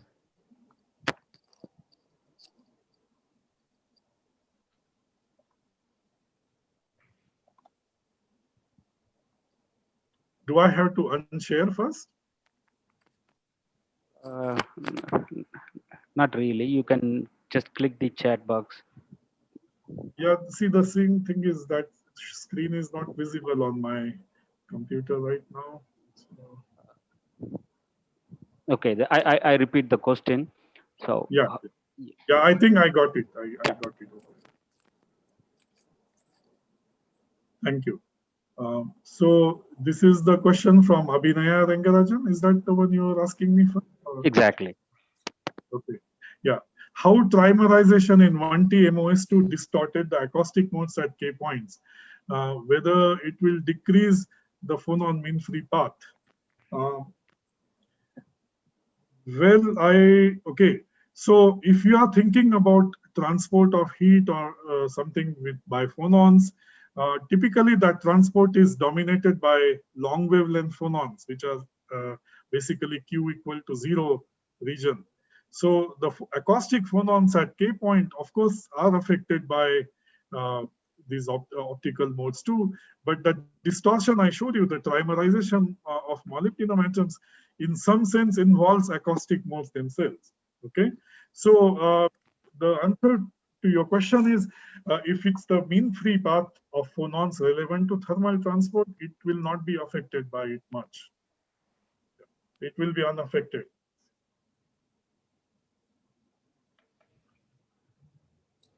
Okay, there are a further question in the chat. What is scale-free ferroelectricity? Yeah. So I see one question from Sarat Kumar. What is scale-free ferroelectricity? And my response is that in hafnium oxide, the orthorhombic phase, I showed that you can have ferroelectric dipoles stable in a robust way down to half a unit cell width. Okay, and so you have essentially two-dimensional sheets of ferroelectric dipole in plane, and those dipoles are switchable independent of each other. So you can have dipole moments of in domains of scale half a nanometer to thousands of nanometer, and all of them switch at the same electric field value. And that's what is called scale-free ferroelectricity. The other reflection of it, which I could not go into details, was the origin of this ferroelectricity comes from flat band of phonons. You know, the flat bands are relatively fashionable these days, particularly in, say, twisted bilayer graphene. But there they talk about electronic flat bands. Here we are talking about phononic flat bands. And when you have a flat band of any waves, in this case phonons, polar phonons, what it means is the phonons in that set do not propagate in that direction. Okay, so they are essentially localized. Their group velocity is 0. Okay, which means that the domain walls, which are essentially consisting of these inhomogeneous ordered polar dipoles or phonons, they will not move fast. So the domain wall dynamics in hafnium dioxide is little sluggish, and that's linked with the fact that it's essentially scale free. Okay, so there is a question from Taranga Dehuri about discuss some future works on hafnium oxide. Okay, thank you. So some of the things which immediately come to my mind are the following. The phenomenon of ferroelectricity we demonstrated in hafnium oxide is in the orthorhombic phase of hafnium oxide. Whereas if you take bulk hafnium oxide, it is stable in the monoclinic phase. So you would like to stabilize hafnium oxide in orthorhombic phase. And some avenues to do that is basically by substitutional doping or epitaxial growth on certain substrates. So choice of substrates like that, and so on. So those are the immediate things I can see. Of course, there is a lot of room there for further work in the sense, whenever you do these avenues of doping, substitutional doping, you would also like to optimize its switching properties. At the moment, you need very large electric fields to switch electric dipoles in hafnium oxide. And that's not very good for technology, although it's great for the stability of nanoscale, sub-nanoscale domains. It's not good for sort of stable power applications. Okay, so how to reduce the switching field in hafnium oxide is another area, and so on. Okay, so there is another question. How effective is compositing BCN with MOS2, and how effective is BCN for thermoelectric applications? Okay, well, half of it is little outside of the scope of my talk today, but I do work on thermoelectrics and also borocarbonitride, so maybe I can respond to it in a at least brief manner. BCN, the big problem is if it is boron nitrogen rich, it is going to be a fairly large gap semiconductor. Okay, and then it's not very good for electrical conduction. And if you have carbon-rich BCN, then you have a small gap, but then again, thermal conductivity will not be very small. Okay, so for thermoelectric application, pure BCN is not a really great idea. However, you can, as you are pointing out or hinting, developing a composite between MOS2 and BCN may not be a bad idea for such applications. So, but I don't know if anyone has done that yet. Right? But it's an interesting idea, I would say. This was a question by Simon Sajan John.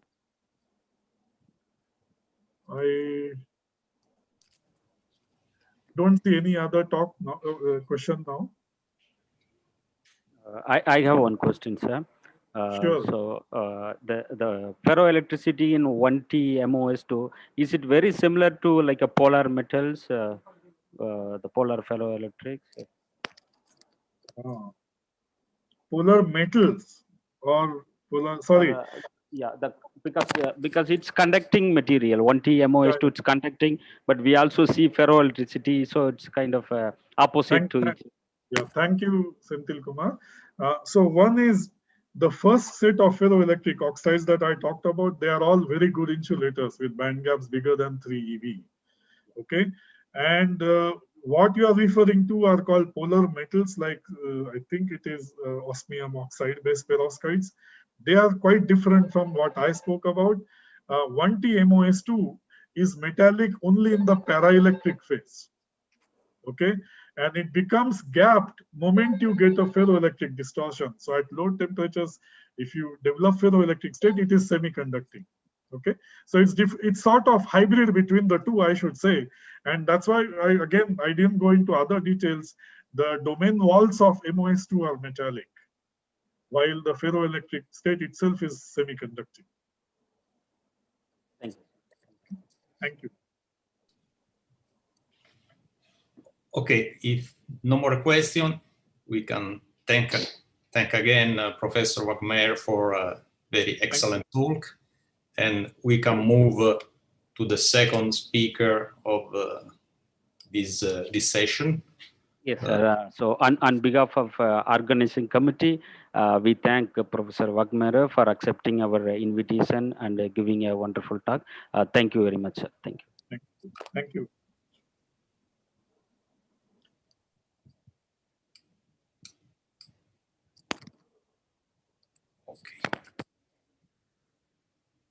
Yes, sir, Professor Roberto. Okay, the second speaker for this session is Professor Ramachandra Rao from the Department of Physics of the Indian Institute of Technology in Chennai.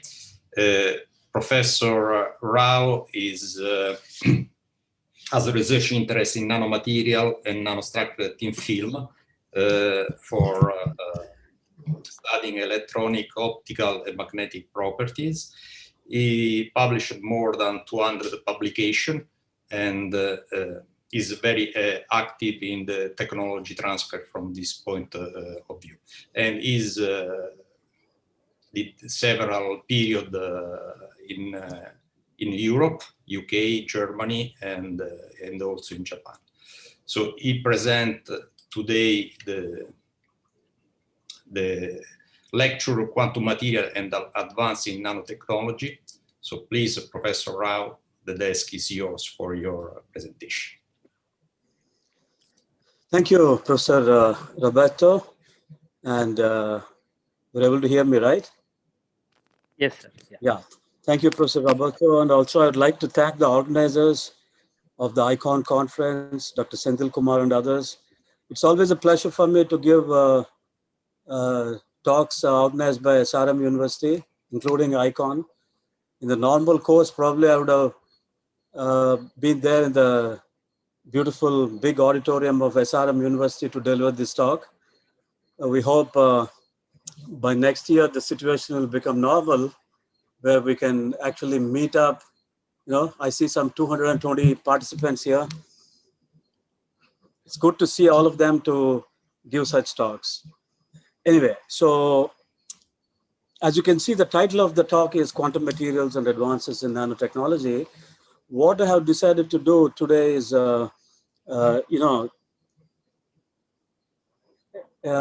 there's so much happening in advanced materials, functional materials, and quantum materials. I would like to take you through a little old journey. In science, we often see new areas coming up, new names being given. For example, the nanoscience we talk about is nothing new. It's basically, we know that it's physics of low dimensional systems. And all that we are talking about quantum materials now, all that spin transport in quantum materials for next generation quantum computers.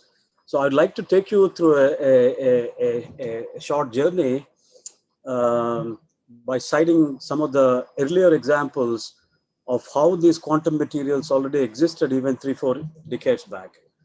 I thought that is required for many of the younger researchers launching into these areas. So I belong to the Department of Physics and also Material Science Research Center, Nanofunctional Materials Technology Center. I'm also happy to tell you that now we are, IIT Madras is adjudged as a Institute of Excellence. And in that we are, our group of about 15 faculty members become a part of a Center of Excellence on quantum materials. So a brief outline of our research, material physics basics, and then I'll start citing some examples. This will be a quick contents of my talk. IIT Madras, of course, is a beautiful campus. Yeah. It's a beautiful campus, green campus. You're all welcome. Sir, you excuse me, you are not sharing your slide, I guess. Oh, okay, okay. 1 minute. 1 minute.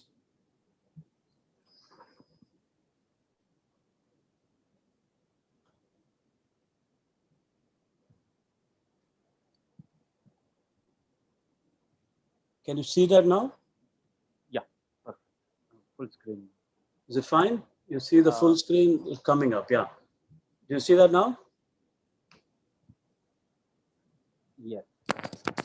All right. It is in the, not in the presentation mode. I see myself in the presentation mode. I'm in the first slide. 1 minute. Let me stop sharing.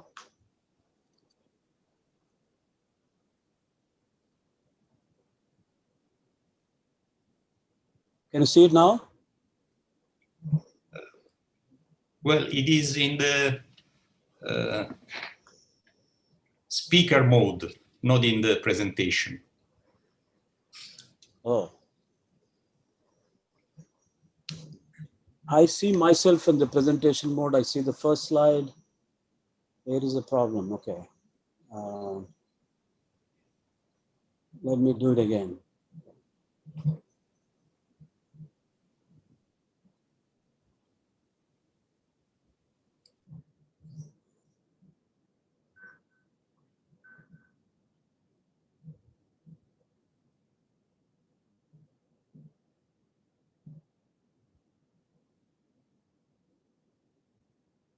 Okay, is it okay now? Make it full screen, sir, like a slideshow. Yeah, it's coming.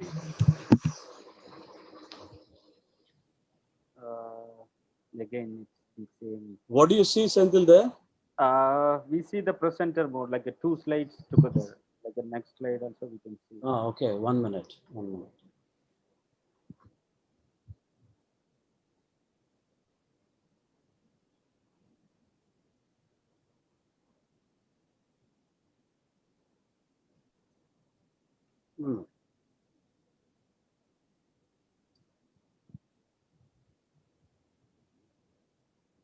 Is it the same there? Yes. Now it is not full screen. Is it still the same mode? Now it is not in the full screen mode. It is just a shared screen. It's still shared screen. Okay. Just give me a minute. Let me sort this out. Yeah, I see properly.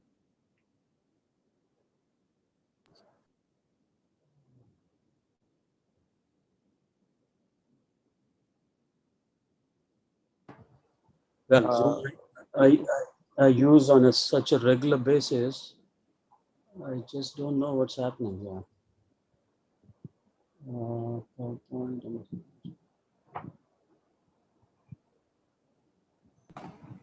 Professor, go to top of your screen. There is a slideshow option on top of the screen. Where? Yes. So there is a transition, animation, slideshow, review on top of the screen. top of your PPT. Yeah. Yes, yes, Professor. Now you can go from the beginning. Okay. What do you see now? Please click again on the top from the beginning. Click on it, sir. Resume slideshow.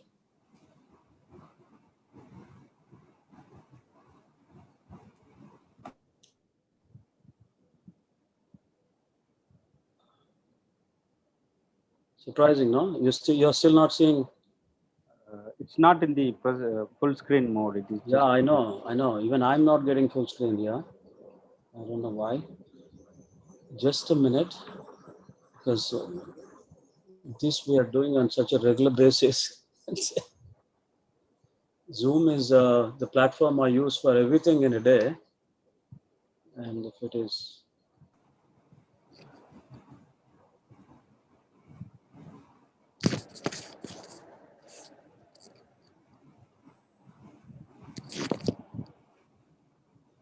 Now.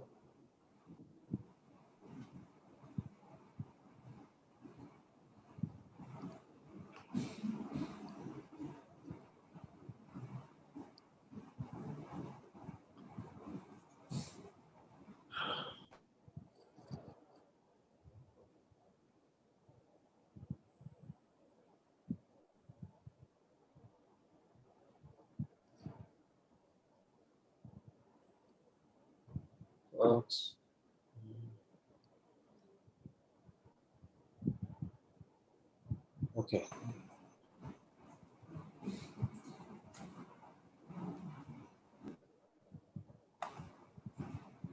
Just opening it again. Let me just now.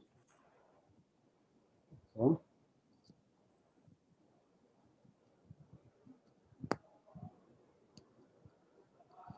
Okay, so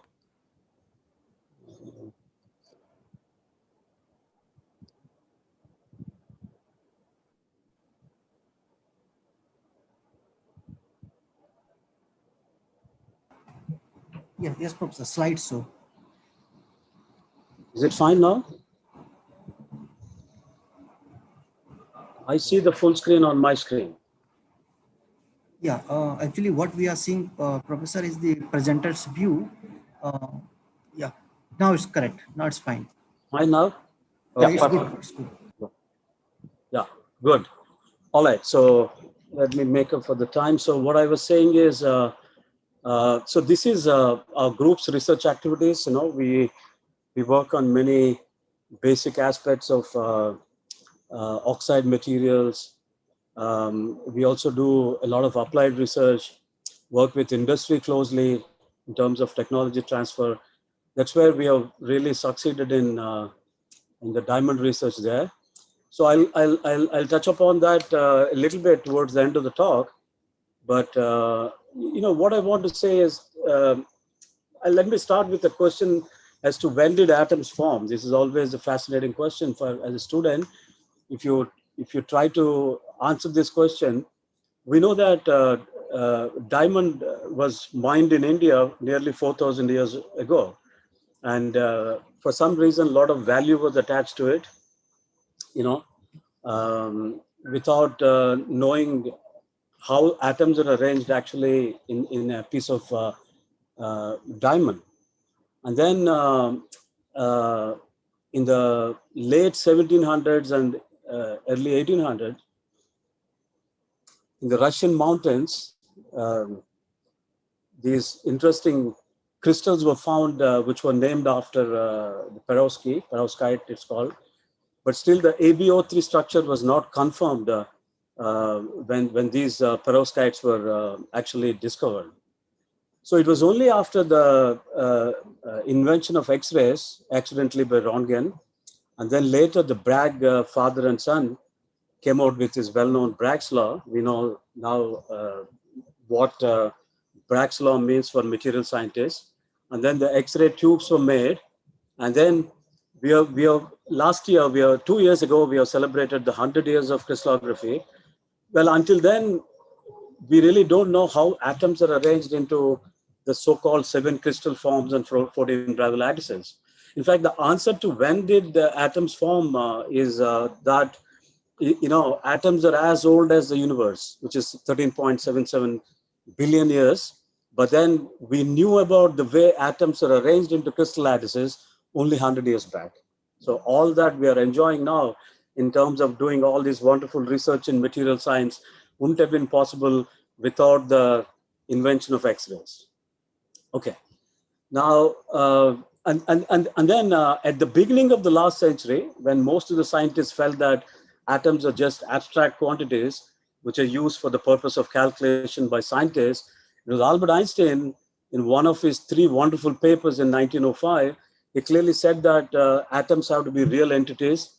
It's just that probably at this point in time, we have no means of proving the existence of atoms. Now you see that was a visionary paper, and in 1959, another visionary scientist and a great physics teacher, Feynman, talked about how to write small, and he talked about rearrangement of atoms. All this is happening now, especially with the invention of the scanning tunneling microscope. You see the image on the right-hand side bottom. You see the real space imaging of a silicon crystal with even a point defect, the Schottky defect, the missing atom, which can be seen there. So that's a level of progress that we have made in science.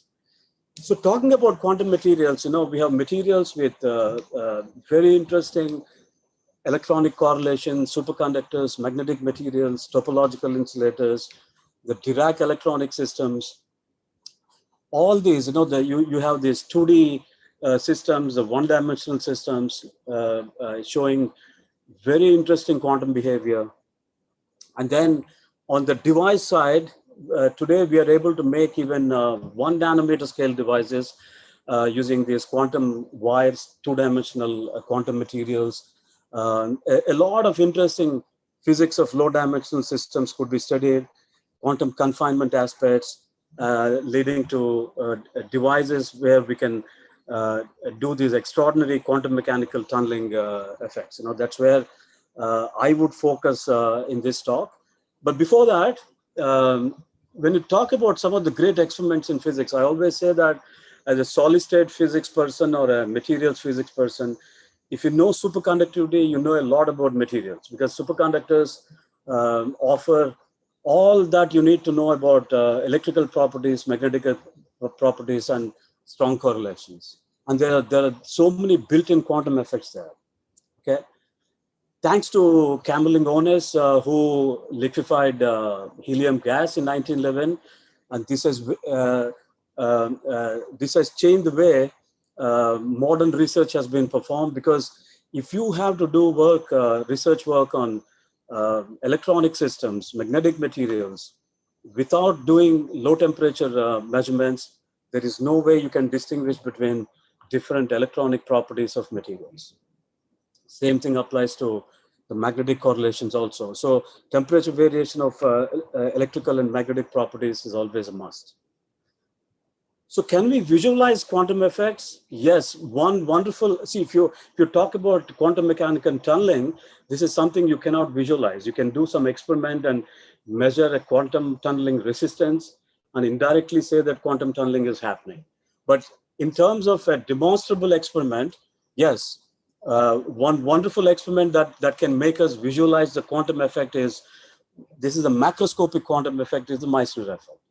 What happens when you apply a magnetic field in a superconductor, when the superconductor is below its, above its superconducting state, you know that all the magnetic field lines flow through it. And then the moment you get down to the superconducting state, the magnetic field lines are thrown out.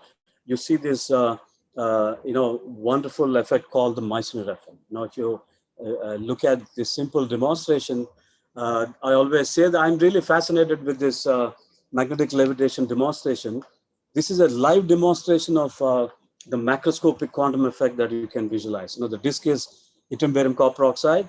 The example I'm going to take in the later part of my talk also, when you bring a magnetic field, these white fumes are, liquid nitrogen fumes. And then the moment the superconductor gets into its superconducting state, you see the Meissner effect, that is the magnetic field lines are thrown out of the superconductor.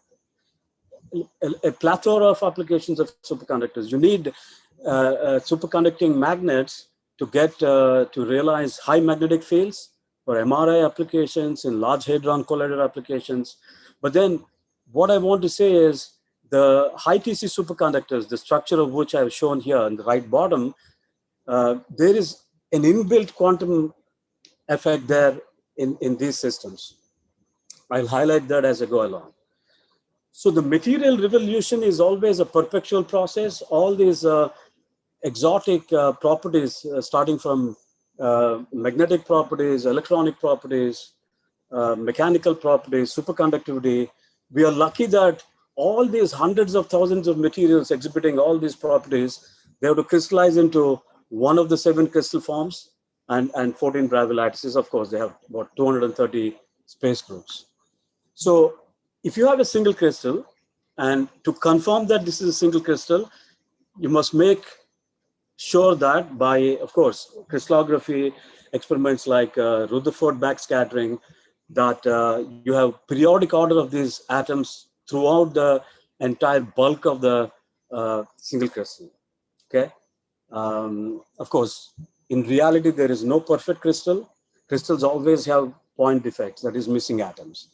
And if you have a polycrystalline material, the defects that are present there are, of course, the grain boundaries. So missing atoms, that is Schottky defects, grain boundaries are unwanted in materials. But then today we have a grain boundary physics. By controlling the grain boundary, by growing these artificial multilayers with a specific thickness of the grain boundary. So that means you create multilayers with grain boundaries. You have plenty of applications, and then you can also look at the process of tunneling through those grain boundaries. And if you look at the crystal defect, the Schottky defect, the missing atom, the interstitial atom, the substitutional defects, doping can cause wonderful electronic and magnetic property changes in materials. Also, you have defect pairs, So we may think that all these are unwanted, but no, like what I said about grain boundaries, Frankel pairs today, as the one you see at the bottom is defects can also make crystals colored. You create color centers. In a similar way, I can control defects and use them for quantum computing. This is the next generation big revolution that's going to happen in diamond, especially. If you replace carbon by nitrogen and create these NV centers, which are like this Frankel pair, you can use these crystals for very interesting optical experiments, single quantum emitter devices. So based on the quantum and nano realm, where the materials go down to these length scales, we have 3 different forms of nanomaterials or quantum materials. If they're showing quantum effects, you have the 2-dimensional quantum wells, 1-dimensional quantum wires, and the 0-dimensional quantum dots. And the reason why, when you move from a bulk material to a 2-dimensional quantum well to a 1D quantum wire to a 0-dimensional system of the same material without doping, is that, we see property changes, physical property changes, by scaling down, by taking them into these nanoscales, because, in doing so, the electronic density of states are altered.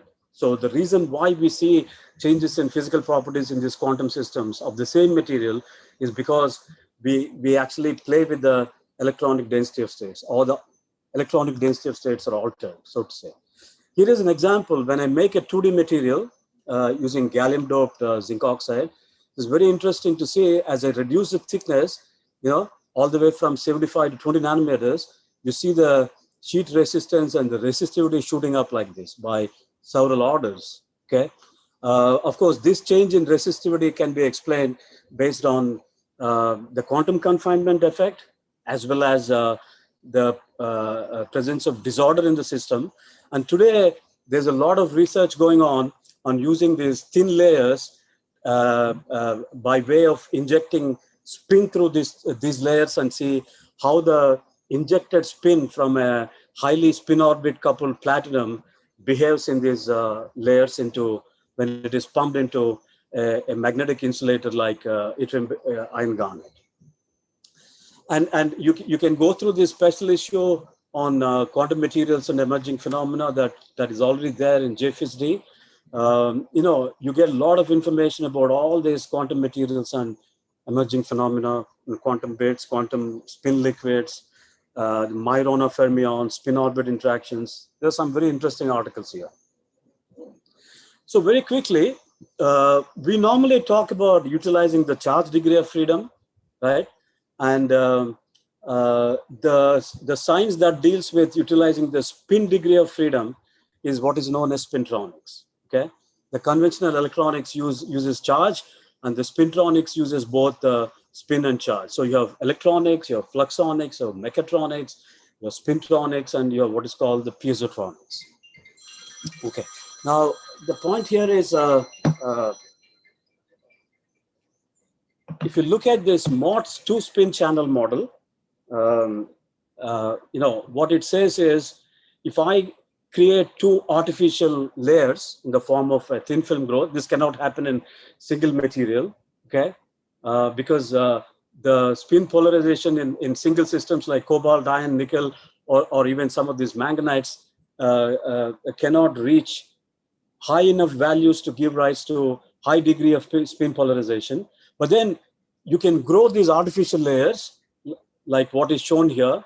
Like imagine if I have two layers, both are in paramagnetic state, and I'm injecting a spin, up spin here and down spin here, and the scattering on both these layers leads to the same amount of resistance. But my idea is to create the difference in the resistance value. So what I can do is I take a ferromagnetic state where I have orderly arrangement of the spins, and in one case I'm pushing an up spin electron here and a down spin electron here.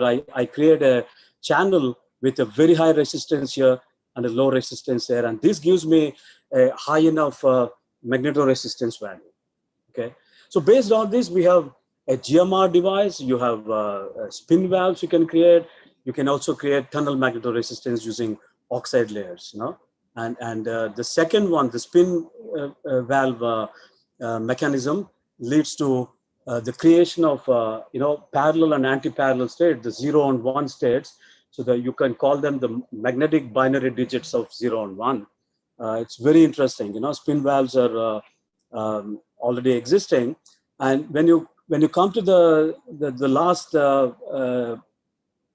drawing here, the tunnel magnetoresistance.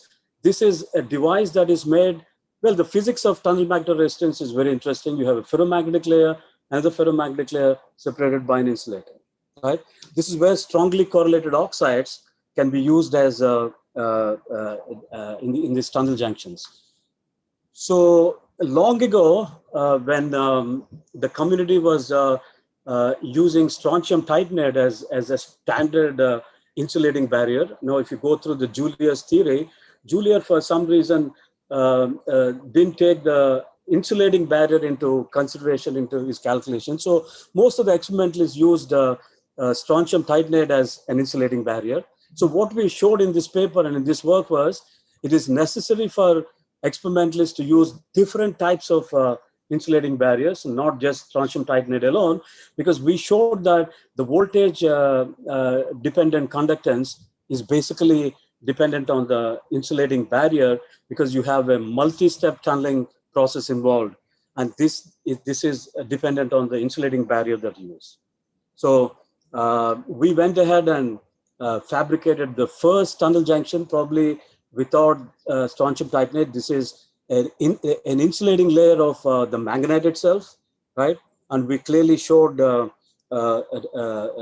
tunneling happening in this all manganite magnetic tunnel junction. Okay, and how do you do this tunnel using this well-known pulse laser deposition, where I have this target, I have an ultraviolet pulsed ultraviolet ray hitting the target, and it causes instantaneous evaporation, and I can create these beautiful, high-quality, single crystalline oxide multi-layers and oxide single crystalline layers. I think for multi-component oxide systems, pulse laser deposition is the only solution. All the other methods like sputtering and molecular beam epitaxy won't work. And then you end up getting all this extremely high quality epitaxial multi-layers with a very clean epitaxial interface, which is required for studies like tunnel magnetoresistance. Today, there is a lot of work going on using different oxides as adaptive oxide barriers in magnetic tunnel junctions. Barriers like hafnium dioxide, zirconium dioxide are used. A large number of perovskites are used, and materials with rutile structure like TiO2, MgO are also used. And you know that Stuart Parkin's work on using a thin MgO, magnesium oxide layer, resulted in an extraordinarily high tunnel magnetoresistance. And then again, for students, if I show you these three different pieces here, they all look the same. The macroscopic observation, if I ask you whether these three pieces are metallic or non-metallic, or which of these properties could be exhibited by these three pieces, the educated guess will be, we won't say that these three pieces that are shown there do not exhibit dielectric and piezoelectric properties, because dielectricity and piezoelectricity are offered by insulators, and by nature, insulators don't have a shiny metallic luster there. And if you go one step ahead and do crystallography, and of course, we get to know which crystal form each of these metallic pieces belong to. But then this is where I said, you need to know about the electrical properties or magnetic properties as a function of temperature. You want to understand completely about the electronic nature of the material.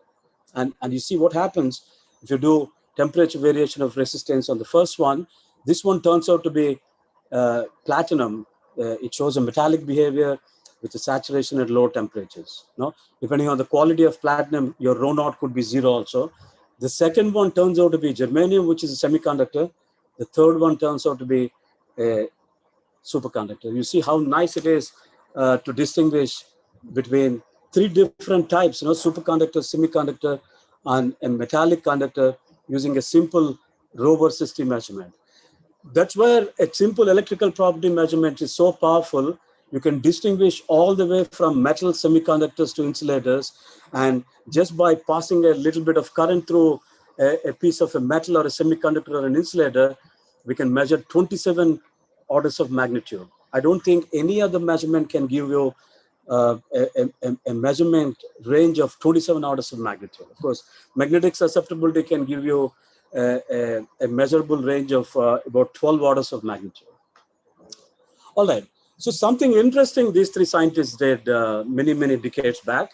Josephson was developing the theory of tunneling in superconductors, whereas Isaki and Gaeva were doing experiments. And it so happened that in one of those experiments, when they measured the resistance by passing a current through a piece of metal, and of course, you measure the voltage drop, and if you have the right dimensions, you have the resistivity. And what happens when this piece of the metal has a physical break there? So you don't expect any value of V to be read on the voltmeter, is it not? But what happened was, they saw a resistivity value still with a physical gap between these two electrodes, but the resistivity value was much, much higher than what they measured without this physical break between the two, now I can say two electrodes there, two metal pieces. And this they explain on the basis of the increase in so-called tunnel resistance here. Because you see, classically, you can't explain current flowing through from this side of the metal piece to the other side, because you cannot explain based on the classical mechanics, because this is forbidden. But quantum mechanically, you can explain when you treat the electron moving to the barrier as a wave, and if this wave finds a corresponding wave function on the other side, and it's as though the electronic wave propagates through the barrier. But for that to happen, this barrier width has to be within 15 angstroms. So today we can actually make these artificial tunnel barriers. You can see the simulated wave packet, a large number of wave packets moving towards the barrier, and you see a faint spot on the right side, which means a small fraction of electrons do tunnel through.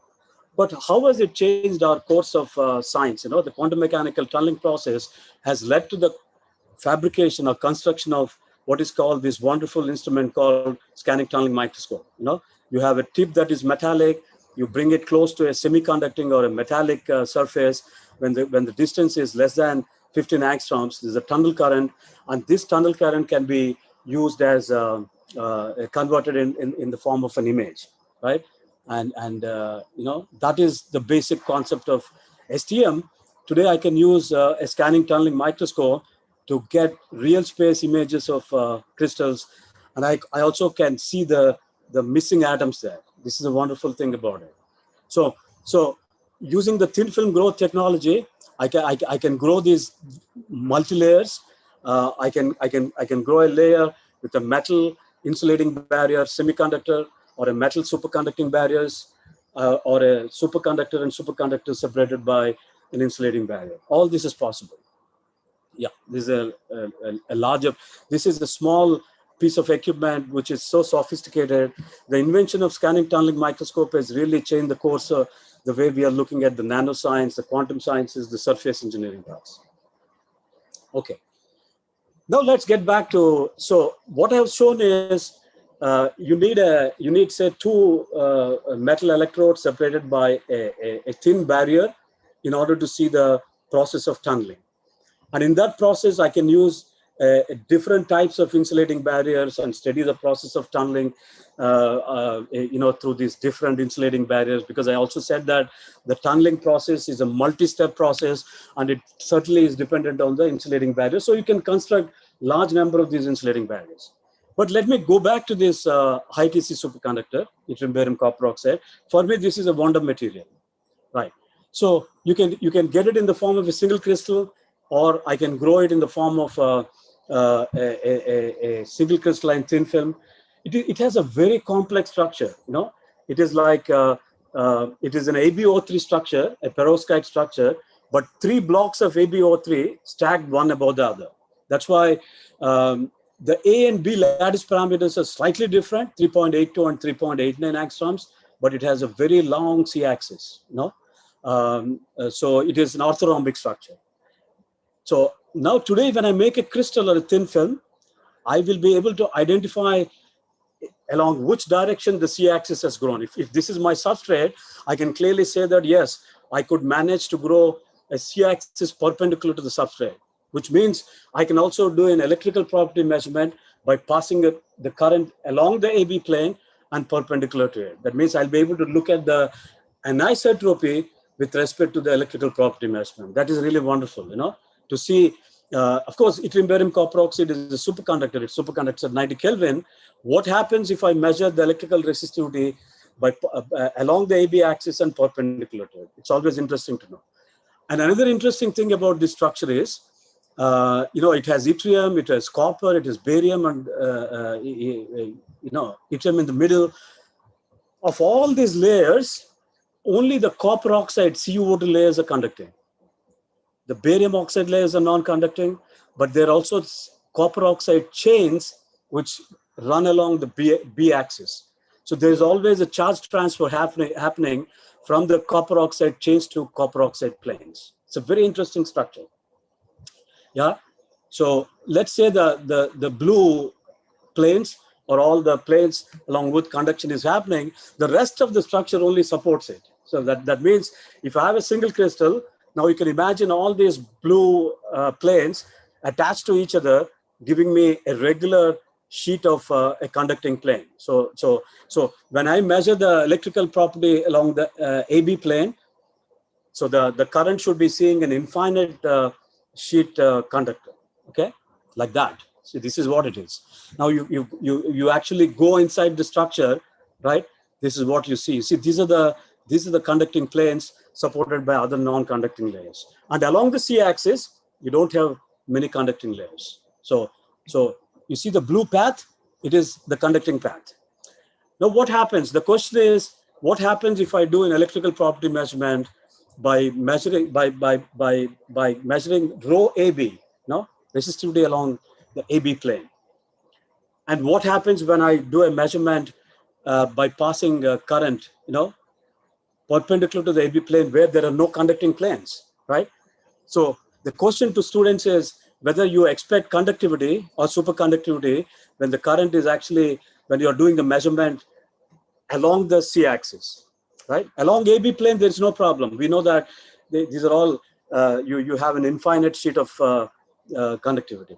This is very interesting. This was one of the most beautiful experiments done by Bell Labs, almost more than 30 years back, later improvised by some other groups. What I have plotted here is just for clarity, okay? Yeah, this is what it is. See, if you're looking at this crystal now, all my C planes are, in one, they form a conducting sheet. There's another conducting sheet, but in between, there's a gap, right? So when I'm doing electrical resistivity measurement, along the AB plane, I expect a normal metallic resistivity followed by a drop, which is rho parallel to AB.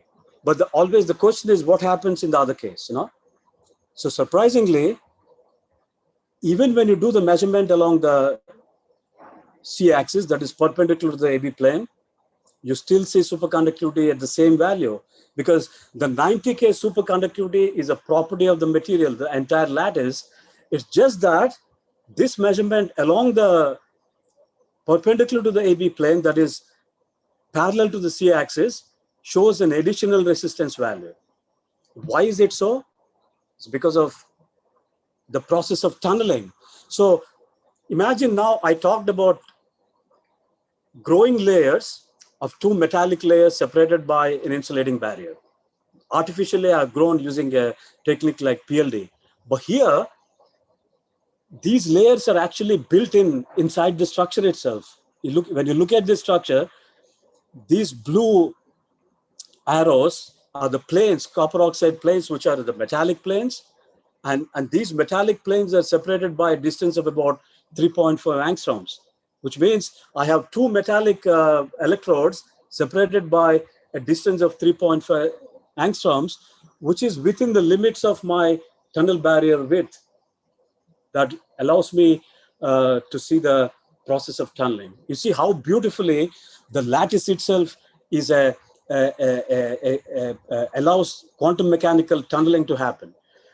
And in one process, if you can make a crystal, when I pass the current along the AB plane, I see the lower resistivity followed by 90K drop.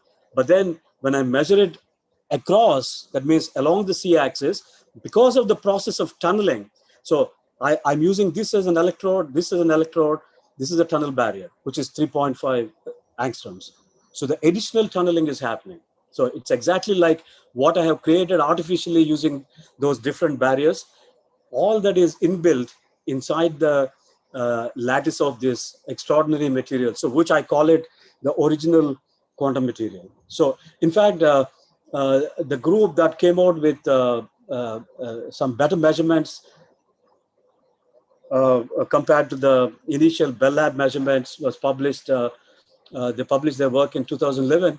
This is the actual curve they reproduced. You see the resistivity along the AB plane and the C-axis one. You see the linear portion extrapolating to the y-axis also shows that the residual resistivity is more, which means the defects are more here. And the defects in one way is because of the tunnel resistance that adds to the additional resistance. This is really beautiful. The Matheson's rule says that rho naught indicates additional resistance that comes due to defects. Here, the defect is due to the process of tunneling. This is extraordinary. So I think I will stop within 3 minutes. I can't go through the other portions because of the delay. I'll just talk about another interesting material, that is diamond. We know that diamond is a very good insulator, but it has a thermal conductivity 4 times that of copper, right? We know copper is a good thermal conductor. It is highly transparent to visible and infrared radiation, and it is the hardest material. You know that, you know. And where it is used in hard coatings. So we have developed these coatings in our lab, and we have shown that these coatings and machining inserts that are needed for high-end machining in aerospace applications, their lifetime can be improved by almost 10 times by these coatings. Because of thermal conductivity, high thermal conductivity, they can be used as heat spreaders. And then diamond doped with nitrogen is the next generation material for quantum computing.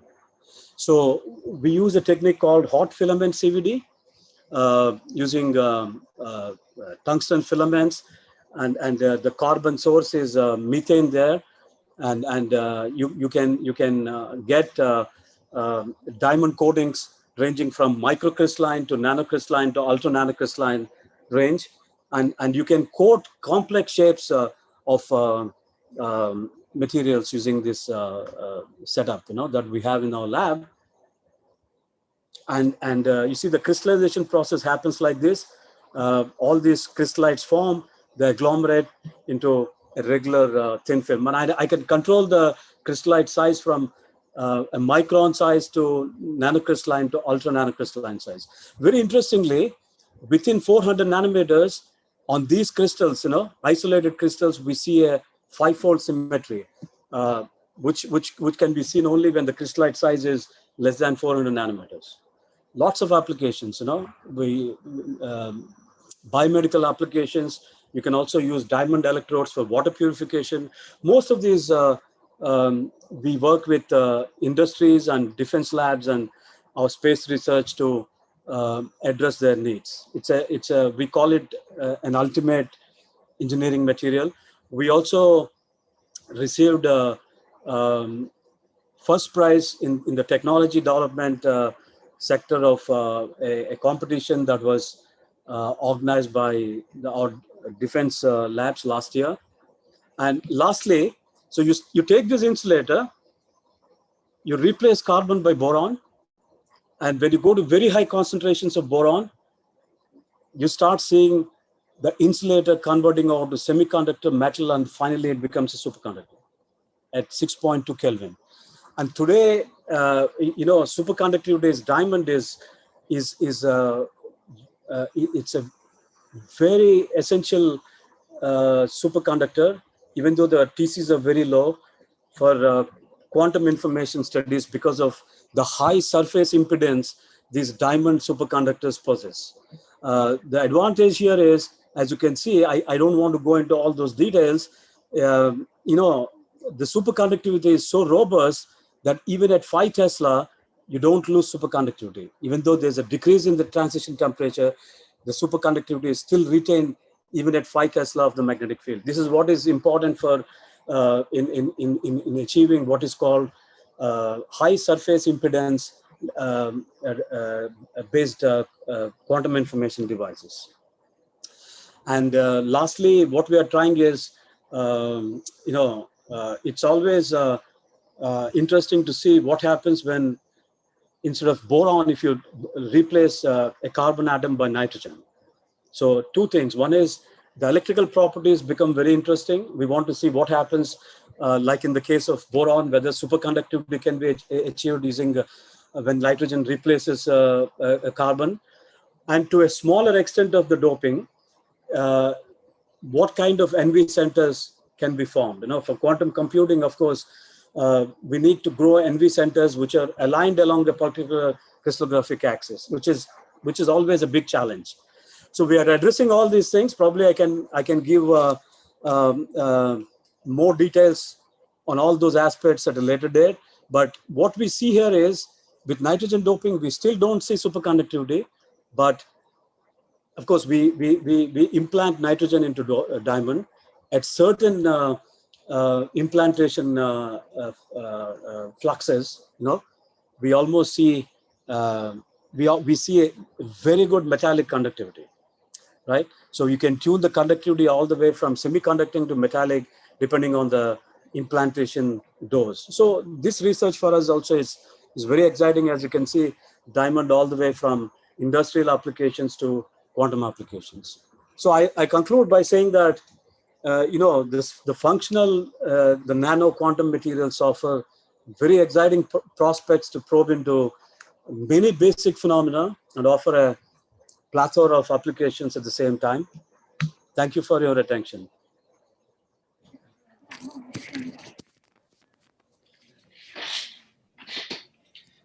Thank you, Professor Rao, for your interesting talk.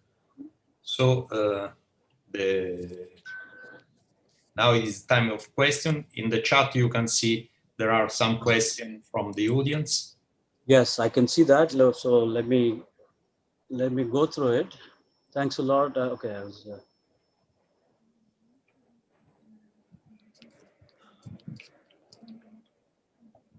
The first question is at 2:53 p.m. 2:53 p.m. Spin dependent scattering. How do you inject spin by experiment? Yeah. So you can do it using what is called a highly spin polarized material. If you take, for example, materials by name Hosler alloys, or even manganites, lanthanum, calcium, manganese oxide. So these have almost more than 90% spin polarized electrons. That means when you have 95% spin polarized electrons, that means most of these electrons possess either up spin or down spin electrons. This is one. The second one is very exciting. I couldn't go into all those details. Look, if I use a layer of platinum, right? I only explained it very briefly, but what happens is if I take a layer of platinum is a highly spin orbit coupled material. Okay. Now, when you pass a normal current, what happens is in a highly spin orbit coupled material like platinum, you'll automatically see the spin up and spin down electrons getting separated. And if you attach on one of the faces where you have a spin up or a spin down electron, say a system like yttrium iron garnet, which is a magnetic insulator, then you can actually inject that spin up or spin down electron, and by rotating the magnetization in the Ig layer, you'll see how the spin scattering is happening. So that is what is called the spin transport through these highly spin orbit coupled systems. So the research is going on in a very exciting way, where people are even trying to replace the platinum, because after all, platinum is metal. You have a platinum, platinum is forming a layer with an oxide. But imagine if platinum is replaced by a highly spin orbit coupled oxide material, so that you do not have any interfacial epitaxy issues. But then you only have a few oxide materials that show high spin orbit coupling. So these oxides are iridates. Strontium iridate is one example. Okay, what else? In general, what is the room temperature application requirements in future? The field of magnetic material time, right? See, if you're talking about a superconductor, still we do not have a superconductor at room temperature, but we need not worry about room temperature superconductor. The high TC superconductors are used in many applications, space applications. Cooling is not a problem down to 77 Kelvin. You have these wonderful closed cycle cooling systems. And of course, today we have a quantum bit, qubits, using conventional superconductors like aluminum and niobium, where qubits are already made. But then these qubits operate as qubits at millikelvin temperature. So that's where the research is going on, So if you want to envisage a room temperature qubit, you have to go in for systems like nitrogen doped diamond. If one succeeds in getting so many number of NV centers in diamond, you could certainly make a room temperature quantum gate. Yeah.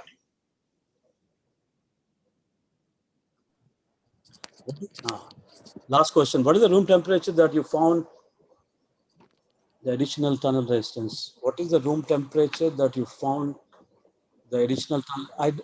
I don't know what this question means, but the temperature at which the measurement is done in both the cases, along the AB plane and perpendicular to it, the temperature scale is different. It's only the tunnel resistance that is different because of the additional resistance that the current suffers because it's tunneling through a non-conducting layers. I think, thank you, sir, for the excellent and wonderful talk. On behalf of organizing committee ICON 2021, I thank you for accepting our invitation and giving a flavorful, very high condensed matter physics talk. Maybe next time we will invite you in person for the detailed talk. So thank you very much, sir. Thank you. Thank you very much. Thanks again. I'll again see you at 5 o'clock. Thank you. Yeah. See you. Thanks. Bye. Okay, we can move to the third speaker of this session, Professor Suresh Bhargava from the RMIT University of Melbourne, Australia. He will present the lecture, Building with Bubbles, It is the Start of a New Generation of Catalysts. Professor Bhargava is very active in the technological transfer from transfer the knowledge of science engineering to your internet connection is unstable. Okay, it is very successful in achieving grant from his research. He's also very active in the connection between the Indian community in Australia to India. So please, Professor Bhargava, the desk is yours. Yeah, come here quick. Hello, can you hear me? Yes. Okay, thank you very much for giving very kind introductions. And I have a little problem here of the internet, but I hope that that will not appear and we will continue. Let me start my lecture of saying that it is always a privilege to speak in front of the audience and in front of the Indian colleagues over there. As you know that I was born in India, grown up in India, and then left India about 40 years ago. And now Europe and probably now in Australia for 30 years, but I remain connected with the country. So you can see my lectures over there is in there, and then probably I can go with you to start. The concept, what I'm trying to introduce to here is the building with bubbles. And the lectures is designed such a way that it is crossing the boundaries of different disciplines. So you will see the chemistry, you will see the physics, you will see the engineerings, and then you will see that how did we try to translate this fundamental research into the real product and how those product has come out to the market as well. So let me share with you the one thing as well. In catalysis areas, the main inventions which is ever remembered is the geolites. And the geolites, where they have a honeycomb type of structures, uniform honeycomb type of structures. So we always working on that. There's a 2 Nobel Prize has been awarded in the geolite area. But in this area, we are trying to working like creating a nano surfaces, which has a honeycomb type of these structures is there too. Reason is that particularly for the heterogeneous catalysis, because we always need in the catalysis a stable, porous, active surface, high surface area surface, and also leverage surface synergy of the morphology and the composition as well. So we can manipulate, we can design the morphology, we can manipulate the composition of the different metals together. We can ask these two metals to work together for a particular reactions, which is industrially important or environmental sustainability. So these type of the concept we took into the place, and and then we start working in there too. So that is the first papers which came out as a cover page articles with the chemical communications as a feature articles. So those who want to know about all our discoveries in these areas, they can look into it and they can get the guide, because the lecture time is so limited that I won't be able to cover the everything what we have done in this area. But I will show you, because my purpose of today's talk is show how the fundamental science can be translated into the innovative product. So I will be talking about some of the fundamental science, and then I will be interacting it directly with the electronic engineering is there. And then I will show you that how a product has developed, which has gone to the marketplace over there too. So that is the case, because that is the concept I want to develop with the Indian scientists as well in this area. Let us talk about it. So these are the two cover page articles. These are the two major articles which we have published, nearly about 50 articles in this area. But these are the two articles which you can see, which came out with the cover page. They can explain to the many concept what I'm talking about. So those who are interested, they can note it down and they can read through, and they can always contact me if they have any questions, both scientific, technology, and probably the both combination of both as well is in there too. So what is it? It is a dynamic hydrogen bubbled templated electrodeposition methods. So what we do is a very simple concept, as everybody knows who has done the simple chemistry, that if you pass 2 electrodes there, acidic solution there, and you pass the current, the hydrogen will start coming out from the cathode. The important thing is there if you control the solution concentration of metallic solution concentration, if you can control the electron density, and if you can control the times, what you can do, that the times when the hydrogen bubbles are coming from the cathodic reductions process, and the metal is also moving towards cathodes, they combine together, and these hydrogen bubbles can act as a template. They can act as a template, and then when the bubbles are brushed over there, you'll find the nanostructures is there too. And these nanostructures we found is a very, very high surface area. They have a dendrimeric structure in the down. I will be discussing it later on, but you can see that that is the basically structure, is a dynamic template is there too. And the dynamic template act like that on the bottom times where the surface is there. It is basically a small pores. As it goes up is a big pores. And then you can say all type the pores. The difference between these surfaces and the zeolite has a uniform surface area. All the pores are the same. So they are very high selective. But in this area, but they are limited. Limitation is there. Only certain molecules can pass through for catalytic activities. In these areas is there, many molecules can go of the different pore size, because they have a different pore size. They can react, selectivity maybe less, but the reactivity and the creations of the different type of the nano surfaces and the molecules are very, very high. Most important things is a one-step process, transition templates.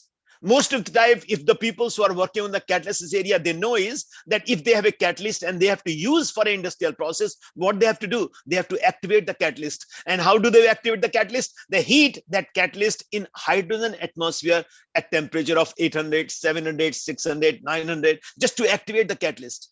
In these forms, what we are doing over here, we are using the hydrogen bubbles, which is the reduction media, which is the activation media itself. That is the template. So over that template, you can have those metallic surfaces. You can designing those structures inside and outside as well, in the different metallic form as well. You are using the different scientific concept as well. And this from macro structures to the nanostructures, they are introduced simultaneously is in there as well. Use those. So smaller pores are generally at the substrate on the bottom side, larger pore further away from the surfaces, as you can see, and good for many applications. Mass transfer to the entire surface area, because you are putting that surface into entire solutions. That is known as the stake up models. So when you go at a stake up, then you create all those nano surfaces over there. And then I will show you the different metals, what the surface is, and how inside to the inside of the bubbles as well. So look at this. This is, for example, gold. In fact, in the literatures, when we start, one of my postdoc was looking into it. He said that these research group is showing that gold never ever created the honeycomb type of these structures that cannot be reduced. But by these different manipulations, we succeed. First time in the world, the formation of the electrodepositions by the gold honeycomb gold structure there too. We are applying by 2 ampere per meter squares, 30 seconds only, less than a minute, 0.1 molar of the potassium salt of the gold, and 1.4 molar of the H2SO4. That is the source of the hydrogen over there. And by using that, you can see that the structure over there, the macro structure, inside the macro structure, you can see the dendritic structure. Surface area has gone to the several 100 times electrochemical surface area has increased in this area. So that's one criteria. It has a lot of active sites in there too, which is again the requirement of a very good catalyst. And then I will show you that how it acts in different catalytic reaction as well. So that is the gold. And then you can see even in the gold, which is a noble metals over there, when we start measuring the electrocatalysis or electrosurface area, we find that is the drops, which is the measure of the surface area increase in the just a gold normal and the gold honeycomb gold over there. But then we see that nearly about 1.2 the reduction potential, we start seeing some humps over there too, showing that there is a interactions between the gold is in there in gold surface area. If there is a reduction potential there is active sites there. If you see the extension over there, which can act, which are very active as in those noble metals, and we proved that by decorating it. So what we did that any of these metals which comes less than minus 1.2, then that can be deposited over there. This way we can decorate these surfaces over there too. You can see a silver, you can see a palladiums, you can see a nickel, you can see a platinum. Nickel could not be done. That is another proofs. This presentation was done in the Faraday conference in Cardiff, with the discussions over there. Nickel can't be done because nickel as a more lower 1.2, lower than 1.2, so it can't be decorated over there. Otherwise, you can decorate it with the silver, palladium, platinums. So by decorating with these two metals on the one single surface, you can take the advantage of the two very active metals, transition metals, for many applications, whatever you want. The surface has been created over there. After that, it is up to us what applications we want to incorporate these surfaces. It could be a catalysis, it could be a sensing, it could be a conductors, it could be a semiconductors, it could be even the biological application as a biomarkers, as a source application on the Raman spectroscopy as well, which I will show you as well in a minute. Some application I will show you, the hydrogen economy is getting very, very important nowadays, is in there too. This is the new era because the hydrogen energy is going to with the hydrogen economy, into that the hydrogen evolutions. And then you can say porous golds without decoration, with platinum decoration. You can see, wow, is a state way increase in there, several fold. Same thing, ethanol oxidations, that is the black one. And then you can see the red one over there too. So it's a very high increase by that. The two metals are working far better than the single metal on the electrocatalytic activities over there.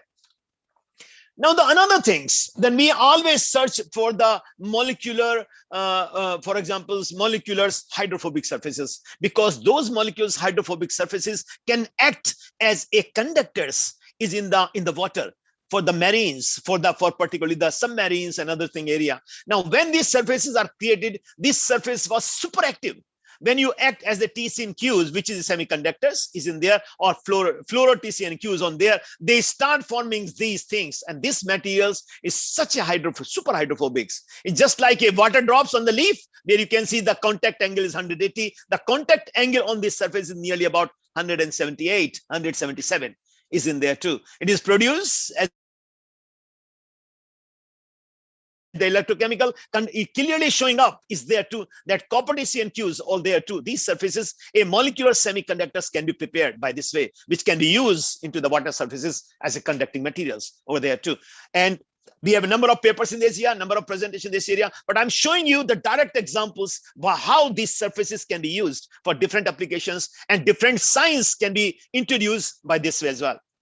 Now, inspired this promise, we materials healthy, we ask the questions, can we use the techniques to directly create bimetallic honeycomb-like nanomaterials? That is the question we have. That is the question I asked my group as well. And here is the items. When we create the copper golds, then you do the electrodeposition, electrolysis of the both. Gold is expensive, copper is cheaper. You can use copper, a cuprous oxide is a matrix. And on top of that, you can see it is a 0, A0. That is the pure copper surface. B, that is a 5 molars is the 5 millimolars is in there to gold in there, and then we have a 10 and we have a 20 is there. If you add more and more there, then the surfaces, they occupied the whole pores and the surfaces start collapsing. But you can maximize there how much gold you can incorporate it as per your requirement, and you can see still we can create simultaneously depositions of the both metals and the cathode. You can create the bimetallic surfaces. These bimetallic surfaces, because of the cuprous oxide, because of the aerophilic interaction of the gold oxides, the gold salts, as well as the copper oxide is there, they start forming a mixed, where the copper and gold are the different oxidation state, but still mixed together and creating a surface which is highly active for different application as well. This work which I'm showing up there is prepared, is published in nanoscales. You can read throughout all the science. Again, I'm emphasizing again, I am just covering over there the science and the application two together is in there too. Again, copper gold alloys, you can see the structures. If you look in the SEM pictures of there, A is the SEM picture, is the nanodendrometric inside there, B is the surface there, C is there where you can see the pore size where the molecules goes in there. So the reactions can happen, different type of reaction can be studied at different sections of these materials as well. And then we can tailor design how do we want to increase one of the surface, one of the matrix, or we want to reduce some of the matrix, and then we can see the results and then interpretations of those results as well as per our requirement as well is in there too. One of the reactions which is a common reaction is there, the translation or the reduction of the paranitrophenol in the para-aminophenols. Why? Because para-aminophenols is the precursor for the paracetamols, the headache drugs. So if you use the sodium borohydrides and at the room temperatures, if I use just a honeycomb there, the reaction is 15 minutes. I have a complete reduction, 6 cycles, room temperature, no energy required. Is a complete reduction over there too, honeycomb copper. If I use the honeycomb gold only, simple gold, the reaction take about 1 hour. But if I mix two together, it takes only 3 seconds. So you can see that is a complete reduction. It's just a testing over there how these materials are active. You can see that is a paranitrophenol, that is a para-aminophenols, is a precursor for the paracetamol. Everybody knows what the paracetamol is your headache drugs. Is it there? And you can create 6 cycles and in 3 minutes only the complete reduction over there. But in this case, we use the sodium borohydride, which is a cost. You're not using the hydrogen. Why it is there? Because of the surface natures and the full mechanisms that sodium borohydride is acting as a very good supplier of the hydrogen ions over there to act as a catalyst over there. And that's the reaction can be complete in this way as well. Just I'm showing you the one example there too. Then we go to copper and silver.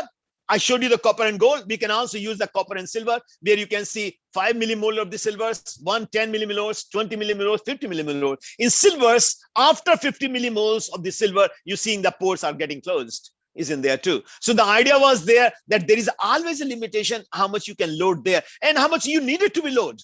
There is no requirement, and the different requirements can be fulfilled this way as well. Is in there too. Then you can see the inside structures as I showed to you, that how these surfaces and the structure are collapsing if you have the more silver or the more doping materials over there, but they are electrodeposition simultaneously. They are not dopings, they are not putting after one after another, they are coming out together, and because of and depending upon the reduction potentials, they are meeting with the hydrogen bubbles and coming out in the form of the combined surface of the two is in there too. Now, one of the activities which come to be very interesting in there is the search activities. The search is the indicator of a potential developing a biomarkers over there. And you can see if I use the copper surface, copper porous is very, very good.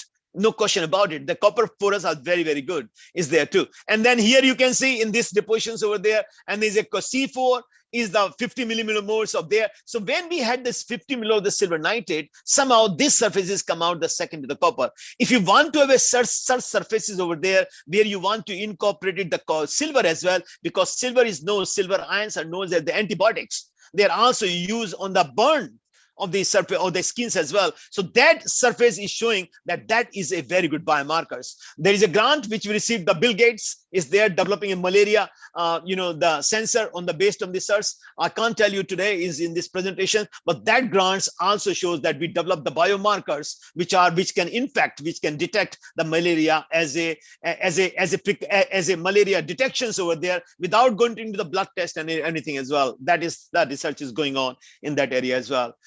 Now you can see in this area that I can show you that how the activities come out in the copper silver and other examples over there, nitrophenol reductions over there. You can see C0, C1, C2, C3, C4 over there too. This reductions is coming out. C4 is showing up is still the best one, or the C1. They are not very much difference over there, but you can see that C0 over is coming over there, where C4, where you can see this angles, which is the indication the fast reaction is coming up there too, and there you can see that that is one there, where the C4 and C3, they are coming out very, very good in this process, in this reaction as well. And you can see also surface silver and the bulk silvers over there. You can see surface silver, where you have a silver and copper, they are performing a lot better than just purely silver as well. So that is the indication that these two surfaces are very good for the electrocatalysis or the reductions of the nitrophenols as well.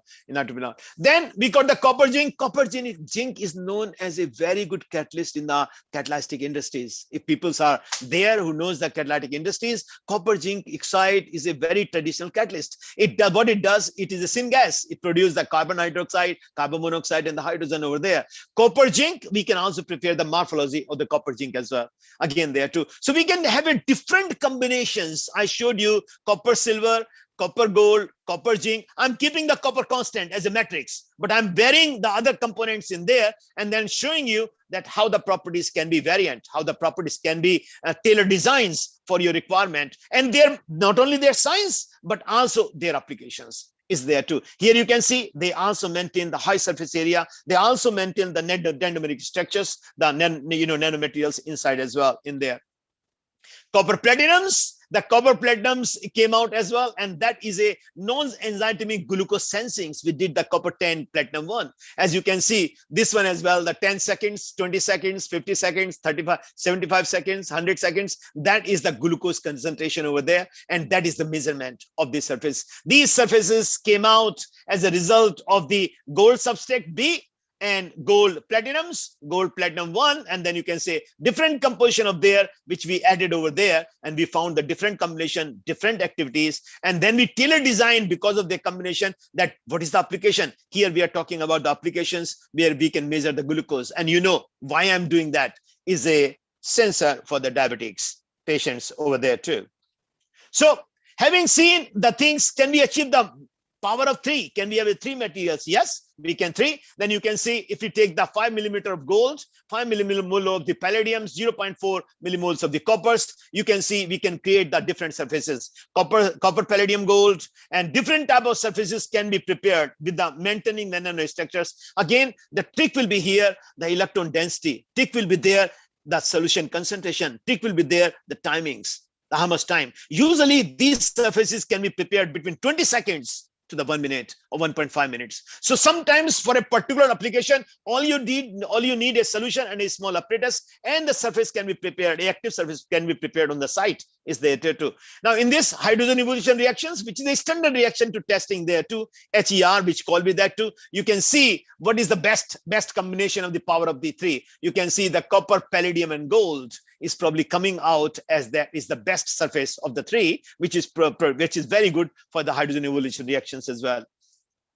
And then we can also use these materials in the boron hydride oxidation fuel cells is in there, and in these cells we can do that is in there, and this is also you can get a very stable current, very stable fuel cells when you use particularly copper, palladium, and platinum surface. You can see a very stable, the green one, as you can see, that is a stable current coming in there too. And that paper is again published in the International Journal of the Hydrogen Energies in there too.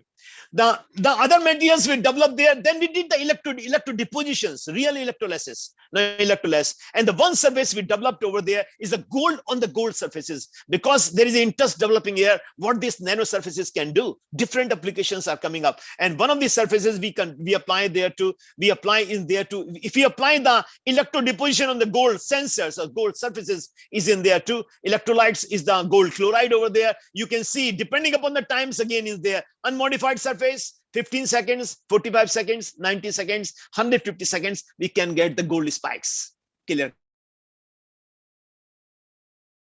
cut. These gold spikes can be deposited on anything. And then we can see surface area is there, structure is there, and then we explore the application. And one of the application we explore over there, then you can see that how it works and is there. And then what we did in there, particularly, we used a direct link agent, lead acetate, which can block all the faces in there and only allow to grow gold 111. So we can explore the properties of the one face of the gold 111. In the different applications, we can create down the gold one. Majority of that, I will say, still there is a small amounts of there which is negligible, but in this way, and the lead acetate will be washed out. When we washed out the surface, lead acetate gone, and then we can have a clear cut a surface as gold spikes, which is predominantly gold 111. And then we exploit these properties. The gold one, this is the lead acetates in there, gold surface is in there, and this is again on this. What we find, the surface area is increased several folds is in there. You can see that particularly when we have a gold directing agents with the space directing agent over there is a lead acetate, you can see there is active sites are appearing on these surfaces over there too, showing that these surfaces coming out with lead are very, very active in the different applications.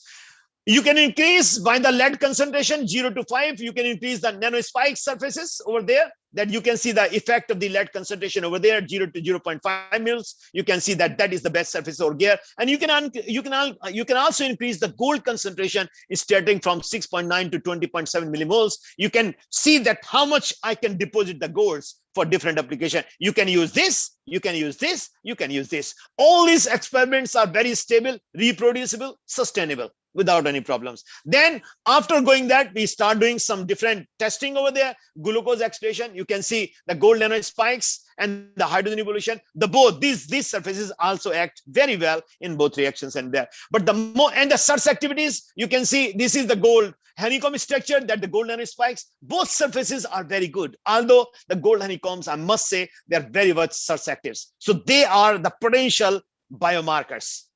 They are the potential candidates for anything anybody is interested to use them as a biomarkers. So this is the activity you can see on the rudiment B, which is the testings for the biosensors or biomarkers over there. Then we try, let us see, let us try these materials into the real world application. So one thing we tried to deposits on that, on the quartz QCM crystals. Everybody knows probably physics, the QCM crystal works on these equations. And this equation means that we have a quartz crystals which vibrate on the 100 megahertz, 10 megahertz, 100 million times per second, 10 million times per second. And is the frequency change is directly proportional to the mass change. So any mass change will change the frequency change. We use these equations. And what will happen? Then we start depositing there. Then when the mercury vapors, and the mercury is a pollutant in the airs, when they start coming on the gold surfaces, gold 111, and is there, you can see a drop in the frequency. And this drop in the frequency is directly proportional to the amount of the mercury in the air. When the no mercury is there and they goes up there, it goes back to zero, straight with there. So it is sensor. Then we use the surfaces, and then we start using the surfaces over there. You can see there is an 800% increase in the sensitivity, straight way, modified surface is in there too. And then there are also actives. When it goes back to zero. So the fundamentals, the platform is established to develop a sensors based on mercury sensor. Mind you that mercury is a neurotoxin. 60,000 babies are born in US alone with the mercury related disease, according to US EPA. 60,000 babies. China produced 54% of the global mercury pollution. India produced 15% of the global mercury pollutions. It is coming from the coal burning power stations. The mercury is coming in the air from the coal power burning station. It goes to the methyl mercury as the organic mercury in the seafood. It is most dangerous element for the pregnant woman. Is a neurotoxins. It can create cardiac problems. The most importantly, it creates the babies in the wombs as a handicap. Mentally retarded brains can produce by the mercury pollutions. So this is a very important things there too. When then increase, as I say to you, then you can see different testing, different concentration in the lab. We tried 1.02, 1.87, 3.65, 5.7. It responds to all the concentration without any problem, including up to the 10 ppm. Is there too. Sensor is valid. We are testing the sensor for the real applications. 89 degree we tested because the Alcoa World Alumina, which is the largest alumina producer in the world, American company, they approach us because they say our refinery is operating 89 degree when the pollution is coming in the air. Can you show that how your sensor work? 40 degree, 89 to temperature, 40 degree, 19% increase in the response magnitude. 89 degree, 180% response in the magnitude without any problems. After that, these papers goes viral in the world. When you start publishing these papers there too, you can see a lot of medias, a lot of things. They are start covering that the mercury sensor has been produced on the nanospikes. Several cover pages, My Dusters, Material Science. We produce number of papers, number of book articles, and finally this sensor is produced. Where you can see that this sensor over there, that the sensor is over there, over here, is in there. That is the design of the sensors, where things there too, and that can be used on the dentally. When with the mercury is used, it can be used for the industries. And this sensor is totally designed in our groups as well, with the help of the mechanical engineers over there. So finally, the end of the day, what came out, that the group has become expert #1 in the world for the mercury pollution. They can talk about the mercury oxidation. They talk about the fate. The ExxonMobil is working, Alcoa is working, CSRO is working, BHP Billiton is working, Capstone is working, Alcoa is working. And any paper which is published in the mercury, 90% chances are there it comes to our groups for review. We have produced at least nearly about 60 papers and several technology in this area. So not only academic impact has been achieved, but also industrial impact is also achieved. So we cover for every aspects of the mercury. A lab has been created which prospects everything in there. Cutting edge technologies, you can see we compare with the market, what is available in the market, and how we compare our technology in the things there too. You can see the coal fire powers, gold, oil, gas, because gold also use mercury, the alumina also use mercury is there too. So you can see that our teams, the conductometry, our team QCM saw they are equivalent and far better than the market. They can be used to any environment over there. And this is the things, research project, that's the meat. Real world impacts in there, Rio Tinto, BHP, Alcoa, ExxonMobil, Magellan Technology, many industries now working with us, and we produce this one. This is not up to date. This is about 5 years old data, and several cover page articles. And ChemEC is now considered as the world leaders. That is my center in the mercury sensing technology is in there too.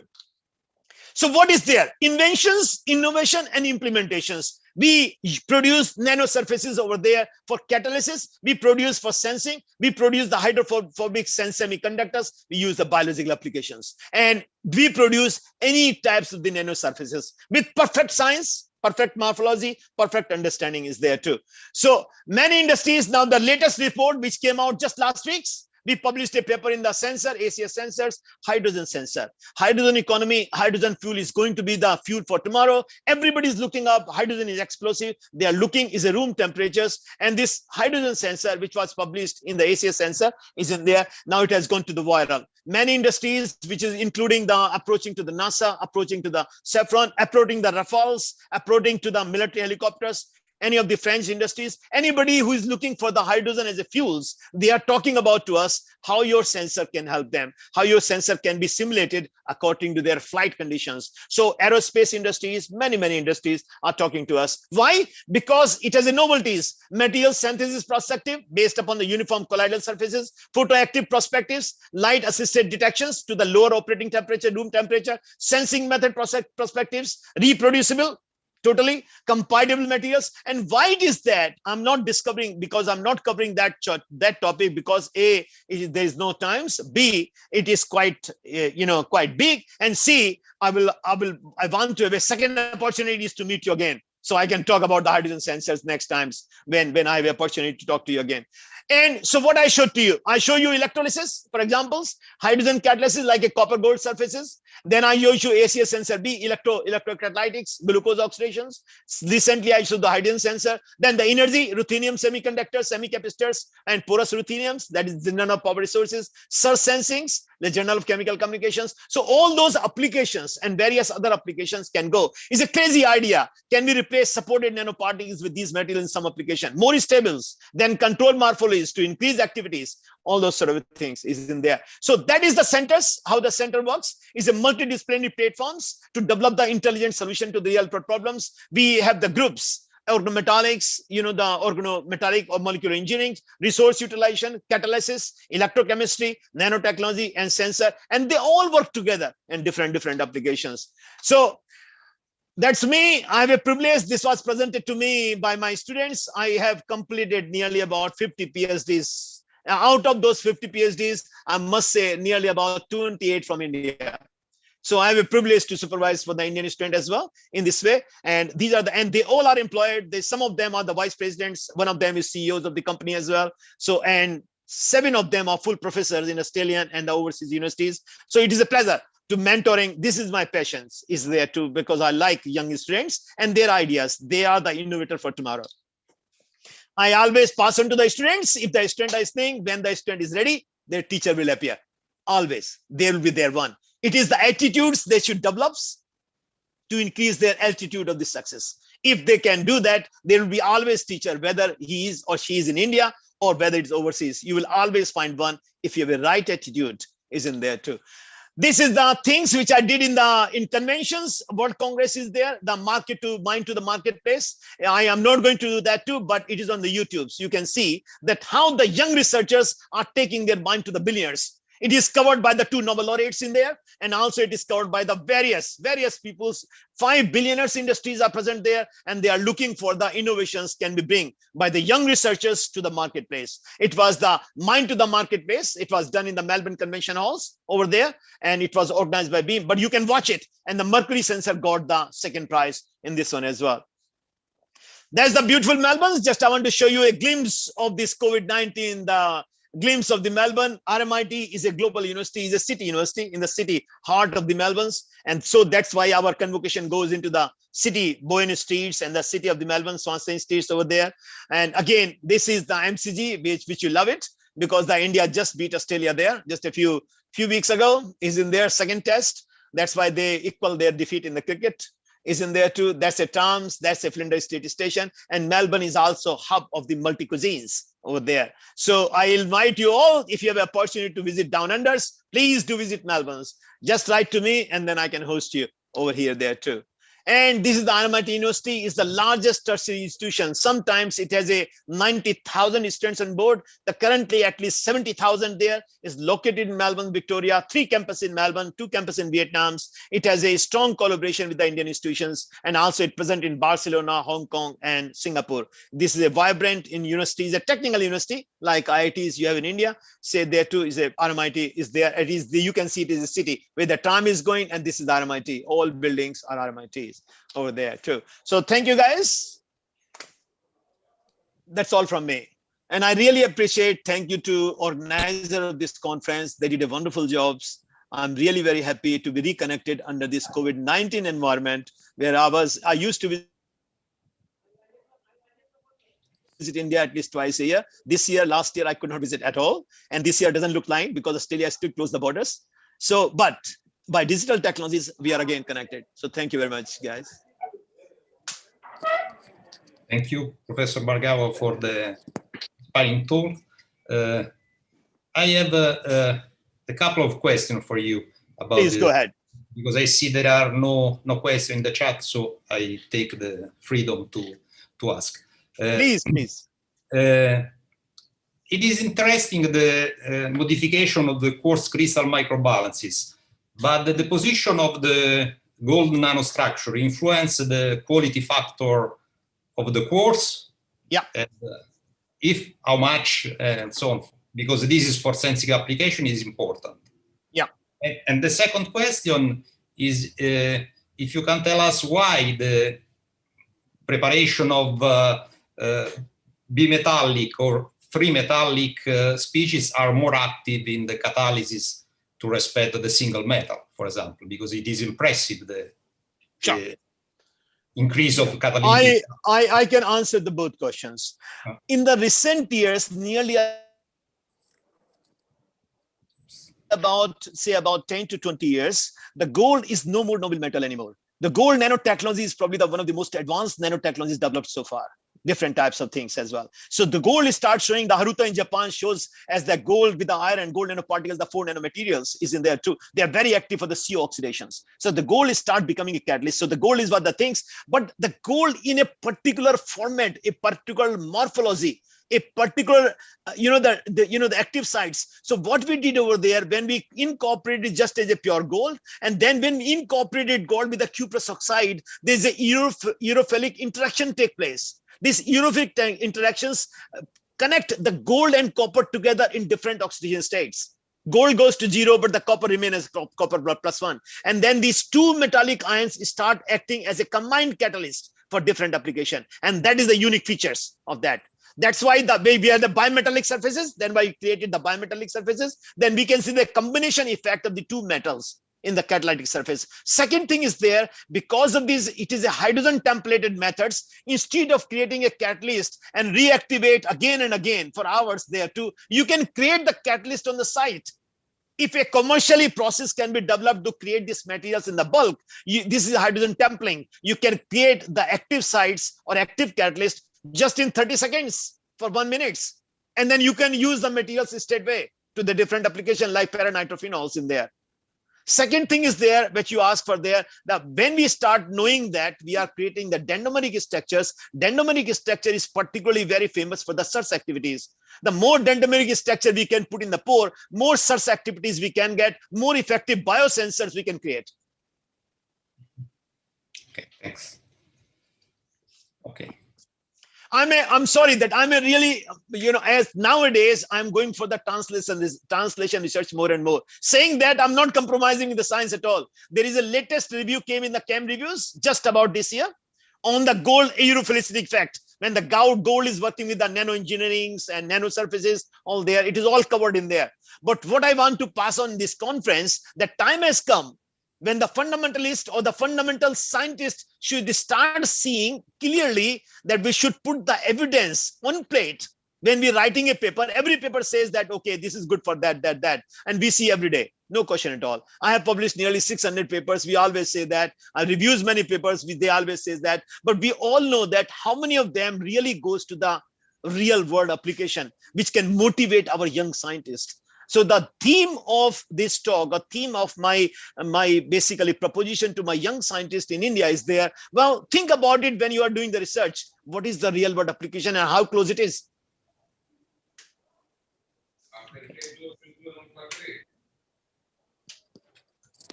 Can't hear clearly. Please.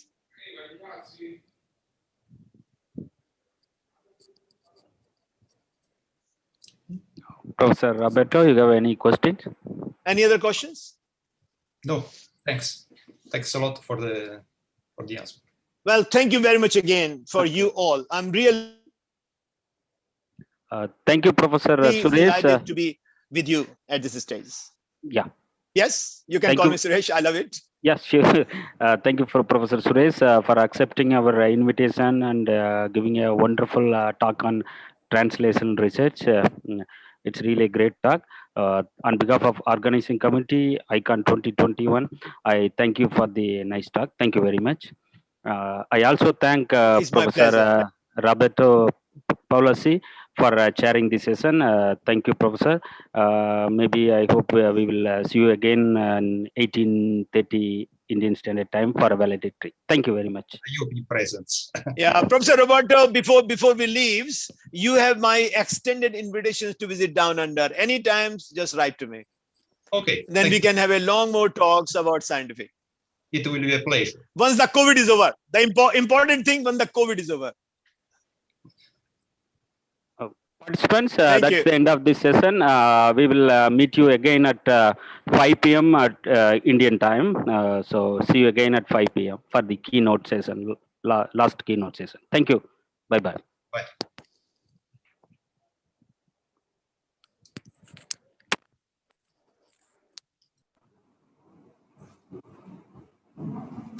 Dear participants, now we have a parallel session, A, B, C, D.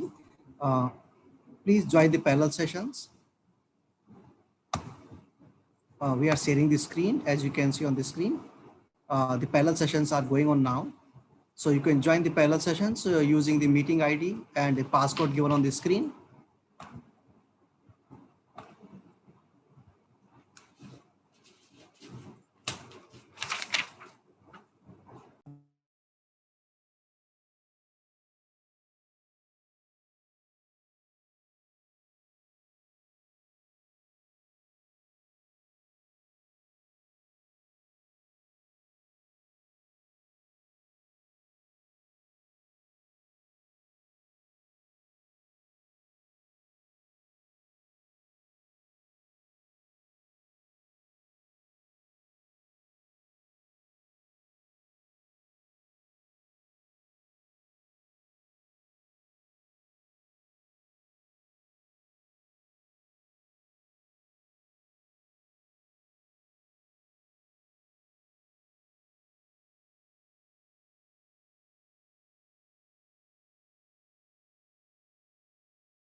You can reduce the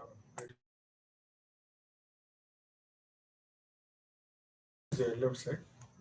Microphone here, sir. Okay, sir.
Very good evening, Professor Rahul Mitra.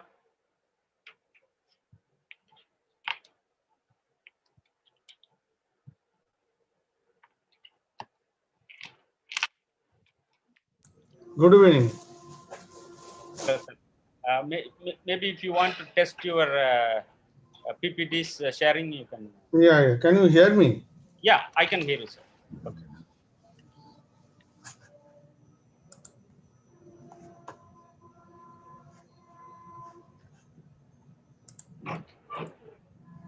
Oh, sorry.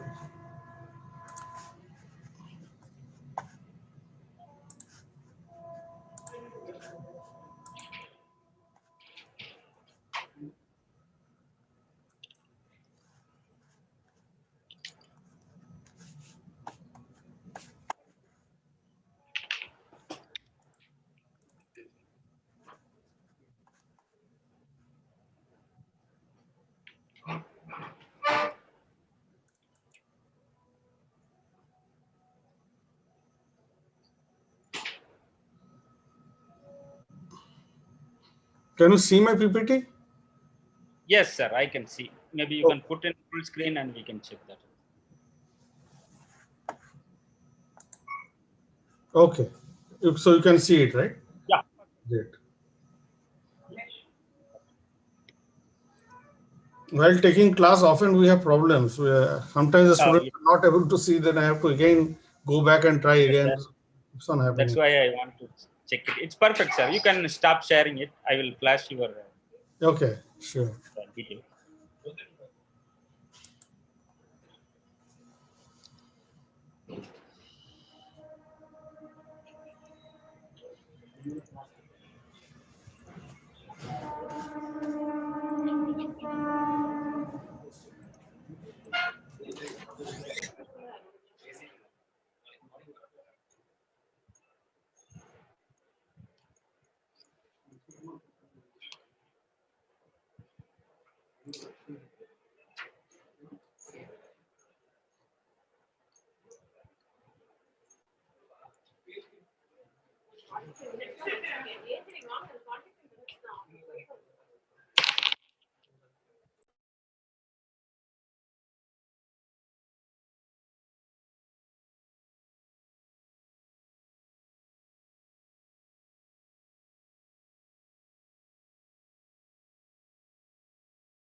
Hi, Sendil.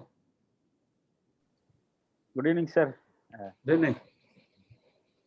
So we will start at 5:05, sir. Oh, 5:05. Okay. Yes, Oh, sir. there was a break, is it? Now there is a. The parallel sessions are going on. Oh, okay. So they will join at 5:05. Yeah, yeah. We have this now Institute of Excellence thing, this center Yes. we have proposed, Quantum Center. Okay, sir. It's through, and we have to get all the write-ups, tender specifications ready. So last 2 hours after my talk, I was doing that again. Jumped it here. Oh, okay. So today is the last date, right? Yes, sir. Today, this is the last technical session. So How did you organize poster sessions? I should have attended some of the sessions. Poster session similar to WhatsApp. We have a Slack app that we can install in PC. So we have created channels. It's we had close to 2,000 posters. Wow. Yes, sir. So created 2,000 channels, so students can go and upload their posters in that specific So channel. this Slack is a platform. Yes. Okay. How does it work? It is very similar to WhatsApp, sir, but this also can be installed in the PC also, like our laptops No, or our you PC. you install. Yes, so I'll get to see all the posters at a time, and then if we have a channel, so in the side panel you can select poster numbers, then you can go into specific post. In one specific channel, I have said 20 posters. Oh, one channel, one poster. Okay. Like that, 2,000 channel. Yes. Okay. So if I want to get some information on that, I can talk to the person who is presenting it. Yes, in that link, so they have uploaded the poster. You can see the poster, and below to that one, either Google Meet or Zoom link they have created. So you can click that one. You can personally interact with the students, so they can also present through that link. Oh, that's nice. That's nice. It's a new experience for us also, but it went well. That's good. Yeah, all innovative methods and online, but nothing like facing the audience and giving a talk. Yes, sir.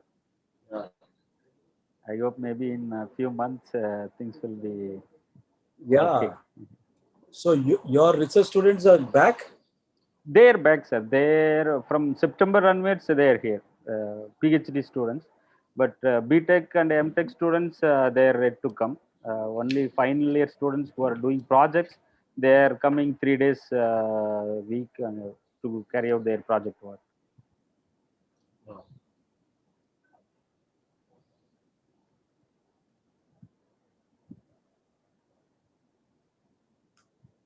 I see. Okay.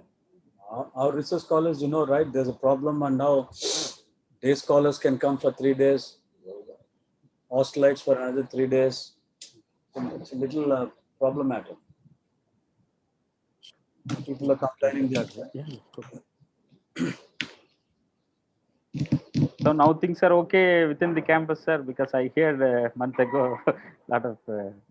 No, that the after effect of that was hostelites are allowed to come only on 3 days. No. And the day scholars on the other 3 days. But okay, it's like many faculty are unhappy. They're writing letters to the dean saying that in the long run, we can't go this. That is true. 3 days. If a student comes and is away from the lab for 4 days, things won't work. So I hope by the end of this February, this problem will be solved. Anna University, for example, Professor Balkumar called me the other day. All scholars are there. They are also taking classes in classrooms.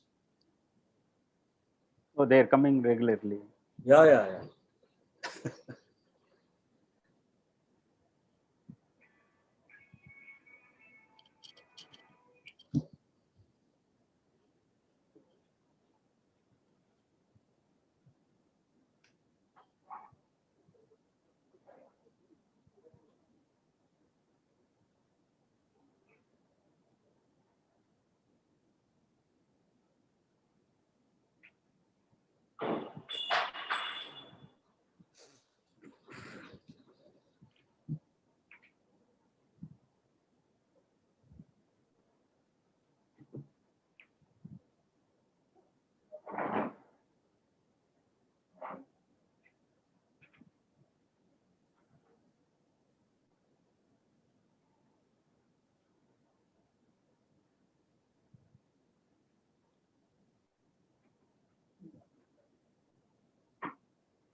So shall we start, sir?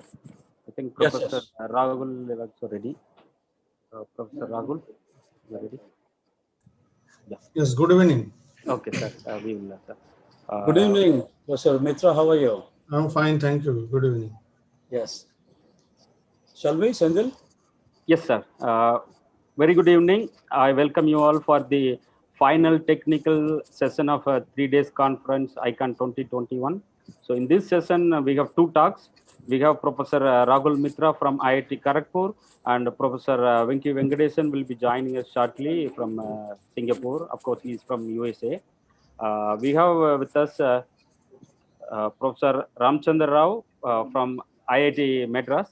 Currently, Professor Ramchandra Rao is an institute chair professor at the Department of Physics. And to his credit, he holds several awards. He is also a fellow of Institute of Physics.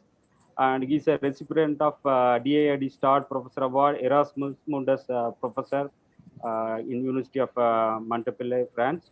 And he is also DST IITM Solar Energy Harnessing Center. He is coordinator and head of that hub. And he has published more than 225 publications to his credit. And his research interest ranges from nanomaterials, nanostructured thin films, all the way to magnetism and diamond-related applications that you have heard in the last keynote session. So with this introduction, now I request Professor Ramchandra Rao to take over this session and chair this session. Over to you, sir. Yeah, thank you, Dr. Senthil. So in this session, we have two keynote talks. First one by Professor Rahul Mitra. I'm happy to chair this session and introduce the speaker. Professor Rahul Mitra is from IIT Kharagpur, my alma mater. He's a fellow of Indian National Academy of Engineers, FNAE, fellow of Electron Microscopy Society of India.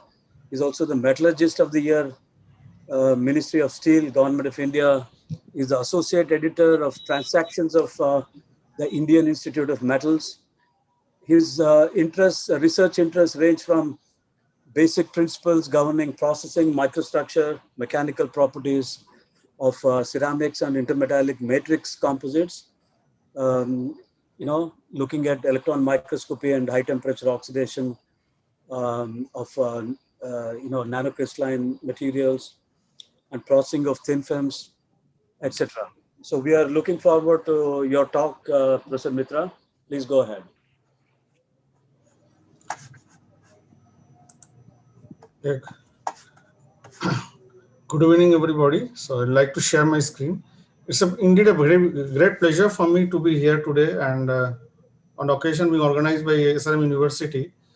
Incidentally, my daughter is presently studying at SRM University Amapuram campus. She is doing PG in oral and maxillofacial surgery. She has sent me pictures of getting vaccinated. So I would have liked to be there, but anyway, now I have to join online only.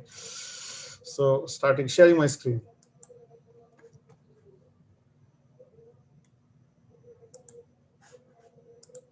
Can you see my screen? Yeah, so okay, you can make it full screen. Yeah, I'm doing that.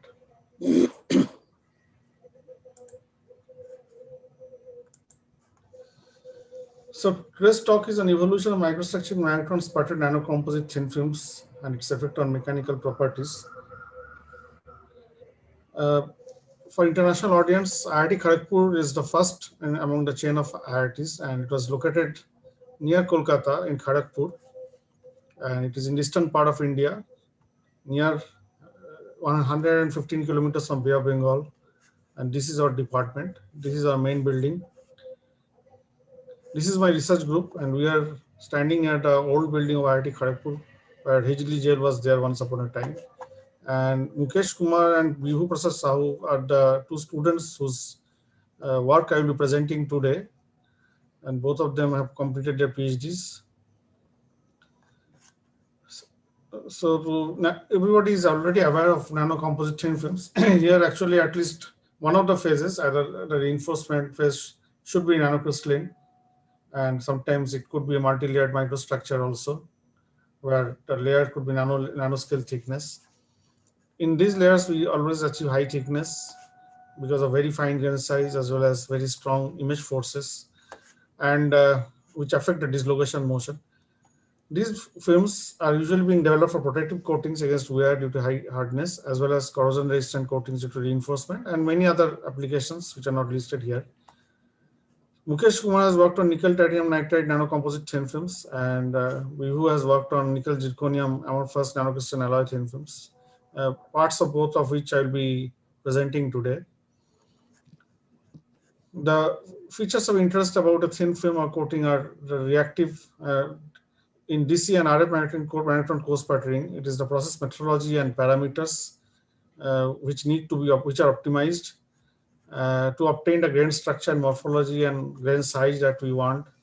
And also we look at residual stress or growth related stress in the films, surface roughness and its effect on the coefficient of friction, the nanomechanical properties which include nano indentation hardness and elastic modulus, now tribological properties like resistance to scratch and also corrosion resistance. So this is the sputtering system we have in our department, where we have three sources. One of them is RF, the other two are DC sources, and it has got vacuum chamber being supported by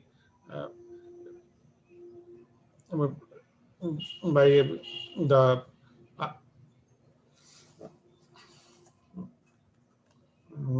by rotary pump, and also the turbomolecular pump. And so first I'll be talking about nickel titanium nitride nanocomposite thin films. So this vacuum chamber has a base pressure of 2 × 10⁻⁶ torrs, and the working pressure used was 20 millitorrs after argon gas was introduced, and the substrate to target power distance was kept constant. Titanium RF power was kept at 300 watt, and nickel DC power was kept at 50 watt in some of the studies, and deposition time was 1 hour. We did 3 kinds of studies in the beginning. We varied the argon to nitrogen ratio from 1:1 to 1:2 to 1:3, kept the substrate bias at 0 volt, and did the deposition at ambient temperature. Next, we found out that we got stoichiometric titanium nitride at 1:2 argon nitrogen ratio, and so we kept argon nitrogen ratio constant, and we then varied the substrate bias from 0 to -80 volt, and the substrate temperature was kept maintained at ambient as room temperature. And then once we found that -60 volt substrate bias gives us good result, we kept these two parameters constant, and we varied the temperature from 300, 500, and 700 during deposition. So substrate temperature was varied, and we also did annealing of the films deposited at ambient temperature at 300, 500, 700 degrees centigrade for 1 hour, same duration as used for deposition, and compare the microstructure and properties. So these are the X-ray diffractions patterns. So you can see that the titanium nitride and one nickel peaks are visible. Titanium nitride 200 and nickel 111 peaks are visible. And we see peak widening due to decreasing grain size. And normally the peak widening is taking place as you move from 0 volt to -80 volt substrate bias, or from 1:1 argon nitrogen ratio to 1:3 argon nitrogen ratio. And also as we increase the temperature of deposition, the peaks becoming sharper because of the grain growth.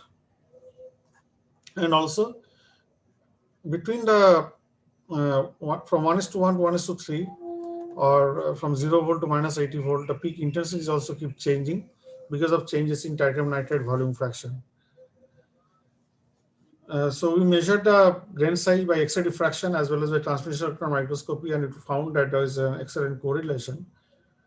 And RMS strain increased from when we moved from 1:1 to 1:3 argon nitrogen ratio, and the grain size decreased.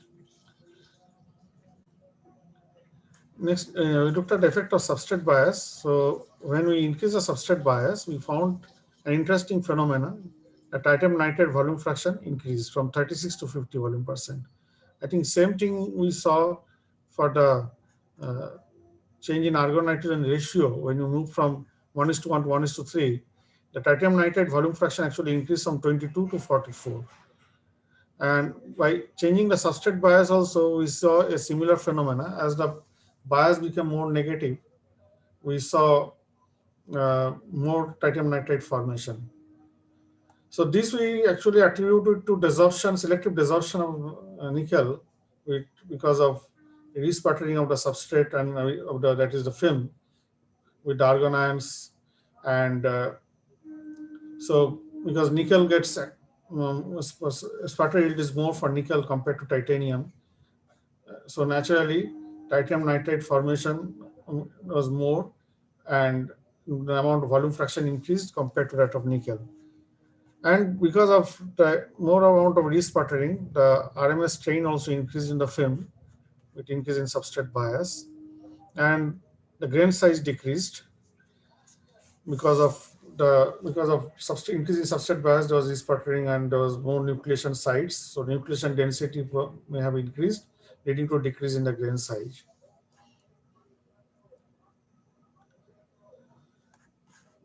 So whatever I said is mentioned here. There is preferential desorption of nickel in composite titanium, and leading to increase in titanium nitride volume fraction, and greater nucleation density leading to decrease in grain size, and increased titanium nitride volume fraction with increase in substrate bias. So if titanium nitride volume fraction is increased, because of that also the grain growth was restricted in a nickel matrix. And of course, RMS strain generation was due to generation of defects through resputtering by the argon ions. Next, we looked at the effect of temperature of deposition on grain size. We found that, as expected, the grain size increased with increasing deposition temperature. Of course, between ambient temperature and 300 degree centigrade, not much increase was there, but increase was more significant as we went to higher temperature, 500 and 700 degrees centigrade. So another interesting phenomenon was that when the room temperature deposited film was annealed for the same duration, that is 1 hour, at 300, 500, 700, the grain growth was much less compared to what we saw in the film directly deposited at high temperature. Then we found out that the activation energy for migration and redistribution of atom in nanocrystalline nickel film during physical vapor deposition is much lower than that for cell diffusion in bulk single crystal or polycrystal. So this is 60 kilocalorie per mole or 30 kilocalorie per mole in polycrystal material. So this is, you can see that it is nearly 15 times or 7.5 times greater than that of what will happen during the deposition of the film. So because of that, the diffusivity of nickel is much higher in the film during the deposition time, and it of course increases with increasing temperature, and because of that there is grain growth. But in the annealed film, basically it is the self diffusion is nickel is predominant, and it leads to grain growth, if any, and that's why the grain growth is significantly less. Then we looked at the texture. If you remember, the 111 peak of nickel and 200 titanium nitride peak were very large and much higher. Almost other peaks are not visible in the X-ray diffraction patterns. But things changed during high temperature deposition. During high temperature deposition, we found that the 111 titanium nitride also came up and became higher than that of titanium nitride 200.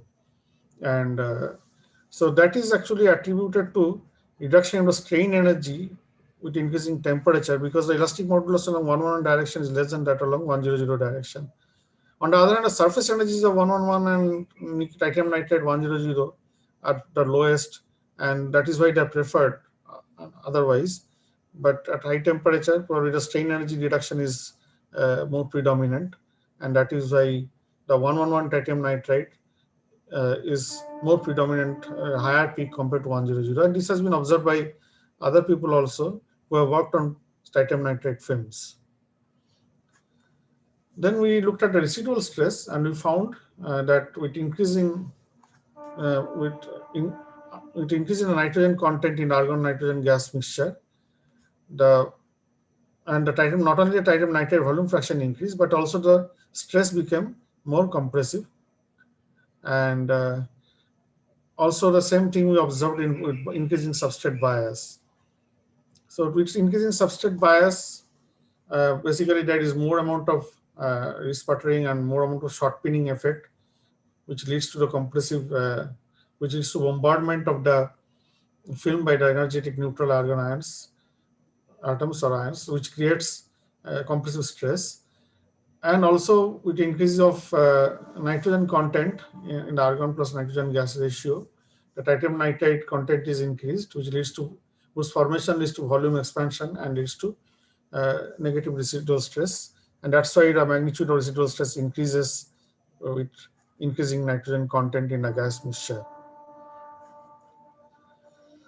And we found that with increasing substrate temperature during deposition, the film became more and more tensile. The residual stress became more and more tensile, which you can see that there is a decrease in the amount of compressive residual stress, and at the highest temperature, the stress became tensile. And this could be also attributed to the CT mismatch in coefficient of thermal expansion between nanocomposite film and the substrate. We also did XPS analysis.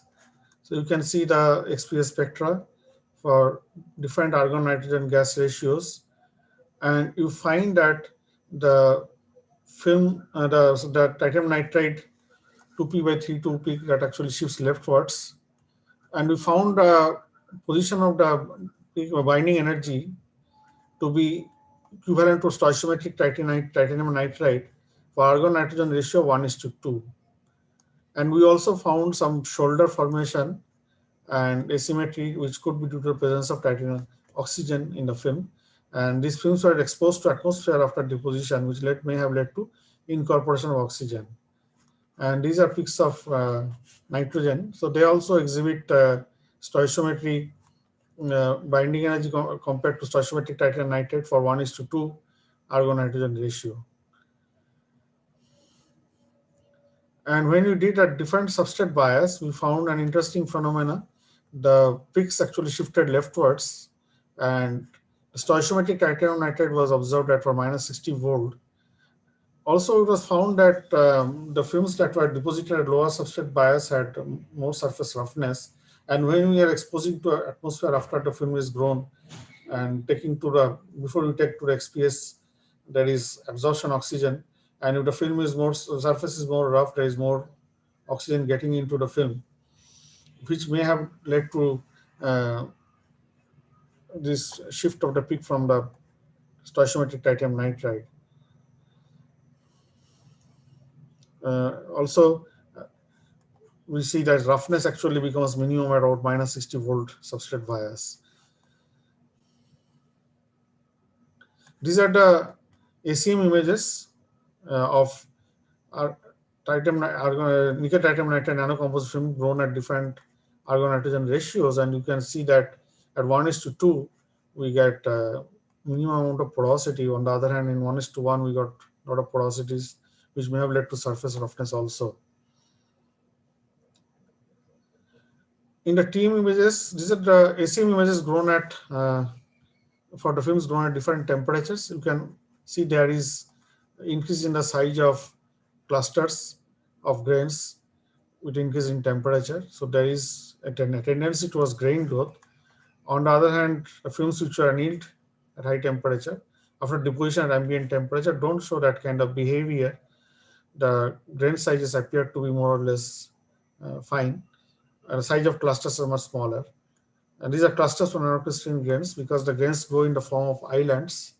So nucleation is taking place in the form of film growth is taking place in the form of nucleation is taking place in the form of islands, and the islands grow.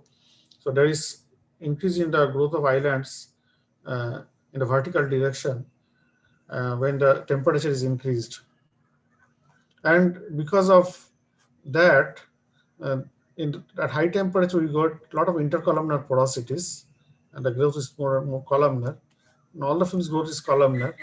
But if you increase the substrate bias at a given temperature, the films appear to become more dense. The intercolumnar porosity is closer because of resputtering and closer compaction of the film. And that is observed not only at 300 degrees centigrade, even at 500 degrees centigrade, and to some extent at 700 degrees centigrade. These are the two atomic resolution team images where you can see that the titanium nitride nickel interfaces are quite sharp. And you can see that film is mostly crystalline. Surface roughness, we see that with increasing argon to nitrogen ratio, increase in nitrogen content, the surface roughness actually decreases. And so that is what we observed. So this is 1:1, this is 1:2, this is 1:3. And when you grow pure nickel, we got more surface roughness, and pure titanium nitride had less surface roughness. So because the growth rate of titanium nitride is much slower than nickel, naturally, and also as we increase the nitrogen content of the film, the growth rate of the film decreased. So with decreasing growth rates, there is a decrease in the surface roughness also. When the growth rate is high, that is basically non-uniform growth of the film, which leads to high surface roughness. I have not shown the growth rate data here, but that's what we found. And with increasing temperature, again, non-uniform growth increases. So the surface roughness increases as you increase the temperature beyond 300 degrees. So you can see that at 300 degrees, from room temperature 300 degrees centigrade, there is not much adverse effect. But as you increase the temperature beyond 300, 500 or 700, the roughness increases very significantly. On the other hand, for the if you anneal the samples, initially there is a slight decrease in the surface roughness, but after that, the surface roughness again increases. So there is some amount of grain growth, which leads to the increase in surface roughness. Then we looked at hardness versus titanium nitride volume fraction results. So the values of hardness exceed those predicted using rule of mixtures. You see at least a 1:2, 1:3, the values are higher than what you can expect by considering the rule of mixtures for a given titanium nitride volume fraction. So the possible reasons are residual stress, microstrain, and image forces, which leads to higher hardness compared to residual stresses. Also, the nickel matrix has grain size is smaller, so that also contributes to hardness. So with increasing nitrogen content, the grain size is also decreasing. On the other hand, elastic modulus is more or less close to rule of mixtures value for the titanium nitride nanocomposite films which are obtained for 1:2 or 1:3 argon nitrogen ratios. And a little bit for 1:1, we are getting lower elastic modulus, probably because of high amount of porosity in the film.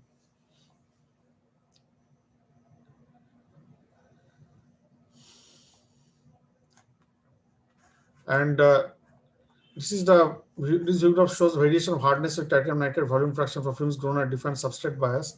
Here also show that here also you see that the results that you obtained are higher than what is expected from rule of mixtures. So which again is attributed to higher RMS strain and finer grain size, and also a lot of image forces arising because of large area of nickel titanium nitride interfaces because titanium nitride has got how much higher elastic modulus compared to nickel, and which restrict dislocation motion. And on the other hand, elastic modulus has varied with titanium nitride volume fraction following the rule of mixtures. Now, if you vary the hardness with the variation of hardness is substrate temperature looks like this. When you increase the substrate temperature from 0 to 300 degree, we have seen a slight increase in hardness, and after that the hardness decreases. This is because the grain growth is not significant at 300 degrees centigrade, but beyond that the grain growth is significant, so hardness decreases significantly. On the other hand, for the annealed films, the hardness is not decreasing that significantly. And on the other hand, the elastic modulus again shows decrease with up to 500 degrees centigrade. It's more or less stable. It doesn't change, but it decreases significantly beyond up to 7 deposit to film at 700 degrees. This is again due to large increase in the intercolumnar porosities. So as the film density decreases, there is decrease in the elastic modulus. And the nanoscratch behavior is also interesting. For the scratch width and scratch depth are actually less compared to in the nickel titanium nitride nanocomposite film is far less than that in the nickel film. And we can see that the scratches happen by deformation with transfer of material, and this is known as microploughing. And again, the average depth of the scratches are actually decreasing with increasing titanium nitride volume fraction because the hardness is also increasing. And there is a direct correlation between the average width and of the scratches with hardness and h cube by e star square, which actually gives the idea of resistance to plastic deformation. So if the resistance to plastic deformation of the film is increasing, there is a decrease in the width of the scratch, so that means the scratch resistance is increasing. And also the coefficient of friction is found to decrease with increasing titanium nitride content. And you can see the nickel has the highest coefficient of friction, and pure titanium nitride has the lowest coefficient of friction. And the nano composites are somewhere in between, but with increasing titanium nitride volume fraction, the coefficient of friction decreases. And at high temperature, with increasing temperature, the coefficient of friction is found to increase, and also there is more fluctuation. Next, we looked at electrochemical behavior. So again, one thing I wanted to mention that the coefficient of friction actually depended on the roughness. So if the roughness was more, coefficient of friction was more, as expected, because of the adhesive interaction between the indenter and the film. On the other hand, when we looked at electrochemical behavior, we found that an addition of titanium nitride, or even we tried alloying with copper, the corrosion rates actually decreased. So that means the corrosion resistance increased with titanium nitride, addition of titanium nitride, or addition of copper. And we found that the corrosion was a pitting corrosion type in pure nickel, and the pits decreased significantly in a nickel titanium nitride composite thin film. And the corrosion studies were done in sodium chloride solution, 3.58%, and with a pH of 6.7. And we found that surface form TiO2, a passive film of TiO2, which probably prevented further corrosion. And when we looked at also we did some work with by change of titanium target power. So we varied the titanium target power to 250 and 300 watt. Earlier we used pure 300 watt.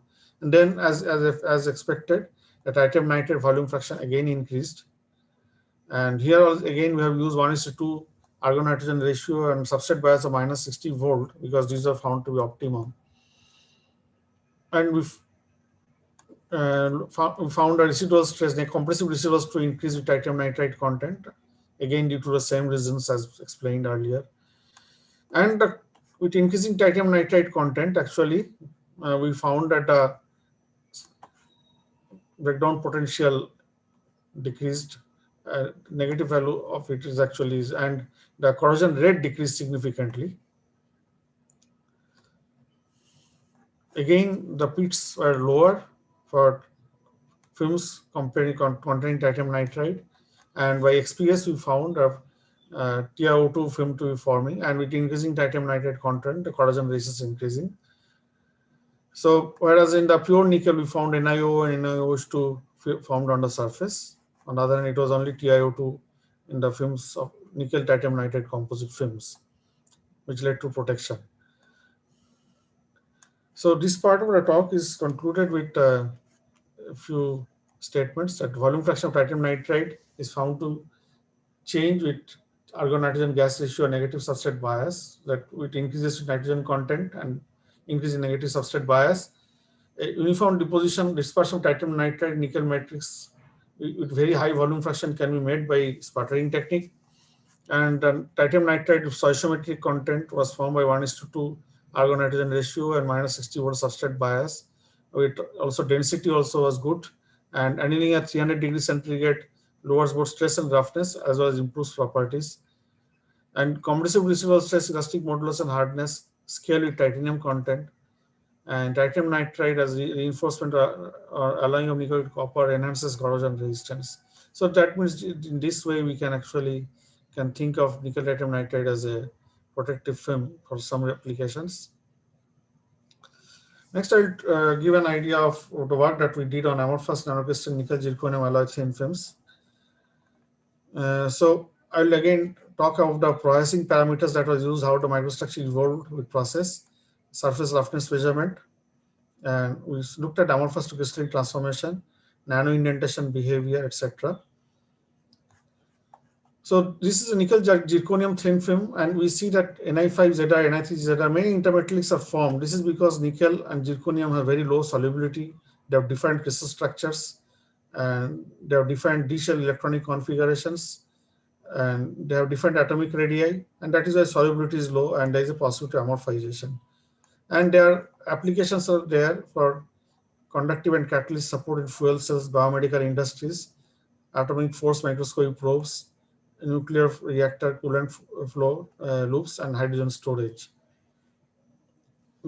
Here we actually kept the nickel DC power at 200 watt, and zirconium target power we varied from 75 to 175 watt. And other parameters were same like nickel titanium nitride nano composite film. And we found that as we increase the zirconium target power from 75 to 175, the zirconium content of the film increased. And not only the zirconium content of the film increased, also we found the formation of Ni3Zr. And Ni5Zr was formed only in one of the films which had a composition of nickel 87 zirconium 13. The other films had Ni3Zr formed, probably because the composition was closer to nickel 3 zirconium. And also nickel 3 zirconium has the lowest free energy of formation, lowest heat of formation, most negative heat of formation. And we also found that with increasing zirconium content, amorphous phase, the amount of amorphous phase increased in the films from 19% to 71%. And also the Ni3Zr per content increased from 11% to 20%. It becomes stable after some time.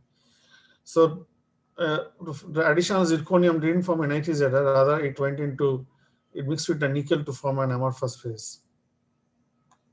So the presence of amorphous phase is confirmed by for diffuse halo around the central transmitted beam spot, and you can see that the diffuse pattern is becoming more diffuse with increasing zirconium content. So with increasing zirconium content, the amorphous content increased, the Ni3Zr content also increased. Ni3Zr has the most negative heat of formation among the Ni-Zr intermetallics. So that was the major reason for its formation. And amorphization is promoted with higher zirconium content due to sluggishness of the atom diffusion. The homologous temperature for zirconium is much lower than that of nickel, as zirconium has a higher melting point. And also zirconium has lower diffusivity compared to nickel. So because of that, when you increase the zirconium content, the crystallization kinetics is lowered. In the literature, it has been reported that for nickel zirconium alloys, zirconium content between 0.27 to 0.83 leads to formation of amorphous phase. And we also found that within the crystalline part of the nickel, the grain size of Ni or Ni3Zr decreased with increasing zirconium content. So Again, this is expected because there is restricted grain boundary migration and atom mobility due to increasing zirconium content. And the surface roughness decreased with increasing zirconium content because of increase in the amorphous volume fraction, because naturally the if it is crystalline, the grain boundaries lead to roughness, so that is minimized. We also did the atom probe tomography studies using the facility at IIT Madras, and we got nickel zirconium peaks in the mass spectra. And here in the here this is isoconcentric surface where you can see the zirconium rich regions within the nickel, and we have confirmed the compositions of nickel. This was a nickel zirconium alert 80-20, nickel 80 and zirconium 20 matrix. So this was the matrix, and NiTZ formation, my composition was confirmed. It was nickel 76 and zirconium 24 atom percent. But we found that there is a larger amount of nickel 3 zirconium towards the substrate compared to that towards the top.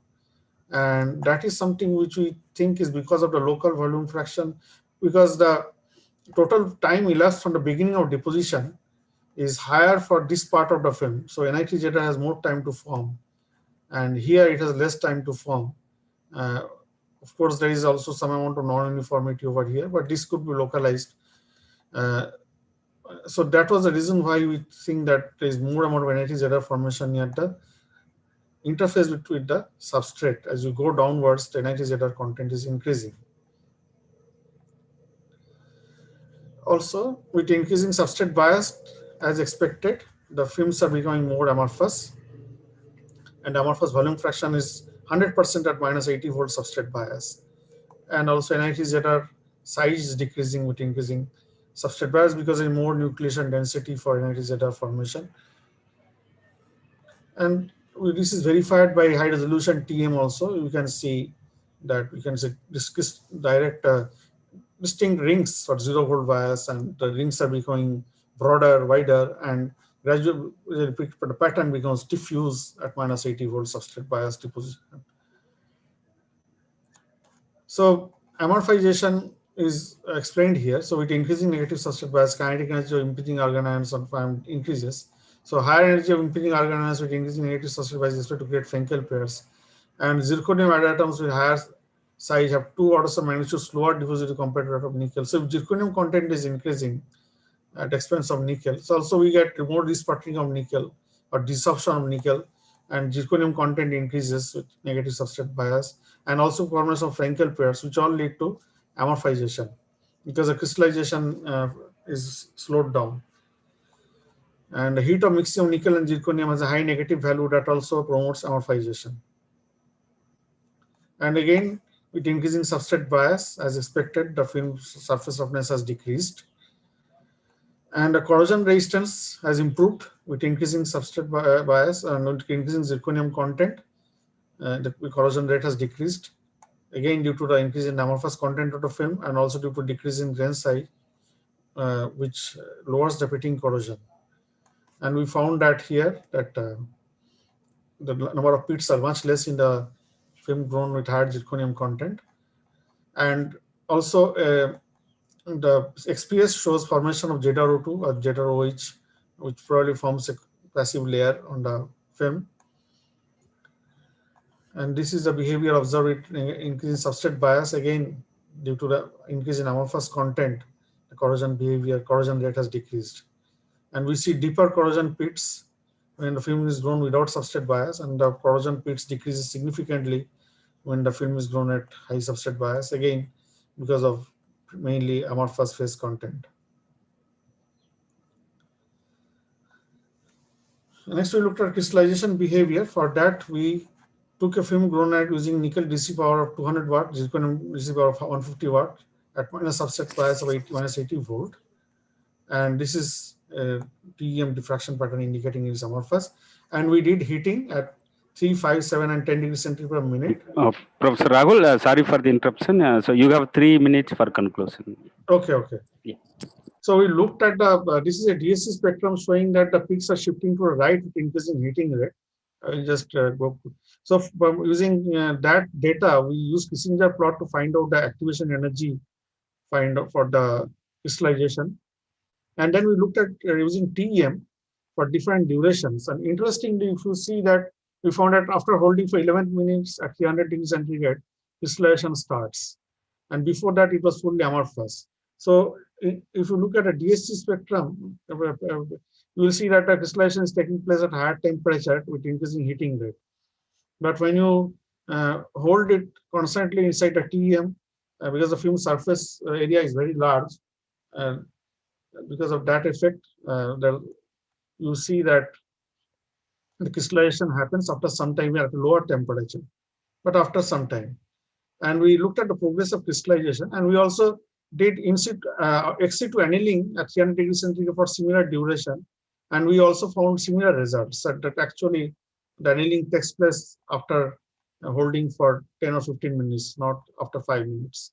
And the crystallization happens after 10 or 15 minutes of holding at 300. And we also looked at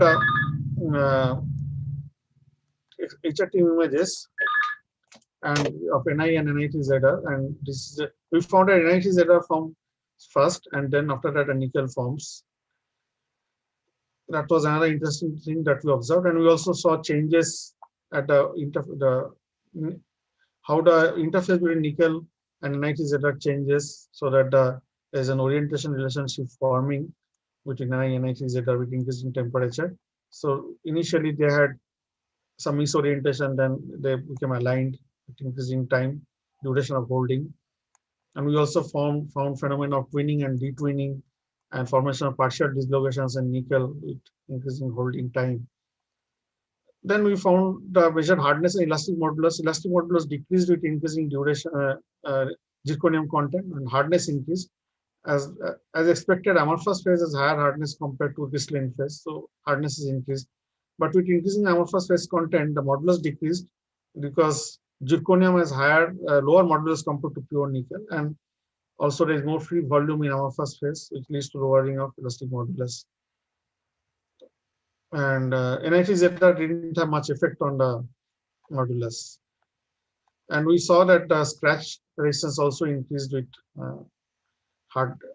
hardness. The average width of the scratches decreased with hardness. Then we also found another interesting phenomena of negative stain rate sensitivity. So which is because of the amorphous nature of the film, we looked at the hardness obtained after by loading at different loading rates, and we saw that with increasing loading rate, actually hardness decreased. And we looked at the hardness from we did some hold time at a given indentation maximum load, and we measured the hardness from the peak load and also the load after some hold time, and we found negative stain sensitivity from both. So also we found serrations in the loading curve. These popping events are actually due to the formation of shear bands, which are observed at the edges of the indentations, you can see. But in the crystalline film, we don't see those shear bands. Again, we found that in one of the amorphous films, the shear band was there initially, but it disappeared after some time because of crystallization under load after holding time of 20 seconds. So this is another interesting phenomenon that we observed. So with that, I come to the conclusion that we found the zirconium content to vary with target power as expected, or also with substrate bias, and which also changed the amorphous phase content and NITZR content. And NITZR formation was due to the highest negative heat of formation. And with increase in zirconium content, we found increase in hardness and scratch resistance. Along with decrease in modulus, we also found inputs corrosion resistance. And crystallization is initiated in isotopic exposure at 300 degrees centigrade for 11 minutes during in situ TEM annealing. And crystallization starts with NITZR formation, and the 111 plane of nickel and the NITZR 0002, this is the basal plane, they form interface to reduce the energy of the system. And presence of amorphous phase structure leads to negative stain rate sensitivity and formation of shear bands during deformation. So with this, I conclude my talk. Thank you very much for your attention. So shall I stop sharing or take questions? Yes, sir. There are a couple of questions in the chat box. Yeah. Okay, I'll look at the chat box. Yes, it is possible to measure the grain size from X-ray diffraction by using Scherer's formula or Hall-Williamson formula. So we have used Hall-Williamson formula, and one can also do Warren-Averbeck analysis of X-ray peak profiles and find out the grain size. Now, the next question is about effect of increase of grain size on resistance or electrical properties of the sample. Yes, we have looked at it. I have not presented that information. It is there in our papers. We found that actually the electrical resistivity decreases with increasing grain size, and very low on micron. Okay, what could be a real application? Okay, some questions for you. Application of this work, what is the advantage of how to measure a tensile strength? Okay, you can take the film out and measure a tensile strength. So that we have not done. But if you have a micro tensile testing machine, you can do it, and you can grow film on a sacrificial layer. For example, if you have you first deposit copper and then grow the film on the top of that, and dissolve the copper in a ferric sulfate solution, and then the film comes out, and you can probably then test it. So in that case, tensile testing is possible. One can also do in situ tensile testing in SCM or TM, in situ straining experiments. I've done similar work earlier and published, and then you can look at the mechanical behavior of thin films.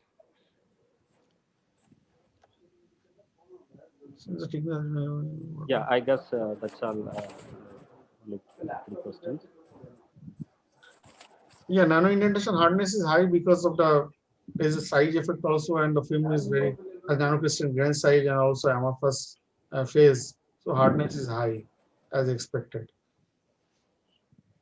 So with real application, the higher hardness could actually lead to higher scratch resistance. So which actually can help in, one can use it for protective coatings. So that way hardness is useful for that purpose.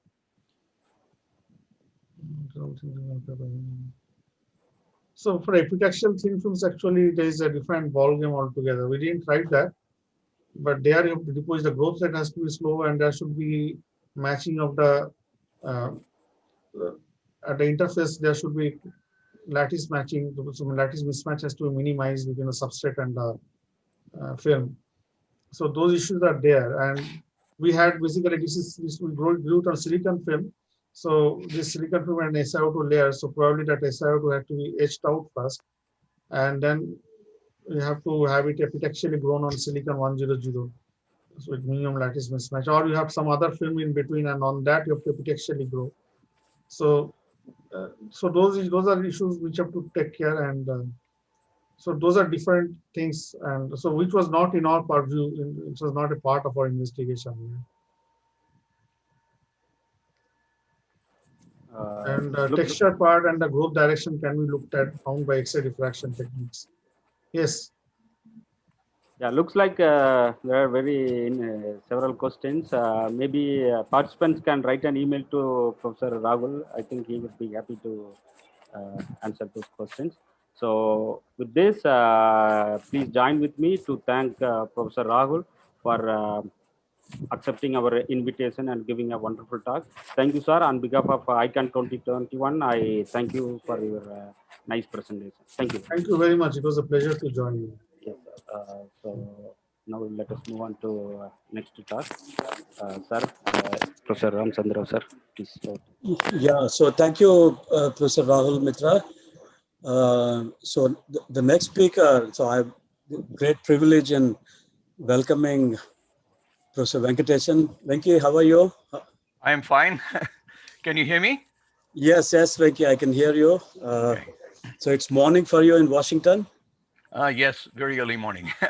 Saturday. So we have fortunately 8 inches of snow outside, so this is a very productive activity here. So I'm really privileged to read some of the citations for Professor Venkatesan, who is presently the director of Center for Quantum Research and Technology, University of Oklahoma.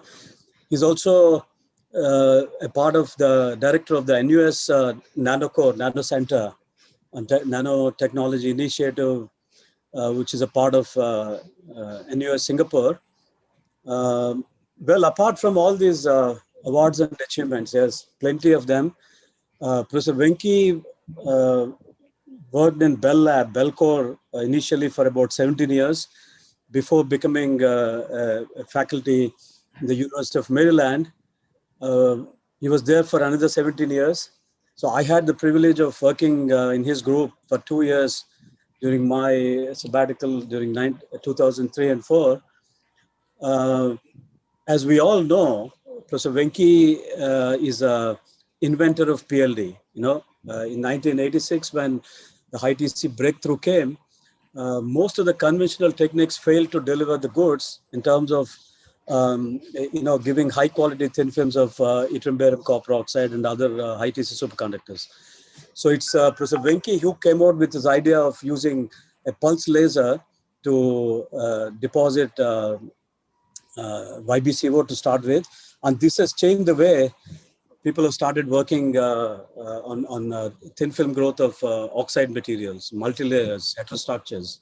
So all the credit goes to him for giving this wonderful technique to the scientific community, which has been so popular for more than 3 decades. That's what I also explained in my talk in the afternoon. With 650 papers and 30 patents, he has a H index of more than 100, and he's one of the highly cited scientists in the world. We're all looking forward to your talk, Venki. Okay, thanks, MSR. So do I share the screen or? Yes, please. Yeah, please. Okay, all right.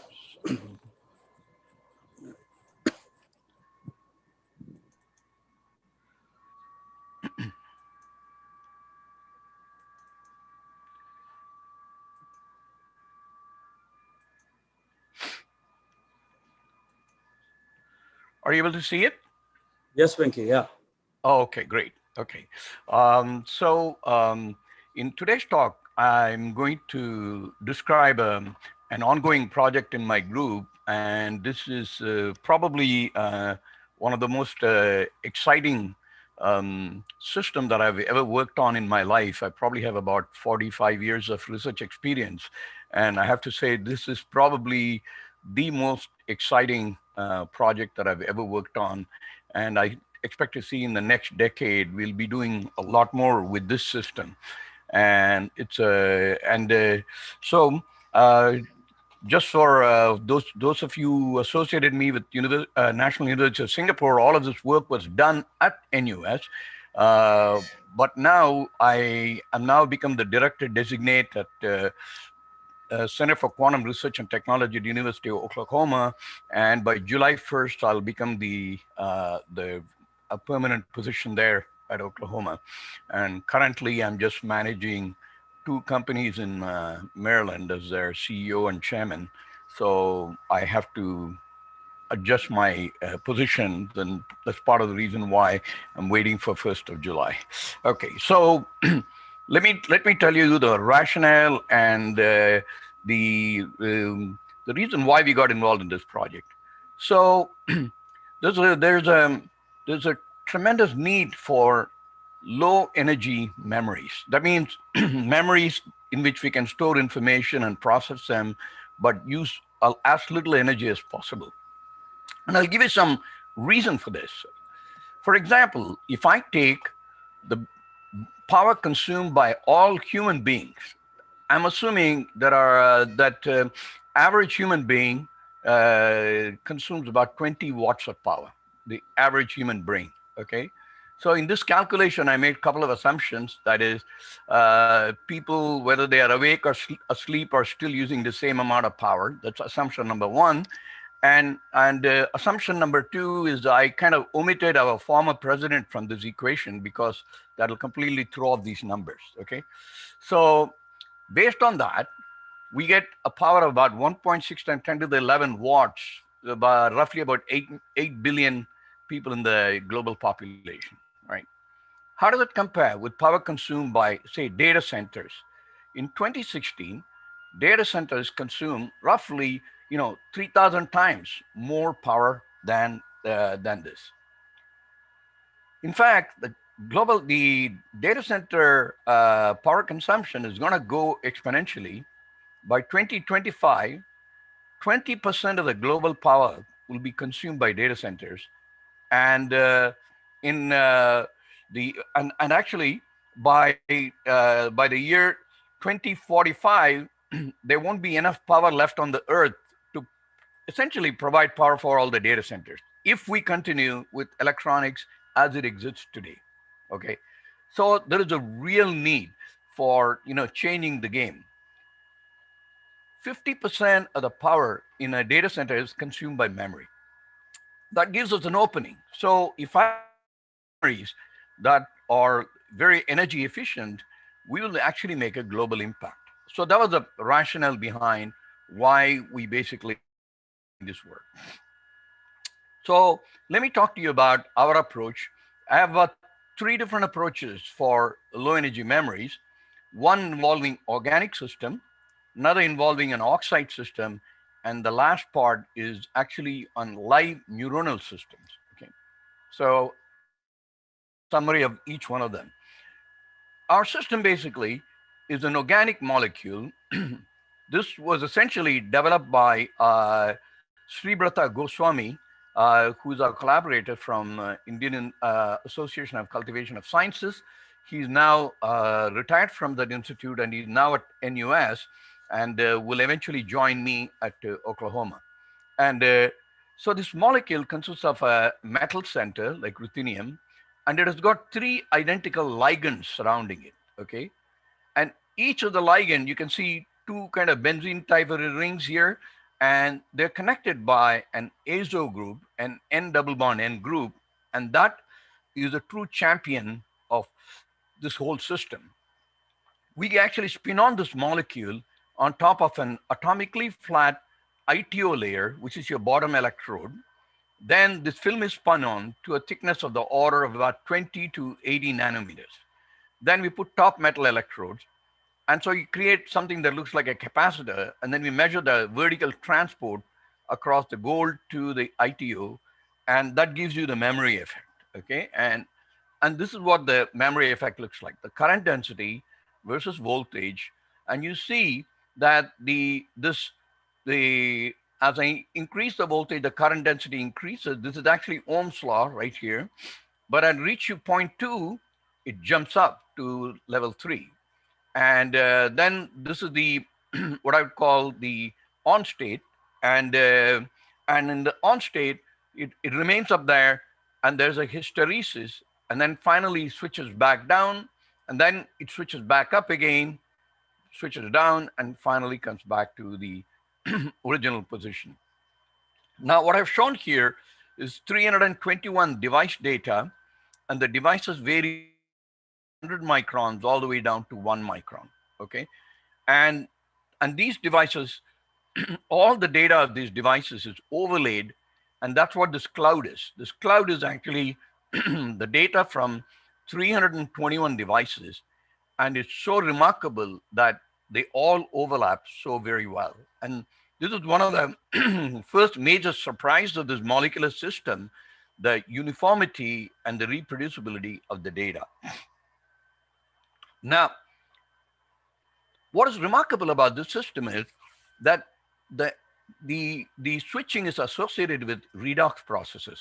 That means, what we would call as, in a single elemental case, valence modification of an element. In a molecule, when you change the charge state, you call it a redox change, okay? So as I mentioned to you, the ligand, which is essentially this one that is shown here, which is connected by the N double bond N. This is when what we call a state 0. Then when I reduce the ligand and add an electron, so this is state 1. And then when I reduce it again, this is state 2.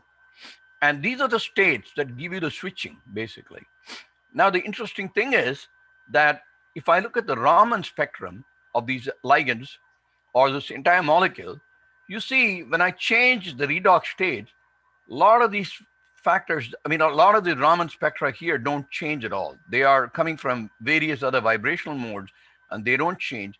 But the Raman modes corresponding to what I've marked here, 0, 1, and 2, they change.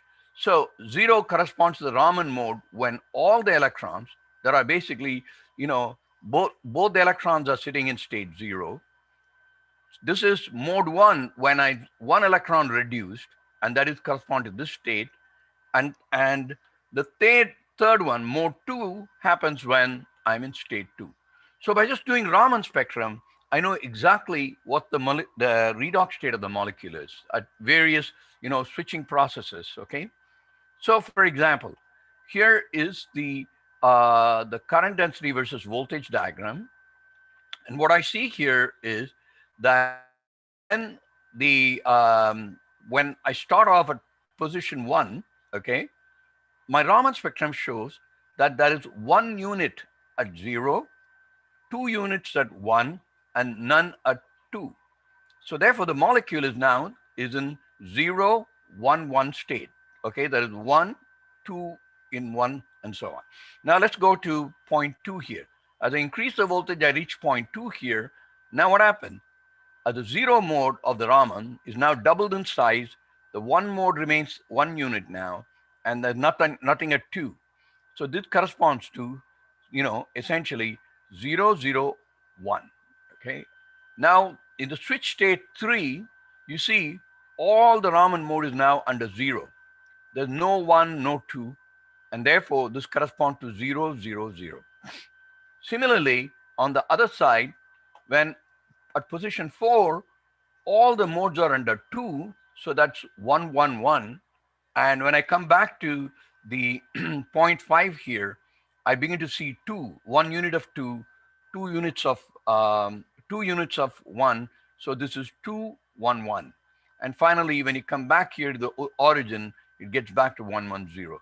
So you see the redox changes are giving you all the switching process. What you notice right away is in the on state, which is the higher conductivity state, you see it's 0, 0, 0 or 1, 1, 1. In other words, all the ligands have all the same reduced state. And the off states are one in which at least one of the ligand is in a wrong redox state. So you can see here 1, 1, 2, 1, 1, 0, 0, 0, 1. And therefore, these are all what we call off state. So how do we understand this? And the way you understand this is because the transport is actually by a hopping process. So there's a bottom metal in which I inject electrons. The electrons then jump to the adjacent molecule, and then it'll jump from the adjacent molecule to the next molecule, and the next molecule, and finally reaches a top electrode. Okay, so there are multiple electronic jumps involved. Now, the hopping probability of an electron depends upon the redox state of the ligand and whether the ligand what is the LUMO level of the ligand, okay? So what happens is, if it's very easy for an electron to go from 0 to 0, 0 to 1 is forbidden. Therefore, what happens is, you can see, if all the molecules were in identical ligand redox state, the probability will be the highest. So in the on state, you will get the highest conductivity because all the molecules are in 0, 0, 0 state. Therefore, the electrons have essentially, the highest hopping probability. Now, if the molecule becomes somewhat different, like 0, 0, 1, now the probability of this guy switching compared to this will be roughly 2/3, approximately 2/3. Then the molecular process that is going from one metal to the other metal involves, say, 40 hops. So 2/3 to the power of 40 becomes a very small number, okay? And that explains why you have this very large on-off ratio of 1,000. There's another interesting factor you notice, and that is there's this hysteresis. Where does the hysteresis come from, okay? And that arises because this molecule has next to it a companion molecule, which is called a counter ion. So this ensemble consists of this molecule plus this counter ion, okay? And this counter ion when the redox of this molecule changes, will occupy slightly different position in space. It just moves by like fraction of an angstrom, but that movement gives it inertia. So, so what happens here is once I've switched the molecule, the position of the counter ion here is different from in this position. And that gives it inertia. And as a result, when I turn my voltage down, it prevents the molecule from coming back. Kind of like a ratchet wrench, when you in a ratchet wrench, when you once the ratchet holds the wrench in a fixed position and doesn't let you go back, slip back to the original position. So this gives you the thing. So for example, if I go to a light counter ion like chlorine, you can see my hysteresis is broad, whereas a sluggish counter ion like BPH4, which is actually, boron, this is a phenyl group, 4-phenyl group. So it's a very, very heavy counter ion. You can see that becomes a much narrower hysteresis because this is the higher inertia in this case. Now, another very fascinating factor is that we can see the switching voltage for the device is roughly about 4 volts. But then what if I enhance the electric field? So we create 3 different device configurations. This is a device configuration in which you have large electrodes. There's an indium tin oxide, organic molecule, a large metal electrode. By large, I mean anything larger than, say, micron size. Now, I can put nanoparticles of gold on top of the indium tin oxide. This is device B. And the moment I do that, what you notice is that the IV characteristic dramatically changes. What you notice is the switching voltages drop from 4 volts to 0.4 volt, and the current density has gone up by 2 orders of magnitude, which is pretty amazing, right? Now, what we do is we make the device even smaller by making the top electrode an, AFM tip, so conducting AFM tip, and we go right on top of one of the gold nanoparticles. So there's the film in between. Okay, so this is the smallest possible device you can think of. Okay, the area of the device is essentially 15 nanometers squared. Okay, in that case, you see the curve has changed even more dramatically. The switching voltage has dropped down to 120 millivolts, and the current density has gone to megamp per centimeter squared, which is very truly remarkable in this particular case.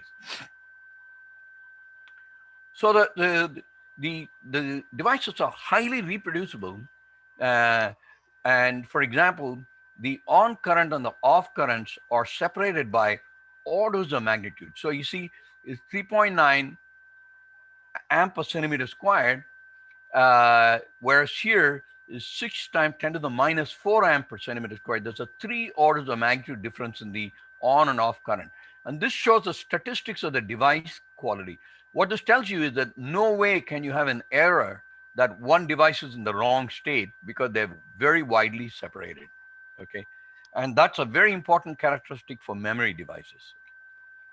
If I look at the switching, now what we do is we do a write, read, erase, then again read, and write, read, erase, read again. So this cycle tells you that I'm operating the device through its entire characteristic. And I repeat this process. This is one cycle from here to here. And I repeat this cycle to see how many cycles will this device tolerate. Okay. And it turns out that you can get up to 10 to the 12 cycles. And of course, at this point, we just quit. But if I do the same experiment with a flash memory, it'll be very unlikely you will go beyond 10 to the 6 cycles, basically. A flash memory is rated only for 10 to the 6 cycles, whereas this device is going 1 million times better than a conventional flash device. For an organic device, this is a world record, basically. I've never seen an organic device perform at this level, basically. The switching time is about 30 nanosecond, but this is completely, controlled by the fact that we're using a twisted pair wire. And I estimate the switching speed of this device to be about half a nanosecond or better. What is interesting is we can take this device, heat it to 80 degrees centigrade, and the on state and the off state are totally stable over. This is a measurement done over 3 months, and over a 3-month period, it's completely stable. And we have varied the temperature all the way down to minus 40 Kelvin, and the device characteristic doesn't change at all. And minus 40 Kelvin to 80 Kelvin is essentially, I mean, 80C is effectively the operating range for semiconductor devices. That's where they get tested, and this works very well. So I tried desperately to try to find out how does this compare with the state-of-the-art memristors. Okay, so I went to my friends at Intel and say, hey, listen, can you give me ITR's roadmap? There's the technology roadmap for semiconductors and for essentially for memristors. So they say, well, you know, ITR has stopped making these roadmaps, but we have one for 2015. I said, send it to me. I'll use that for comparison. You can sort of see the ITR's projection requires memristors to have read current must be greater than 10 nanoamp. We have achieved microampere. The next best organic device is about 200 femtoamps. This is about our next competitor, basically. Write erase time should be of the order of nanosecond. We have achieved less than 30 nanosecond. My own belief is based on the RC time constant, this device should be less than half a nanosecond. And the best organic device to our knowledge is about a millisecond. The write cycle should be greater than 10 to the 10. We have exceeded 10 to the 12. Next best organic device is about 10 to the 4. Write voltage should be less than 0.6 volts. We're doing 0.15 volt. I'll show you some even better data. And the read voltage should be, you know, 0.2 volts, and we're beating it by quite a bit. And the write energy should be less than 1 picojoule. The device that I showed so far is achieving 450 attojoule. This assumes a switching time of 30 nanoseconds. Now I want to show you one of the what I call champion device. This device is switching with 70 millivolts, and the measured time constant on this device was 5 nanosecond. And even this measurement is, I would say, is still limited, and the switching energy is 1 attojoule. My belief is the actual switching energy is about 0.1 attojoule actually, and but we got to demonstrate that once we measure this speed accurately. This is actually pattern devices. This is not you know, the gold nano you know, the nanodots. These are actual pattern 100 nanometer pattern electrodes. And you can see that these devices are switching fully at about 150 millivolts.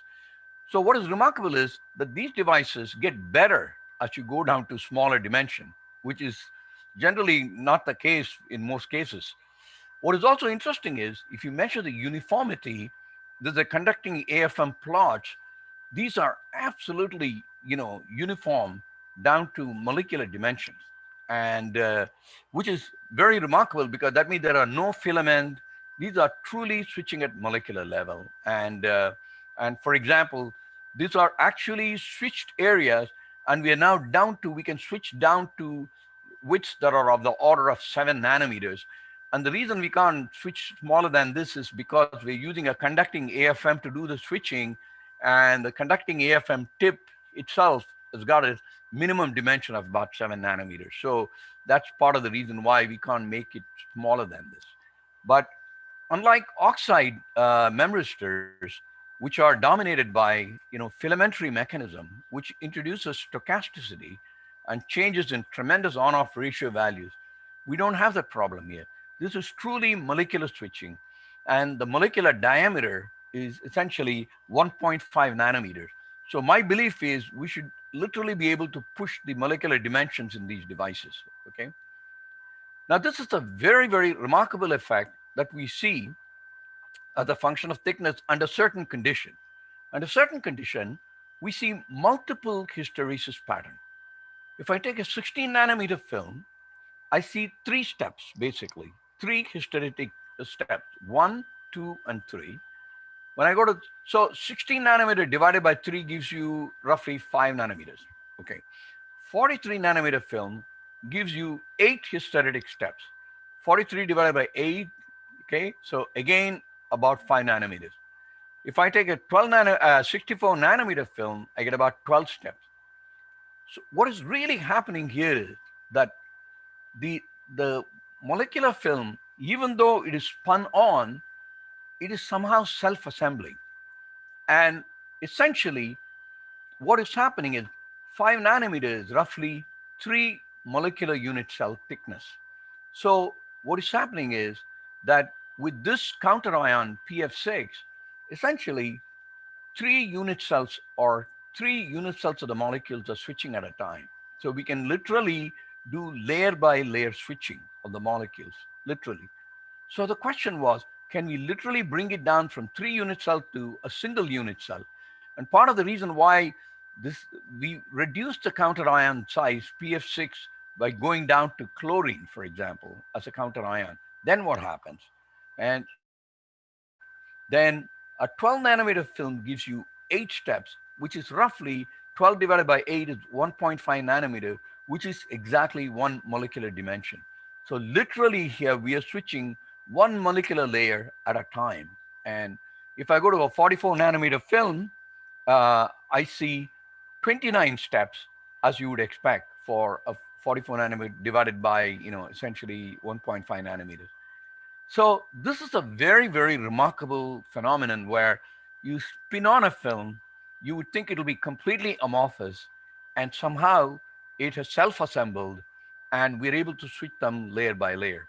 And this is a phenomenon which I have never seen in my life. I mean, we need to explore this further. We need further proof for the alignment of these molecules and the self-assembly. We're trying to do some X-ray experiments. It's not an easy experiment because the organic films, the scattering cross sections are low. They are also ultra thin, 20 to 40 nanometers, 20 to 80 nanometers, and therefore, getting signals out of them is also a challenge. So this is a work in progress, and this is a fascinating angle to this molecular system.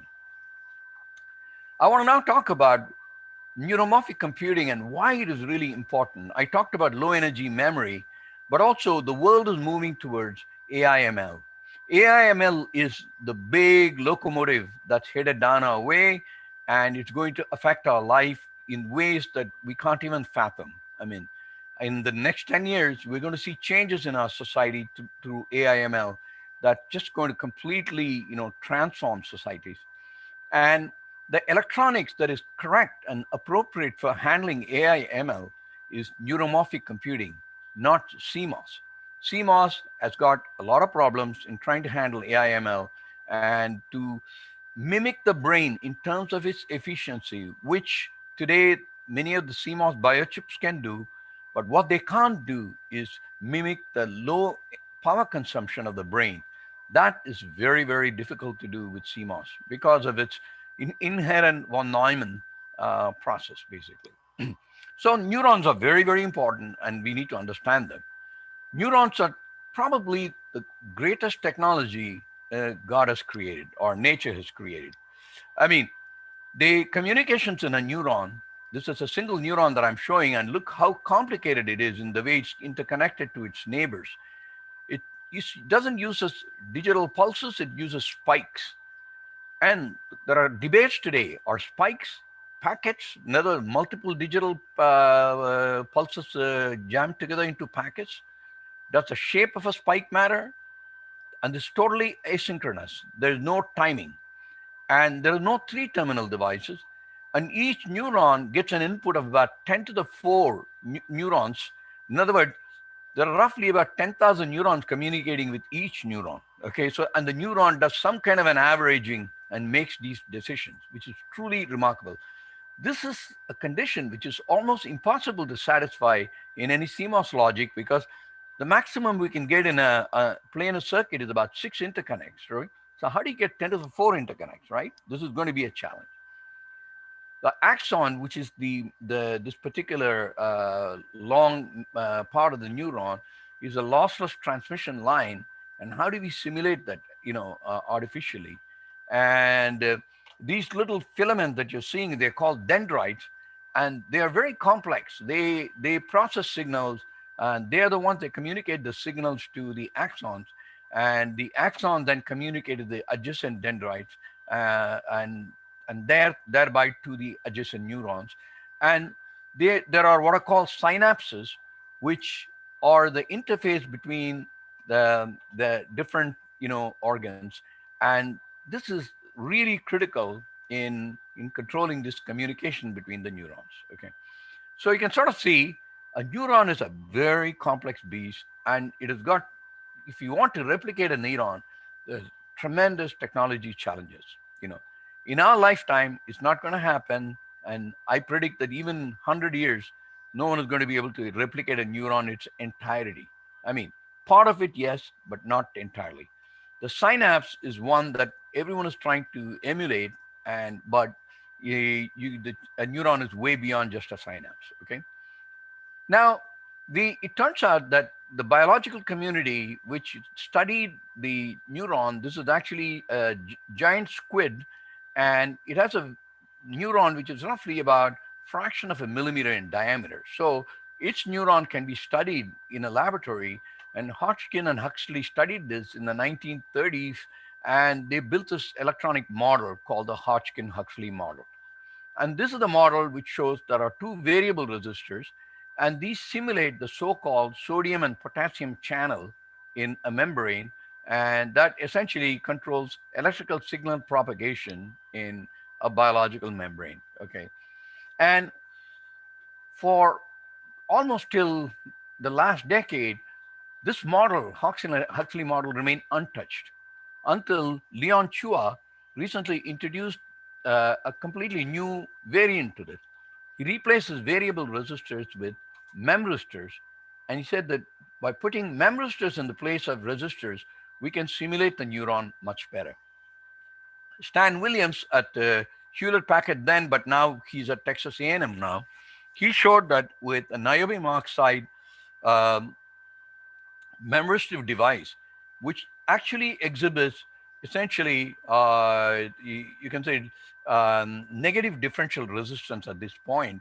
Using this, he could show that he can generate gain and thereby emulate effectively a neuron. And he called this a neuristor, basically. The memristor adapted to replicate a neuron, he called it a neuristor, okay? And so, for example, you have a super threshold of, let's say, 0.3 volts, then the output would be a big signal like this. But once your sub-threshold is below 0.2 volts, then your output is very, very small. And therefore, the threshold is determined by this particular region of the negative differential resistance. So he actually went and built a circuit involving several memristors and bulk components, and he actually demonstrated this very interesting hysteretic curve and showed a series of oscillations and so on, replicating a neuronal behavior. We have actually demonstrated all of this in a single device, and I'm going to talk about that in a minute, okay? So what does our organic neuronal memory look like? It is a very, very similar ruthenium-based system, excepting the ligand is very different now. It also uses the azo group, but the ligands are very different. Now you can see there are two azo group on one side of the, this one ligand, and the ligand, an identical ligand has also got two azo groups. And this is a very interesting molecular system.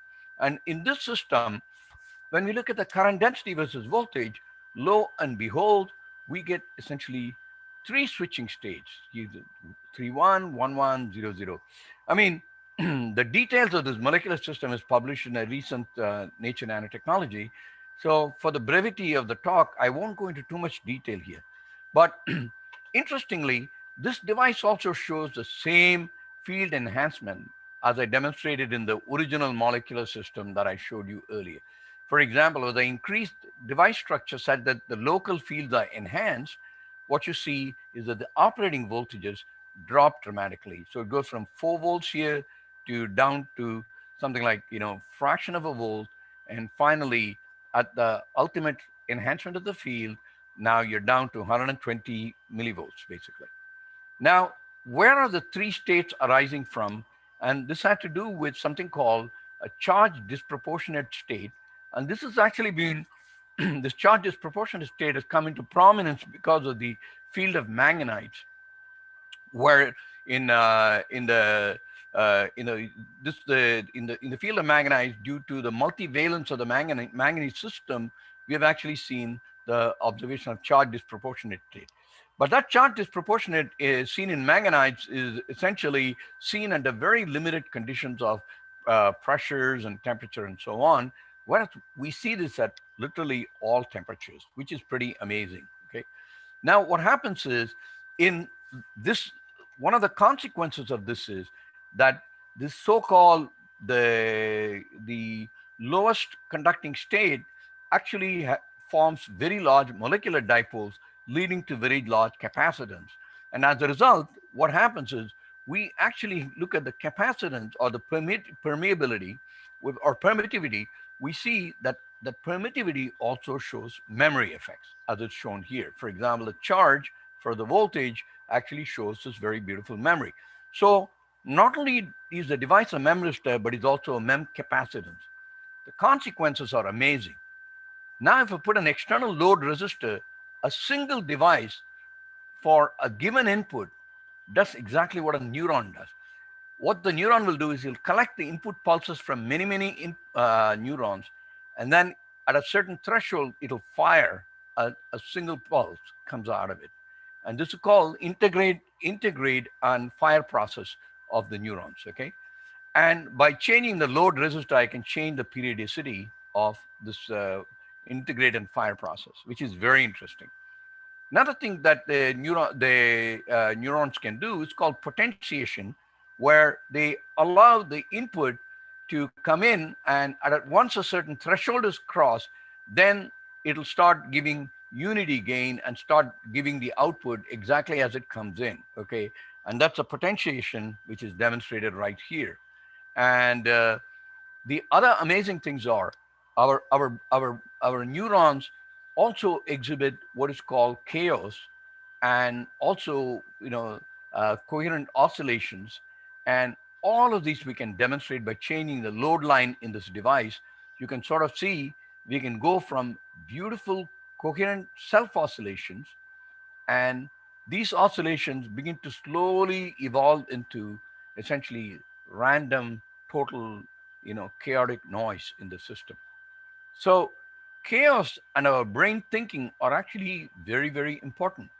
In fact, when people have diseases like Parkinson's disease, the problem is actually related to the fact that several neurons get into synchrony and coherence, and they start working together. And that can actually lead to significant brain problems. And this chaos, which is inherent to the neurons in the brain, is actually fundamental to keep the system in balance. Okay. So these are all fascinating phenomena that we can see with these neurons. Okay. We can also demonstrate simple circuit that will demonstrate gates. So by using, 3 or 4 of these devices, we've demonstrated NAND, NOR, and also demonstrated using 6 memristor. We have demonstrated an adder in just 2 steps. If you take CMOS, this entire thing will take something like about several dozens of transistors involved in, and it'll take 10 steps to do the whole thing, basically. And this leads to the economy and energy efficiency of these devices. Not only are the individual devices energy efficient, but also in the way we use them, they are far more efficient than CMOS logic, actually. So we're also working on oxides to create ultra low energy memory, and we use a phenomenon called tunneling electroresistance. And I'll go through this relatively quickly. And tunneling electroresistance consists of exactly similar sandwich structure, but the middle of the sandwich, there is a ferroelectric layer, okay? And there are 3 different effects that essentially give rise to tunneling electroresistance. The one that I'll be focusing on is the electrostatic effect, which is primarily arising from the charging, okay? So there are several work that have been reported in this field, where if you look at the resistance versus voltage of such a device, you can essentially get this sort of hysteretic curve with significant on-off ratios of anything from, you know, a few to something like 10 to the 5. And people can then, so basically barium titanate is the preferred ferroelectric layer used, but then there's sandwich between the metal layer a lot of other insulating layers. And every time you add a barrier layer, somehow the on-off ratio increases. So to study this systematically, we built these device structures. So the device basically, this is the simplest device, platinum, barium titanate, and the bottom electrode is niobium doped strontium titanate, which is a conductor. Alternatively, you can have, we can insert another structure, which is like 6 unit cells of lanthanum strontium manganite here, just to see what the effect it'll have on the operating characteristic. And now we add one extra layer of slightly different composition of the LSMO, basically, which is 20 nanometer. All these layers are grown with atomic layer epitaxy. So you can sort of see everything is grown layer by layer. So this is what a cross section looks like. And these are beautifully atomically, you know, arranged system.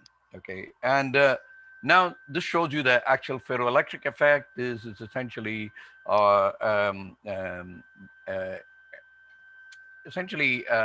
AFM type of measurement, but a polarization force microscope actually.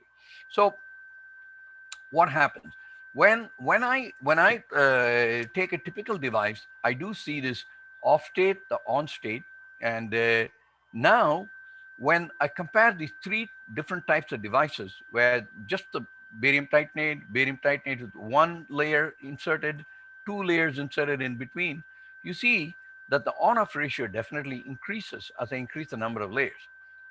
What happens to the switching voltage and the saturation voltage? This is the switching voltage, this is the saturation voltage. Professor Venki, sorry for the interruption. You have 3 minutes for the conclusion. Three minutes, okay.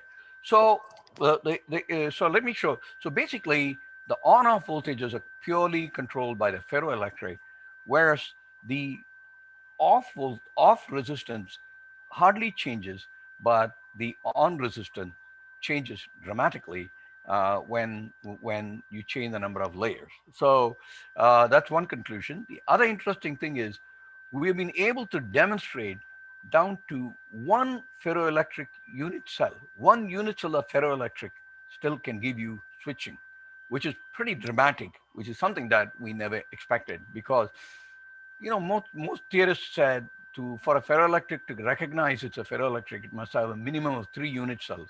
And it turns out that even a single ferroelectric can act as a ferroelectric. And that's a very interesting result that we saw here. Then the last part, I'll move on to my last part of my talk. And this is essentially where we actually grow cells on various surfaces, okay? So these are human neuronal cells. These are neuronal stem cells that we are growing on top of. This is the binary combination of a surface where one end of the composition of the surface is yttrium oxide, the other end is zirconium oxide. And you can sort of see that the cells do not like to grow on yttrium oxide, but the moment I introduce some zirconia, then they love to grow on the zirconium oxide. So this enables us to isolate on a surface where to grow the neuronal cells and where not to grow them. So we are in the process of actually trying to build live neuronal matrix. So our goal is to create a live, you know, say 7 by 7 or 10 by 10 neurons on a surface and interconnect them through lithographically created channel through which the axons will propagate, and to create live circuits. For example, there's a company called Neurosyntec in California. They are using neurons for sensing, for example, explosives and various other very interesting projects, where they have an electronic circuit below, and then they grow the neurons and they try to make connections to the neurons through electrodes, which are shown here. But you can see the neuronal cells are all over the place. They just grow everywhere. But with the technique that we have developed for using coated oxides, we believe that we can isolate the neurons and force them to grow only in certain places as we want. And thereby we can start creating live neuronal circuits. And if we succeed in doing that, we can actually evaluate the quality of neurons in live human beings. We can, we can qualify whether it's a person's neurons are deteriorating, whether they are deteriorating because of interconnection or it's because of the soma or whatever it is. So these kind of things could be very important for understanding neuronal diseases. And such a circuit we can also use for pharmacological discoveries. You can put a drop of a medicine on top of such a circuit, and if its performance improves, oh my god, this is a good medicine basically for brains. So these are the kind of stuff that one can do. So I will now go to essentially our programs on this biological stuff has created a spin-off company. This is a company called Breathonics, where this is Zunan. She's become the CEO of a company called Breathonics. You can read about it in Google. You can see we have developed a 60-second COVID test. The system is going to be set up in Changi Airport in Terminal 3 in the first quarter of this year. And this enhancement of cell growth by using coatings, we started a company called Cellivate, and this is Viknesh, who's the CEO of this company now. He's my postdoc. And so this has been a pretty exciting stay at NUS. And so now that I'm leaving NUS, I'm an adjunct professor in the ECE department there, but I hope to continue to keep my link with the university for the future. So I want to also thank Sritosh Goswami. This is the graduate student who started this organic molecular system project. And he's probably one of the most brilliant graduate students I've ever had. I mean, I've graduated or co-mentored about 56 PhDs from Caltech, MIT, Rutgers, Maryland, and NUS. And he is probably the best graduate student I ever had. This is Professor Goswami. The molecular system is his invention. This was his thesis project 30 years ago. And everybody in the world wants that molecule now, and we're not giving it. And this is Professor Stan Williams, with whom we've been collaborating with, and he's introducing us to the world of neuromorphic computing. And this is Damian Thompson, who did a lot of the organic computation that are needed to verify a lot of our models. I want to say thank you very much for giving me this opportunity. Thank you for the interesting talk. We have a couple of minutes to answer a few questions. So we have several questions in the chat box. One of the question is, have you deduced the structural change and mechanism behind holding the information? And with the increase in step, you mentioned with increase in thickness, what you expect a phased structural change? Yeah, but in this particular case, we have no idea. We are right now hypothesizing that the molecules have undergone what I call self-assembly of some sort, and the density of the molecules is a lot less than what you would have expected for a closely packed structure. It's less than that. Therefore, there's a lot of space in between, and that arises because of the electrostatic repulsion between the molecules. So there is a force between the molecules that we know, and that force can potentially self-align them when you change the redox state. So this cannot be proven until you can do some kind of a X-ray scattering type of experiments where, like NEXAF and so on, to essentially show that these molecules are truly oriented. And so we are looking for some world-class expert in this field who can actually help us with this sort of measurement. So we know that the answer to your question is it requires further experimentation to know what is the actual self-assembly structure of the molecule. On the other hand, we understand the conduction process, on or the off process, that we understand because it's electron hopping between molecules when they go from one metal to the other metal, and they have to hop through this molecule. That part we understand fully. Another question is, what is the stability of organic memory against inorganic counterparts? Is it competitive to inorganic memory? Okay, so that comes back to this question here, right? I mean, this is the data that I showed you. So generally, when when you try to test the stability of a device, what you do is you cycle the device. So what we do is we put this in the on state, okay? Then we read it to see whether it's in the on state. Then we put a negative pulse to erase it, okay? And then we read it to make sure it's been erased, okay? Then we write it again. So this is one cycle. So you have to then cycle the device many, many times. If the device is stable, you'll be able to cycle and you should not see any variation in the on or the off device. These are the various states of the device, and you can see that they're very, very stable. There's no change at all. There is no organic device in the world today other than this that can show this kind of a phenomenon. In fact, this performance is better than your silicon, your flash memory in your thumb drive. You take those devices, and if you cycle them exactly like the way I did, if you cycle them, by about 10 to the 6, the devices will start failing.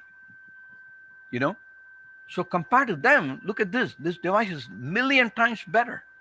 I can do million times more cycling, right? So this tells you right away that these devices are pretty incredible. I mean, will not be surprised if in the next, say, 5 years, some major electronic company adapts this and creates real world memories. I mean, this technology has got room to be commercialized. I mean, this is a commercializable technology. Of course, there's a lot of development processes that need to take place. But if you want to bet on something, this is something one can bet on. I've actually incorporated a company to all the IP related to this technology. I have bought it off from NUS, and it's all right now located in a shell company right now called Azometrics. So, any other I questions? hope there are other interesting questions. I think I request the participants to write to Professor Venki. I hope he will be happy to answer a few questions. So it's truly amazing. Every time you give a talk, you opens up a new field. So I hope the audience must have some fruitful take-home message from your talk to start new ventures in this neural memories. So with this, on behalf of organizing committee of ICON 2021, I thank Professor Venki for giving an excellent talk on neural memories. Thank you, Professor Venki. Hopefully, for the next conference, we will have you here in our campus to give another talk, maybe in 2023. Thank you very much for joining with us. I also thank Professor Ramchandra Rao from IIT Madras for chairing this session. Thank you, sir. Thank you once again for joining this session. Thank you. Thank you. Okay. Thanks, Kantil. Okay. See you. Bye-bye. See you. Bye-bye. Participants, with this, we formally end the technical sessions of this 3 days conference of ICON 2021. Please stay back with us for the valedictory session. It will start in a few minutes. Please stay back. Thank you.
Very warm good evening, galaxy of intellectuals, invited guests, professors, students, ladies and gentlemen.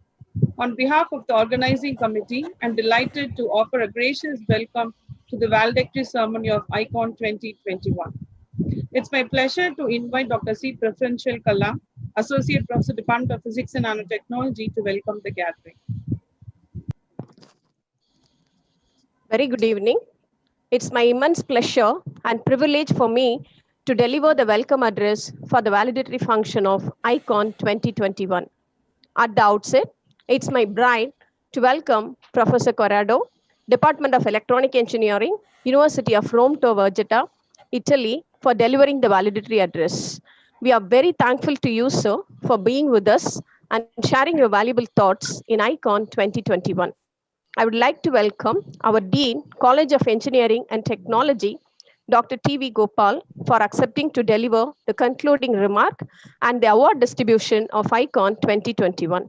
I extend my welcome to Professor Kawaso, Tohoku University, Japan, and Mr. Rajanesh, Manager, Springer Nature. Finally, I welcome the convener, ICON 2021, Dr. D. John Tiruvadigal, HOD, Department of Physics and Nanotechnology, SRMIST, Dr. M. Krishnamohan, and the delegates, participants, my fellow colleagues, and the students for this validatory function. Welcome you all. Thank you. Thank you, ma'am, for your nice words of welcoming. Now let's have a subsequent conference report that provides an overview of the various sessions on these 3 days of conference. I now request Professor Karthikeyan, Professor, Department of Physics and Nanotechnology, to give the report about the conference. Good evening, everybody. As a chair of the program committee, I am pleased to present the report of the conference briefly. The 6th International Conference on Nanoscience and Nanotechnology, ICON 2021, commenced on 1st February at 9 a.m. Indian Standard Time. Professor Ashutosh Sharma, Secretary, Department of Science and Technology, Government of India, C.V. Sheshatri, Chair Professor, Department of Chemical Engineering, IIT Kanpur, inaugurated the conference with a thought-provoking address. Following his inaugural address, SRM ICON Award of Excellence in Nanoscience and Nanotechnology was given to Professor Ashutosh Sharma, Secretary DST Government of India, by Professor Ramamurthy Ramesh from University of California, Berkeley. 6th edition of ICON 2021 dealt with 17 themes: low-dimensional and 2D materials, surfaces, interfaces, and thin films, nanocomposites and catalysts, multifunctional nanomaterials, molecular and nanoelectronics, sensors, actuators, and MEMS, nanomagnetism and spintronics, nanotechnology for energy harvesting, transport, and storage, nanostructured solar cells and thermoelectrics, environmental nanotechnology, nanoscale modeling and applications, computational materials, methods, and numerical techniques as ACCMS Symposium, nanobiotechnology, nanotoxicology, and nanomedicine, nanotribology, manipulation and characterization of materials at nanoscale, atomic scale, and industrial nanotechnology products and commercialization. In this edition, a special track, Complex and Meta Nanophotonics, Classical to Quantum, was organized in association with Tata Institute of Fundamental Research. A special session was also organized for selective group of young students age group between 14 and 17, seeding nanoscience in young minds, live interaction with nanoscientists, Indian Science Congress, Chennai chapter, in the celebration of DST Government of India's Golden Jubilee Year 2021. The ICON 2021 comprised of 70 technical sessions, consist of 24 keynote lectures, 10 theme lectures, 64 invited lectures, 133 contributory lectures, and 2,200 poster presentations were delivered by world-renowned experts and researchers across 42 countries from the world. To motivate and honor the researchers, ICON has also constituted expert panels and announced awards under different categories: SRM ICON Innovation Award, SRM ICON Outstanding Women Researcher Award, SRM ICON Young Researcher Award for 3 Best Young Researchers, and SRM ICON Best Oral Award for 5 presentations, and Best Poster Award for 25 poster presentations. In addition, Springer Nature has selected 3 best posters for SRM Nature Poster Prize for doctoral students from the theme Computational Materials, Methods, and Numerical Techniques, 3 posters were selected for SRM Cavazo Poster Prize. We will know the details shortly. The conference has provided wonderful platform to explore recent advancements, innovative ideas, and the challenges in nanoscience and nanotechnology. I hope all of us benefited. Thank you very much.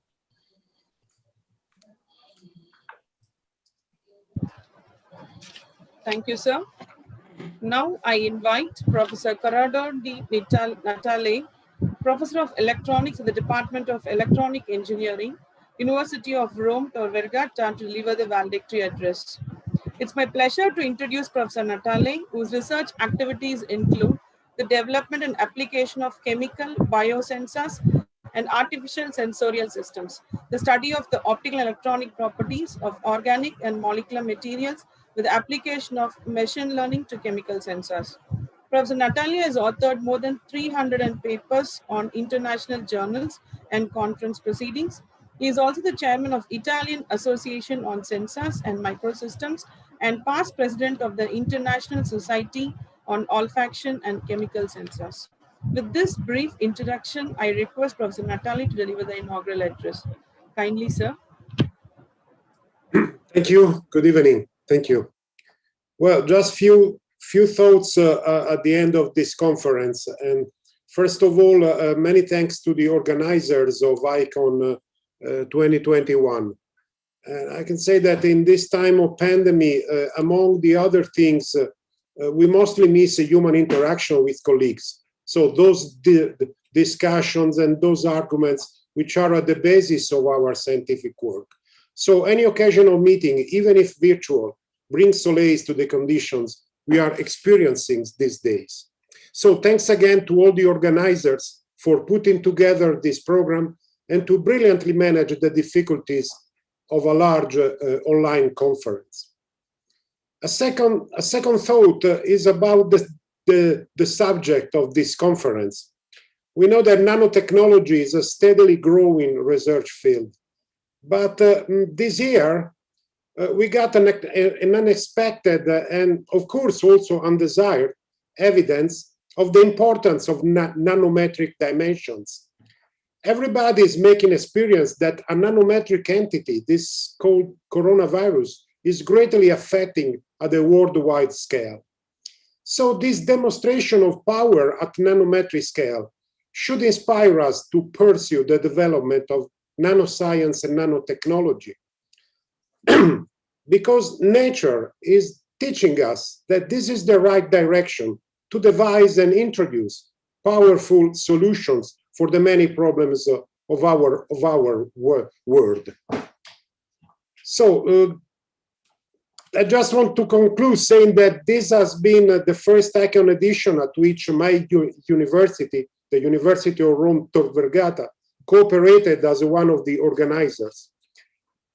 And just because we are, let's say, aware of the importance of the field and aware of the importance of cooperations between different institutions worldwide, I want to ensure the continuous support of my university to ICONN. And I do hope that this cooperation may foster scientific and cultural collaborations, common projects, and exchange of scholars and students among the institution. And my university and my lab in particular is very let's say, keen to welcome, let's say, visitors, scientific visitors. So finally, I want to greet all of you with a certain hope that we will reconvene again at the SRM University for the next editions of ICONN. Thank you very much. Good evening and stay safe. Thank you, sir. Thank you. Experiences vary, which is why after any event, it's important to collect the feedback. We value feedbacks which helps us to develop, facilitate, self-reflect, and motivates us to narrow the gap and improve further. We received many feedback from the participants, and due to the short of time, we'll now call upon 3 participants who will join with us to share their views. Now I call Dr. Paul Joseph, Assistant Professor NIT Warangal, to share his experience. Madam, good evening, madam. Am I audible? Yes, sir. We can hear you. First of all, I congratulate the entire ICON 2021 team for the very successful conduct of this online international conference. And I really do appreciate the tireless efforts put forth by all the faculty members and also the entire team. You know, it's not so easy to conduct an event of this much magnitude with a great success.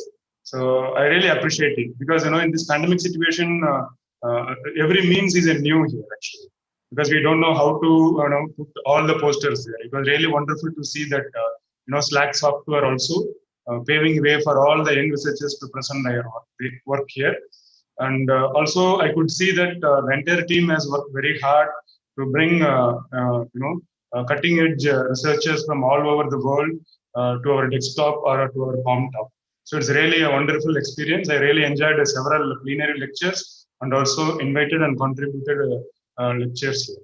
So once again, I congratulate the entire team and thank you for the opportunity. Thank you. Thank you, sir. Next, I call Dr. Satya Prakash, Nagoya University, Japan, to share a few words. Can you hear me? Yes, sir. Okay. I am very glad to be a part of this conference.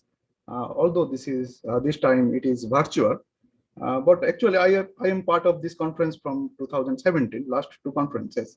It covers almost all topics in nanoscience and nanotechnology, and all renowned keynote lecturer this time. My field is nanomagnetism and spintronics. I really enjoyed Professor Ono's talk from Tohoku University and Professor Hosono from Tokyo Tech, and recently Professor Venkatachan from NUS talk, and Professor Ramesh from University of California. And there are so many interesting talks also. I could learn many things in ICON. So I will thank the organizer, because to organize a virtual conference is not so easy. There are so many participants. I thank them for their hard work. And at last, I wish a long live for ICON. Thank you very much. Thank you, sir. Now I call Dr. Luigi West, University of Rome, Tor Vergata, to give us feedback. Okay, thank you for inviting me. Good evening from Italy. It is the first time I joined this conference, and as far as I can say, I think it will be not the last one. The conference covered many aspects, topics of nanoscience and nanotechnology. I have found a high-level keynote theme and invited lectures and very attractive talk and poster sessions. Moreover, so experts presented to and discussed with other experts on very specific themes. To conclude, I want to thank all the organizers for managing so many speakers from all over the world and different time zones very, very smoothly. Thank you very much. Thank you, Dr. Luigi. As I told you, we are continuously using the messages in the chat box. Thank you all for your feedback and suggestions. That was really worth mentioning. Thank you all. An award is not only a great prestige or a mark of excellence, but is also a tremendous boost for someone to strive and excel higher. I'm delighted to announce the SRM ICON Best Oral and Poster Awards. For the Best Oral Presentation, the awardees are CL48, Mr. Sandeep Mandal, Nano Optics and Mesoscopic Optics Laboratory, TIFR Research, Mumbai.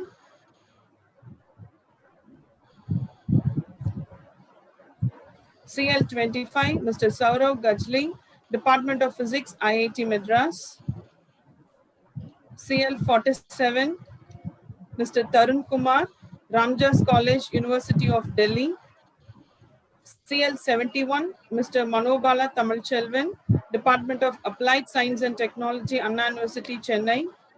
CL100, Mr. Kulandai Velu, Amrita Center for Nanosciences and Molecular Mission, Amrita Vishwa Vidyapeetham, Kochi.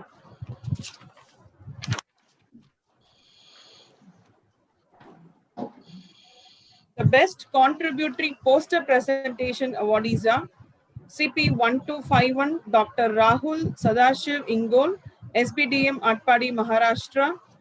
CP370, Ms. Sailendra Sri Harshita, Vijnanas Foundation for Science, Technology and Research, Guntur. CP373, Mr. Vishnu Priyan, IIT Guwahati. CP374, Ms. Tazrin Shanas, IIT Guwahati. CP376, Ms. Sheetal, Dean Bandhu Choturam, University of Science and Technology, Haryana. CP377, Ms. Khushali Patel, Pandit Deen Dayal Petroleum University, Gujarat.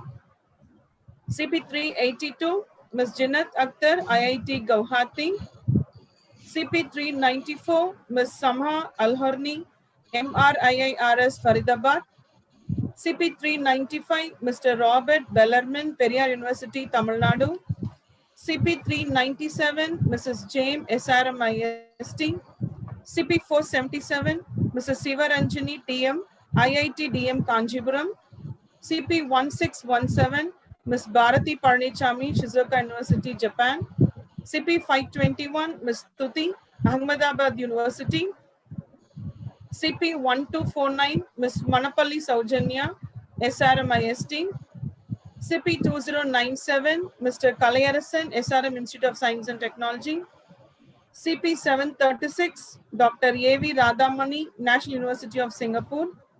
CP1218, Mr. Shekhar Praveen, Yoonhee University, South Korea. CP1460, Mr. Sukumaran Kavirajan, Shizuoka University, Japan.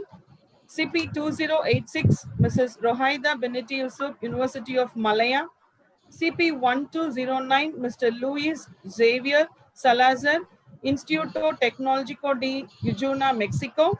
CP1135, Mr. Maurizio Stefanelli, Center for Hybrid and Organic Solar Energy, Italy.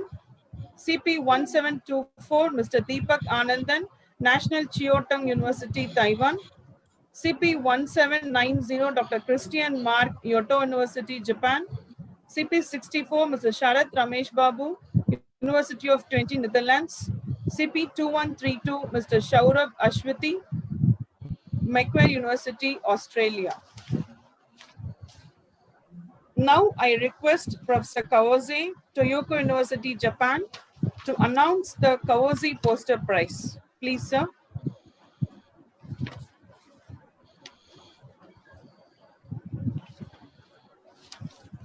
Okay. This is for my situation. I request Surya to take care of the reading of the 5 people who have selected 5, and we share 4 sessions in ICONN as an Asian Consortium for Computational Material Science, and I'm very happy that our Asian Consortium for Computational Material Science Real Center is settled in SRMIST, and this is a very good chance for us to spread out such kind of computational material science, technology, and science to Indian societies. And actually, many young Indian students and researchers join us. So I'm very happy. And it was not easy for Surya to select the best poster awards. Surya, you worked. So actually, from Surya, I want to express the reason why I selected these 5 young ones and so on. Please. Thank you, sir. I'll read the Kawase Poster Award winners. CP196, Mr. Prakash Govind, SRMIST. CP202, Mrs. K. Janani Shivashankar, SRMIST. CP177, Ms. Bibi Mary Francis, Center for Advanced Materials, Coimbatore. CP182, Ms. Priyanka Nair, Jawaharlal Nehru Alumnium Research Development Design Center, Nagpur. CP187, Mr. Ari Prasad, University of Madras, Chennai. Thank you very much. Thank you, sir. Thank you. Now I request Mr. Rajneesh, Manager, Springer Nature, to announce the Springer Nature Poster Prize for doctoral students. Good evening, everyone. Can you hear me, ma'am? Yes, sir. Yeah, thank you. First of all, before I announce the winners, I would like to quickly thank Dr. D. John Thirudigal, the convener of the ICON 2021 conference, for giving us this opportunity to be part of, to be one of the knowledge partners in this conference. Well, I wish all success and many more of these in the coming years. Well, I'll straight away go to the winners now. I think the SRM Spring Nature Poster Award, the first winner, that is CP339, is Mr. Marco Lawrence M. Butlian, a research associate from Material Science and Polymer Chemistry Laboratory, Philippines. The second winner is CP609, is Ms. Vinita Sharma, a research scholar from Indian Institute of Technology, Madras, India. The third winner is CP1816, Mrs. Lucila Paulo Mairano from University of Alicante, Spain, is a PhD student. And one more addition, I think it's not three winners. We have given announcing four winners, and that's one. The last one is for CP2102, Mr. Jayashilan V, the research scholar from SRM Institute of Science and Technology. Thank you so much. Have a good evening. Thank you, Mr. Rajneesh. Now I kindly request Professor T.V. Gopal, Dean, College of Engineering and Technology, SRM IST, to announce the SRM ICON Special Awards and to give the concluding remarks of ICON 2021. Please, sir. Good evening to all. It's a great pleasure to me to announce the awardees of ICON 2021. SRM ICON Innovation Award goes to Dr. Kanishka Biswas, Associate Professor, Jawaharlal Nehru Center for Advanced Scientific Research, Jakkur, Bangalore. His research interests include solid-state inorganic chemistry of metal chalcogenides, thermoelectric materials, waste heat to electrical energy, 2D layered materials including nanosheets or nanostructures, topological insulators and Dirac semi-metal, water purification, and his H index is 47 with a citation of 12,075. SRM ICON Outstanding Women Researcher Award goes to Dr. M. Uma Devi, Associate Professor, Department of Physics, Mother Teresa Women's University, Kodaikanal, India. Her research interests include nanoscience spectroscopy. She has an H index of 27 and the citations of 2,786. The next award, SRM ICON Young Researcher Award, goes to Dr. M. Navaneethan, Research Assistant Professor, Physics and Nanotechnology, SRM Institute of Science and Technology, Katangulathur, India. His research interests include functional materials and energy devices. He has an H index of 27 with citations of 2,544. The other awardee is Dr. Shyamal Kumar Das, Assistant Professor, Department of Physics, Tezpur University, Central University, Assam. Research interests are material science, energy storage, and generation batteries. H index 22 and citations 2,285. The next awardee is Dr. Joy Sophia Ponraj, Director and ADI Researcher and Research Fellow, I-Volume Dirac, Coimbatore, India, and International Iberian Nanotechnology Laboratory, Portugal. Research interests are functional 2D materials, 2D photo detection and sensing, thin films and nanostructures, nanomechanics, micro nanofabrication. H index is 17 and citations 2,224.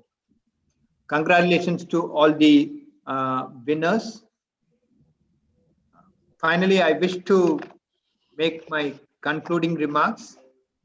I would like to congratulate all the delegates across the globe for their active participation in ICON 2021.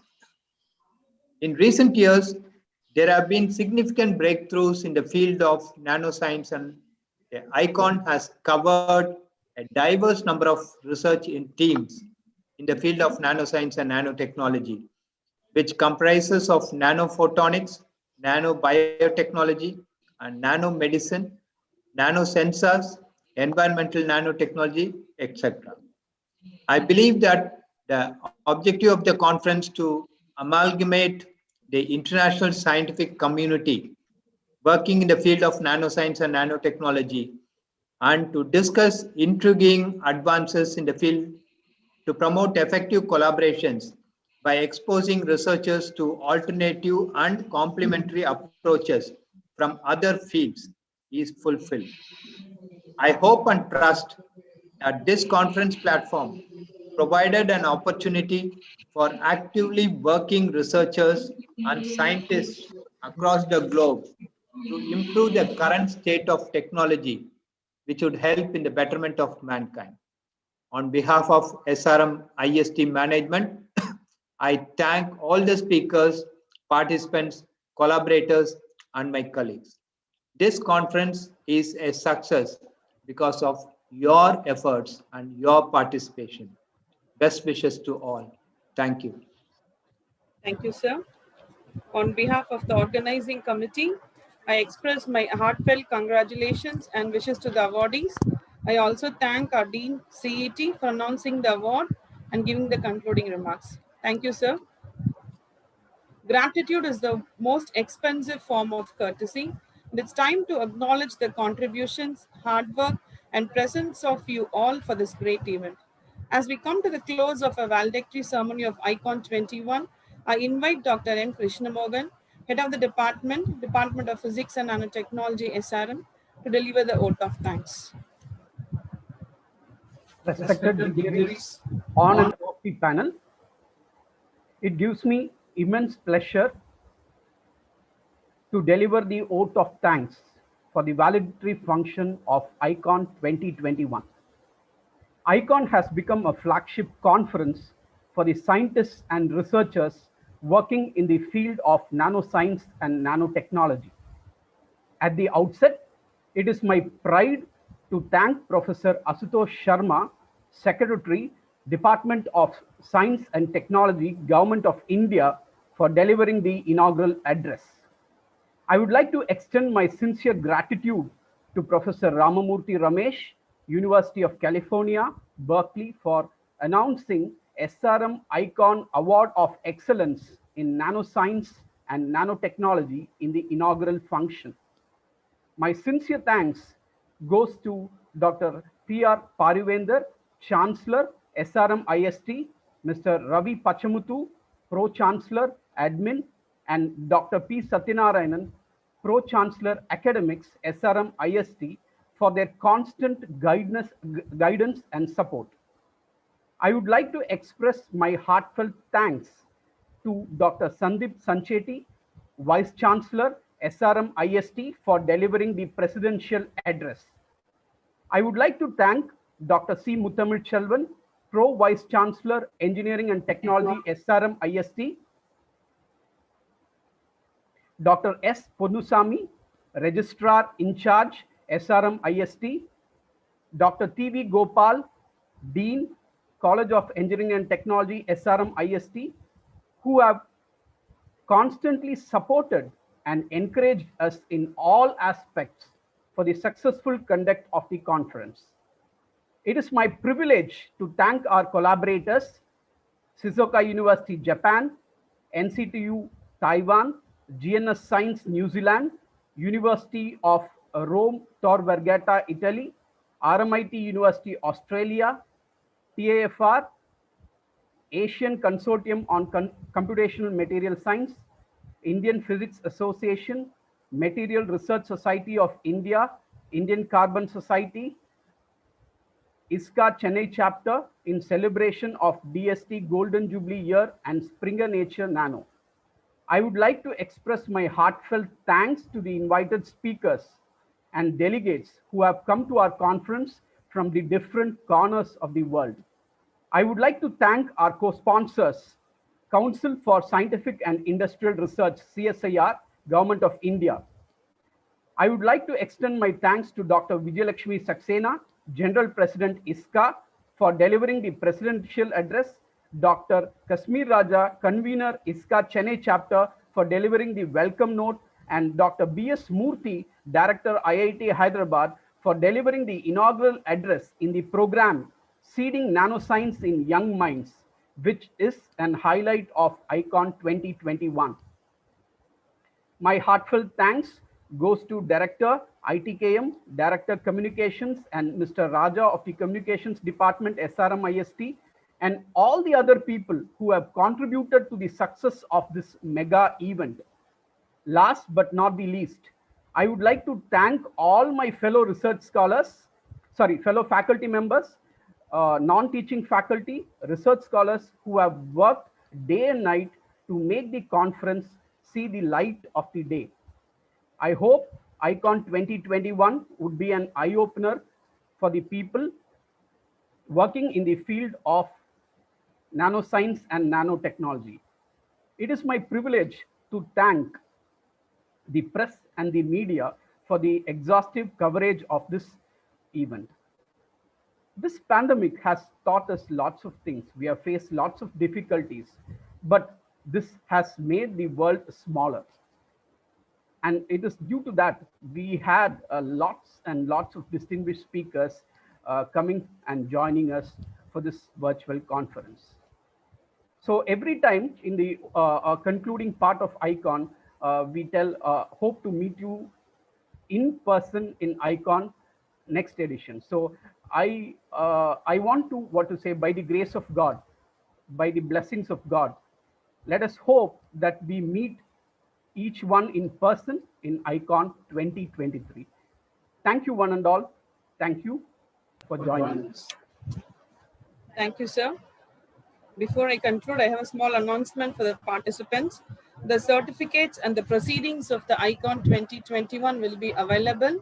The registration login from 9th February to 14th March. I repeat, the certificates and proceedings of ICON 21 will be available in the registration login from 9th February to 14th March. From 9th February to 14th February. I request one and all to raise for the national anthem.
Thank you all for your cooperation in making this event a grand success.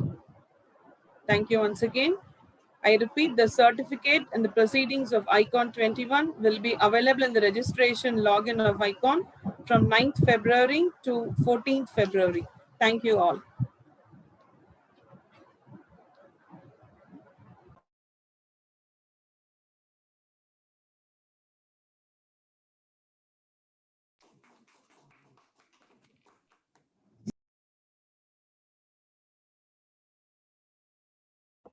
Hey, John, nice to see you. Hello, thank you, Professor. How are you? I wanted to meet you physically, not online. Yes. So we'll meet.